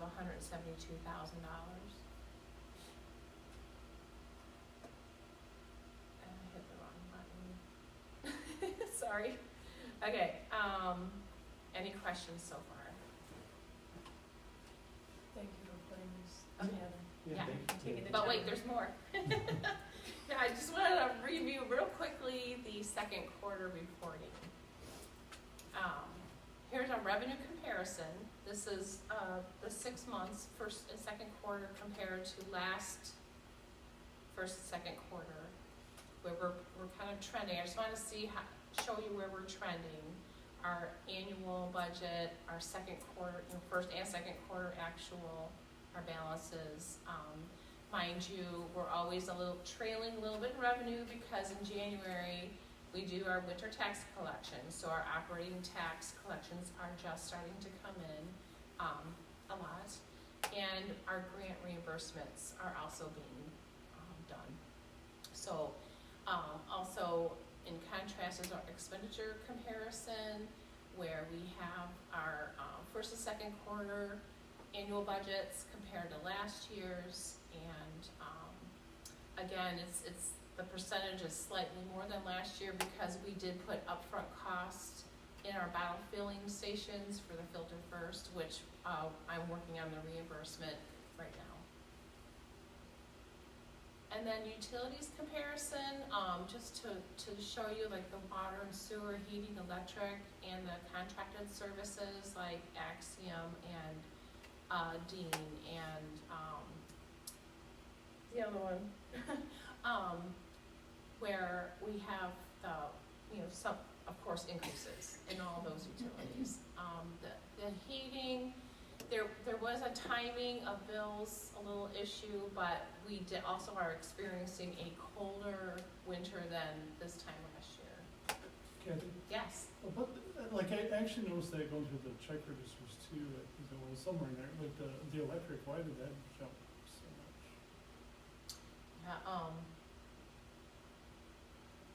I know it's like OP, one of them, like OP, the number, like drastically increased. yeah, I did see some, like, a misposting last year of the buildings, just the way the bill's broken down and the way it was entered into finance. So there's a little bit of that, which I adjusted for the one I caught. But yeah, Is that 14,000 just natural increase year over year? that, I think is also timing with that one too. Okay. Because, you know, I don't know what's going on with our mail lately. We're just, it's really slow. The mail's really bad. Yeah, you had like that drive-in, for example, right? That was like over 2 weeks. Over 2 To weeks get something to to get a check drive in, to so the we right. had something, yeah, we had some issue. So they, it was actually a check, they were waiting for a check, and she just finally got it. Wasn't it like close to, I wanna say like 12 business days or Yeah. something like that? Yeah. Now, there were a couple school closings. That's what we said, that's what we Yeah. said, yeah. So I might recommend to Debbie to actually go online and get the bills so that our numbers can be consistent. And then I wanted to just review quickly the grant balances. There's 15. There's 15 different ones, so I won't go through them all. But just want to remind you, here's the 31A, which gets increased every year. And that one is calculated on a look back of 2 years and our poverty rate in Almont. So as they adjust that number, we get, more dollars in the state aid. And then, of course, 31AA we did opt out of, but we still have the carryover from last year to use up this year. And we've used about half of it. Of course, it's half the year. So we're good with everything that we're paying out of that fund for this year. And I confirmed with Adam that the things we're covering in 31AA can be translated over to 31A and carried on. So there's no worries there. So 31A has enough cushion to absorb all that? Yep, and it gets increased every year because of, unfortunately, the poverty level is rising in Almont. So like our interventionists and our director of student success, like those positions can be secured next year, just for some context. GSRP with 2 classrooms now, we're looking at $432,000 total, and we had carryover as well from last year. So that program's well funded. Again, our ISD programs are continuing the bilingual language or bilingual education. Our district transportation, CTE, robotics we did apply for. We're waiting to hear on that one. The Filter First, again, we're in the process of getting reimbursed for that one. It was it's a reimbursable grant, so funds up front. The benchmark assessment, which is the testing, we applied for that one. We're waiting to hear. And then here's our title grants. 35M we already knew about. And then we were denied for the 27H mentoring grant.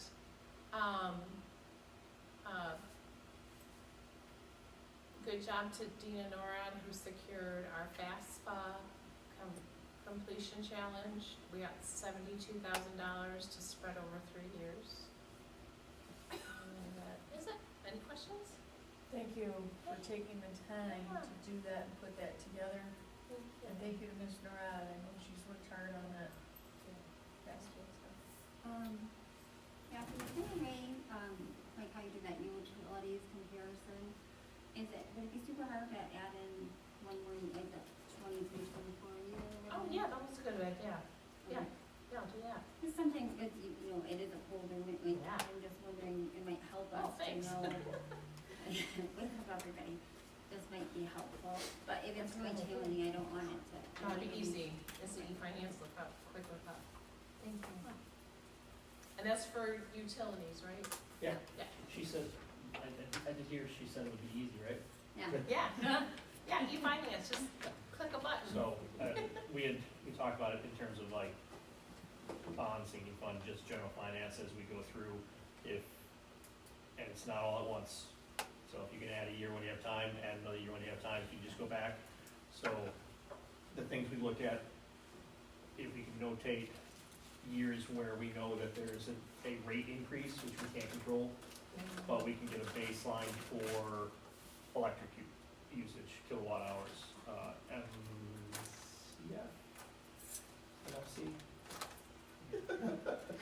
Gas usage. Cubic feet again. Yeah.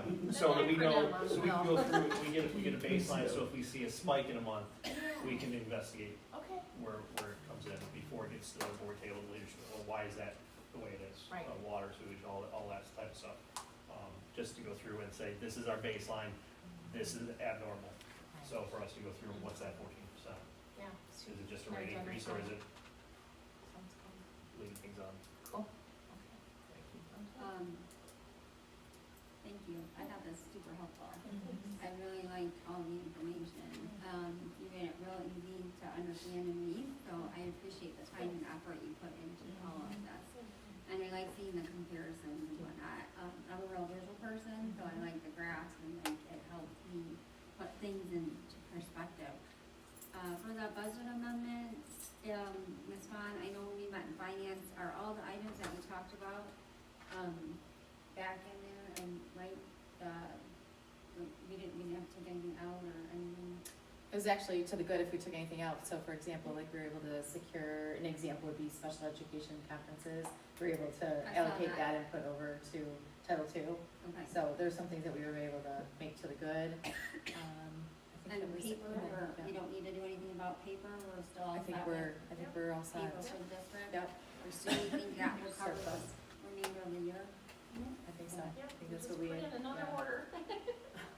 Yeah, I think we're covered. yeah, I still have 20 bucks or something. Ms. Burns, any questions? No. Kathy, you did have another color-coded one with the grants and what they could cover. If you could make that available for Ms. Ankley, so she knows what the grants are, Oh, yes, so she can go through and, it's in the drive, the if you- whole grant. You can just tell me where to locate it. Yeah, and I have one printed out, if you'd like to see it. You're welcome. It's also in the drive. Okay, I'm just having trouble finding things in the. Yeah. It does take a while. There's a lot.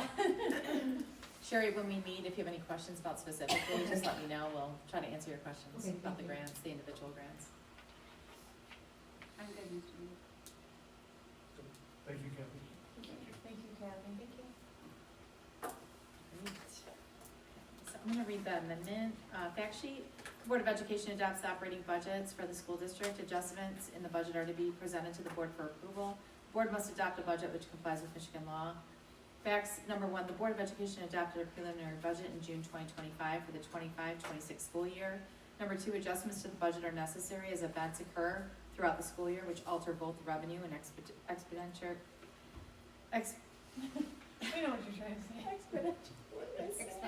Expenditure. This is bad, you guys, sorry. Budget categories. Number three, in the revenue area, we show an overall increase of $1,321,923. Number four, in the expenditure area, we have an increase of $1,149,704. Number five, the revision was reviewed with members of the finance committee. Number 6, general fund revenues are now projected to be $19,168,723. General fund expenditures are now projected to be $18,996,504, leaving revenues exceeding expenditures by $172,219. The general fund balance at the end of the year is expected to be $2,827,000 $827,051. See attached documents for specifics. Good to go? You good? Thank you. Okay, this is the recommendation under finance also. The recommendation for the Wi-Fi upgrade contract. The Board of Education must approve by law and policy the purchase of any item or group of items in a single transaction costing more than $28,048. Policy 6320, purchasing. 4 vendors submitted bids: Abadata Computer Corporation, Oxium LLC, Nerds Express Incorporated, and People Driven Technology. 1 vendor included a voluntary alternate with a different OEM, which is just a reminder, original equipment manufacturer, than their base bid, which will be treated as a separate bid for the scope of this document. After going through all the bids and constructing the bid matrix, I recommend accepting the Cisco bid from Abadava Computer Corporation. This bid includes an industrial standard Cisco Meraki Wi-Fi system, 5 years of licensing, cabling, and labor. We have also had good experiences working with them in the past. The bid total is $175,549.98. The district's portion after E-rate funding will be $70,219.99. The vendor will use existing network switches wherever possible. If additional switches are required in certain areas, the project cost will increase. The district's portion of the project could technically increase to $82,260.56 if new switches are required at every network distribution point, but this is not likely. Question. Given that we have a surplus, right, like would it behoove us to put this in this year's budget now as opposed to pushing it off to next year? Great question. We did that last year with the overages in the bond, or not the bond, the track. So that's something that could occur if we saw fit to. We would just have to. I mean, why put it off till tomorrow if we have the money for it now? Didn't he say he couldn't pay over the grant until after a certain date? He set it up for them not to bill till January Until first, after- but based right, on July- us, based July on us 1st, saying yeah. that we didn't want it to be, we wanted it to be on next year's budget. Gotcha. But I thought he had said something that he couldn't, or something for funding, maybe wrong, sorry. Something to look at. The thing that I would caution would be if we got into the same scenario of the legislature and the governor and not knowing what we have until October, that'd be better that we can make adjustments Later, make a Later. list later. So if we spend the money now, we're not gonna have it later to make an adjustment. Right, but if we fall into the same issue, then we're getting billed in July for the work that we don't know if we have the money for in next year's budget. It's double-edged sword. We know we have the money for it now. I'm just asking the question, like, I don't, Catherine, have an opinion on it? It was very stressful waiting, just the thought of having no stated money come in November or October was very stressful. We were ready to borrow money. right, We were going to have to, we weren't gonna be able to make payroll. right. So if we didn't, we'll still have that money, it'll just be the next year. Like, that money's not gonna go away in 2026, it'll still be there in 2027. But if we need it, if this happens again, we'll be able to, sit better if there's no potential money coming in October. And then typically, you don't wanna pay someone until the job is Before the done. work is done. Okay, yeah. And the other thing is, if we did pay it now, would we have to borrow money because we just spent the money that would have bridged the gap through to the state now, we may have to, it may lower our, percentage, where we may have to borrow money. Right. Wouldn't lower our percentage because we're adding that to the fund balance, right? We're paying it out, so lower, Sure. Yeah, it would lower your fund balance. which there, then I don't know where the threshold, You'd be up on another percent, going down. but for the threshold that you Oh. deemed, I think with your program, that you have to go out to get a loan to bridge till the state aid comes in. Okay, yeah, I'm fine with it, I just wanted to ask. Good question. Mm-hmm. Can I ask a clarifying question? What is the finance committee's recommended budget percent? I noticed that we're ticking up slowly and we get some community pushback that, hey, it's not a savings account, the general fund, like, it's for the students, we're supposed to spend it. Are we going to spend it, or are we going to add? Can I answer?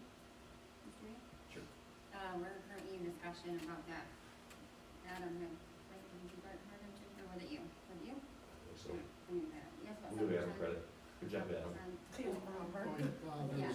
So, Oh, he's cool, he's good. working on revisiting that policy and looking at that, so that is in the works right now. Okay. Isn't there a recommendation from, was it MASB or somebody that to be MSBO. between 15% and 20% actually? So is where, like a healthy school should be between 15% and 20%. Okay. Which, But we do need to update our policy because I think ours is at 7 in there, right? our policy on the site says 7%. Yep. However, I Our believe best there, practice. I believe there was, I've been told that there was a motion made or a discussion made, so whether the motion was made and voted on and approved and then it wasn't changed or something, and I think it was November of 2019, I haven't dug into it yet, but, it was, I've been told it was 10 is what is the practice we've gone through, and we try to keep it above 10. MSBO says 15 to 20. Anything above 20, then you're gonna risk not getting state aid or lower state aid, so, once you get hit 20, you should be looking to lower it, so, I think given our current financial situation, like if 15 is healthy, if we did have that catastrophic event occur, we've got money to cover it. We'll have finance discuss it, and then it will go to policy, to update the policy, and then it will come to the table.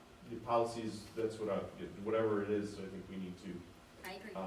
message appropriately to the community. I agree with you. I think finance needs to discuss it first, to look at the overall financial picture, Okay. then we'll go over policy, and then it will move to the board table.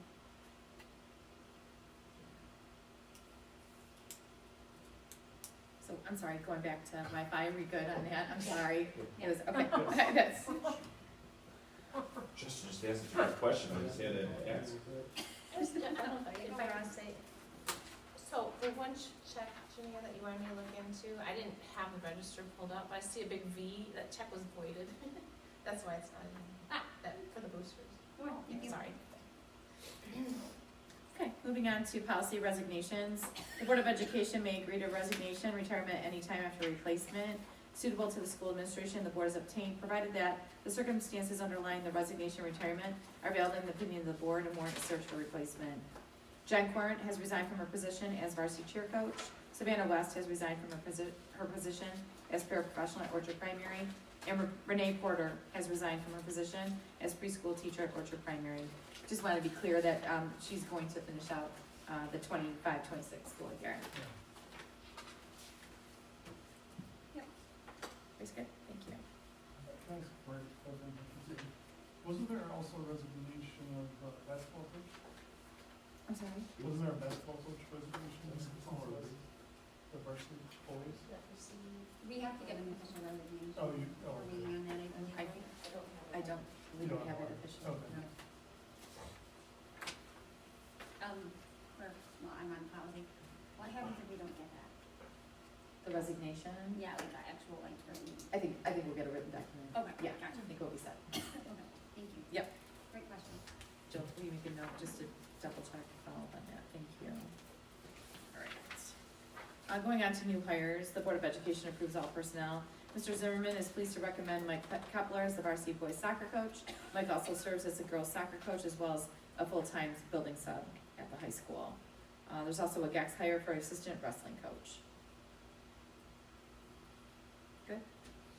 Just to check, when I looked at the document, it had the name in the information, for the wrestling coach for the GEX. Usually that's below and not red, just so if you're reading the fact sheet, don't read the GEX name at the meeting on Monday. I'm sorry, did I read the meeting? No, Did I read the name? just when I read it online, it was above the line. Usually Okay. it's below and says do not. So GAX being under the recommendation, right? Yeah. Okay, yeah. Thank you, Mr. Wade. Okay. Moving on to school choice. The Board of Education may accept non-resident students into our schools. The Almont schools participate in 2 school choice programs. One program is outlined in section 105 of the school code, allows students in the Lapeer Intermediate School District boundaries to apply to our schools. The other is outlined in section 105C of the school code and allows students in those counties contiguous to the Lapeer ISD to apply. We're recommending 6 students, 3 new and 3 current, be accepted by Almont Community Schools through the Schools of Choice programs. Listed below, you see the number of students, it's 6, and the grade levels that they are assigned for school of choice.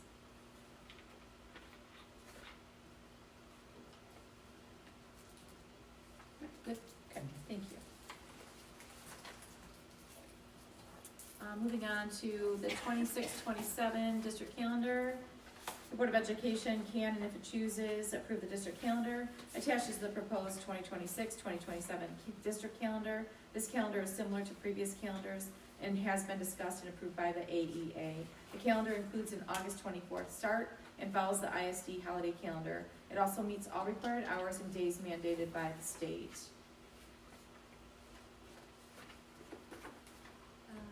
I had a question, but I can't think of the guy. Right here. On It was the worth it, Q&A. 14th. I said on the Q&A. Yeah. Thanks. So, on the calendar, so January 14th and 15th, we have listed out as 2 half-days in a row. Do we know why we're not just doing a full day on Thursday with then a whole day off on the 15th, which would then give families 15, 16, 17, and 18 off. I know that teachers have a work day on 18, but then instead of having to find childcare for 2 half-days, they come for an actual full day and they would get a long weekend where families could travel or do whatever they would like to do. I was just following the template from the current year. But beyond that, there's no reason. Well, you know, there was any discussion of the AEA on it or no? Yeah, no, I think we copied AEA, they reviewed it. It's just, kind of systematic, but I can have a chat with the AEA and get back Okay. if there's any, To be- I didn't know that was a- Clarifying question. I didn't know if that was sorry, I didn't know that was a concern about the district calendar, otherwise I would've. I put it in the Q&A and I'm sorry. Oh, I'm sorry, I did not see it, I don't know if that was more recent, I'm sorry. I did the 15th. I put it on there. I was just thinking, I know, one of the things that people have commented on, or parents have commented to me, is they appreciate, that we don't have half-days all the time. So I know, other districts have a lot of half-days, and it's a big challenge for parents. So I was just wondering if there was a reason. I did not have any conversation about that, no discussion, so. We didn't have 2 half-days like that this year. We did. We did? Yeah. So that was, And it was tough. that was the end of the semester, So- that was the end of the semester, so. So does that have something to do with midterms or finals? for Like the finals and semester? exams, grading, So do 2 half-days for the entire district or 2 half-days for high school? This is a half-day, all-day, half-day, all school. Yeah, it's entire district, right? it's also the end of semester for. Is this everybody that, I'm sorry. Oh, procedure. Thank you for remember saying the word clarify before you talk, I appreciate it. Yep. Is this the same calendar that basically all, everybody up here follows? More so like the holidays and the start date, not so much our, individual like half days or things like that. I can check if that's necessary, but it did not come up as a topic of concern, so if the board's concerned, I can dig into it. It's just a question I had. I just, There was no discussion on it, so I assumed it's because we wrap up the semester, and again, we're talking about exams and teachers needing that time to grade those exams. Gotcha. Okay. Anything else?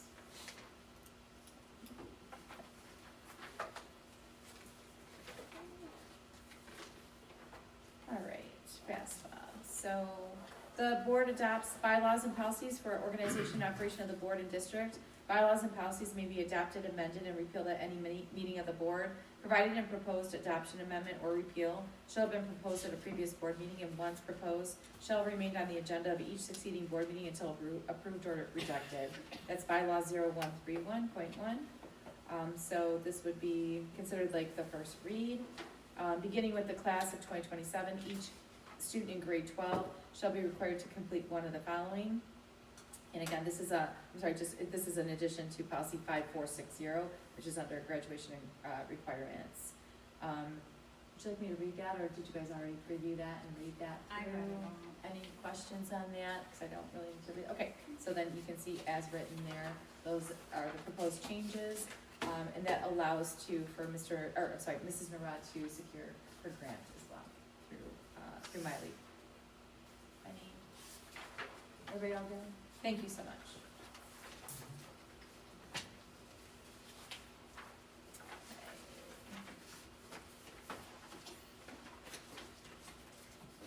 And last but not least, a permanent amendment to the agenda. The agenda shall list the various matters to come before the board and shall serve as a guide for the order of procedure for the meeting.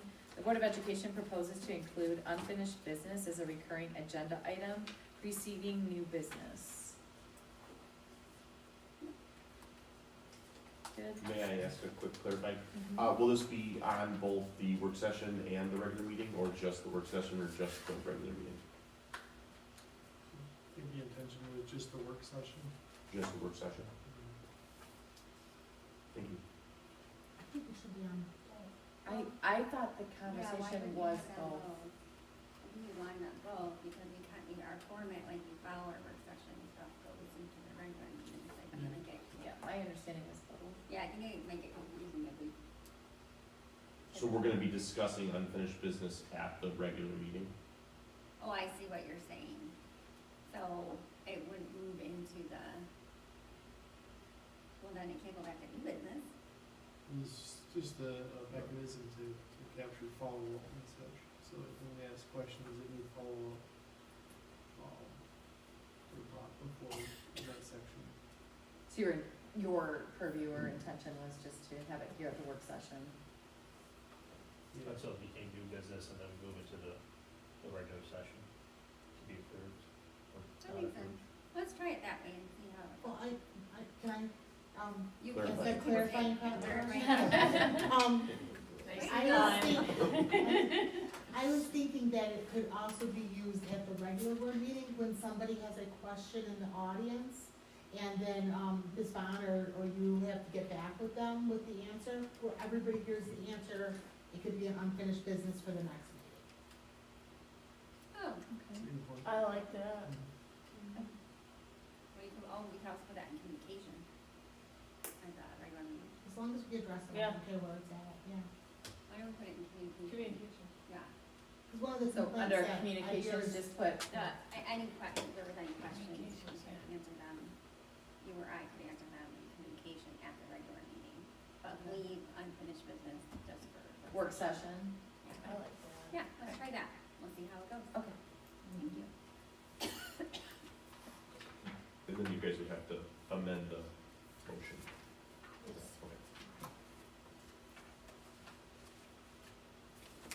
It's my secretarial role, so Yeah, I'm there you taking it- go. I'm taking it very seriously here. Well, Chelsea, you can read it. 10:45 Still on p.m., us. so. You're good?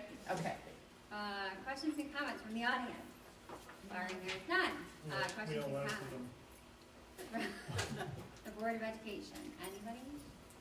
Mr. Burrow? I just want to say, I appreciate you guys, you know, this is a really long meeting, and I know we had some topics in here, you know, I know a lot of us are working professionals. I hope everyone is okay with longer meetings, because it really helps with my schedule, and as something, when you have work schedules, it's hard to meet 8 times a month, so I would rather do it in one meeting, so I appreciate it. Whatever's best for you, Ross. I thank you, that's why I'm thanking We'll you. do I'm what's thanking best you. for our secretary, sure. There we go, but it makes a difference, because I can attend them all that way. Any other questions or comments? Mr. I just Burns? like to thank admin for all the effort put in and staying late with us and putting up with our questions. Any other questions or comments? Mr. Ray? I'd like to address Mr. Ferrero for calling me professional, it's just not right. Thank you, Mr. Ray. First, I really want to thank Mr. Allen, Mrs. Kozlowski, Mrs. Merrifield, and Mrs. Von Heltmeyer, and Mr. Frederick, who already left. I appreciate your guys' time, and I know this is taking away from your time outside work, so I greatly appreciate everything that you guys did to prepare for the meeting and staying late with us and answering our questions. It's very helpful. Thank you to our board members. As Mr. Burrow said, this is a very long meeting with all the change and everything that's going on. We will have a few of these coming up, so I appreciate everybody sticking it through, and it was really good discussion, and I just appreciate all of you guys and all your hard work that you're doing. So the other fun thing I want to bring up is I believe OP has a bingo night tomorrow night. So if anybody is looking to play bingo, the Raider reps, I think, are doing it, right? Bingo at the OP tomorrow night. We'll win. That's all I had. Any future agenda items? I just wanted to add, the YouTube videos to stay on as a agenda item for the future. We can put that on the,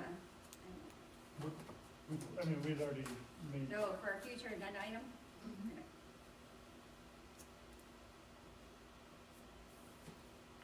Any other future agenda items? Mrs. Smith, Mr. Burrow? I move the Board of Education adjourn the February 18, 2020 work session at 10:48 PM. Support. Motion support. Any discussion? All in favor? Aye. Any opposed? Motion carries. Good night.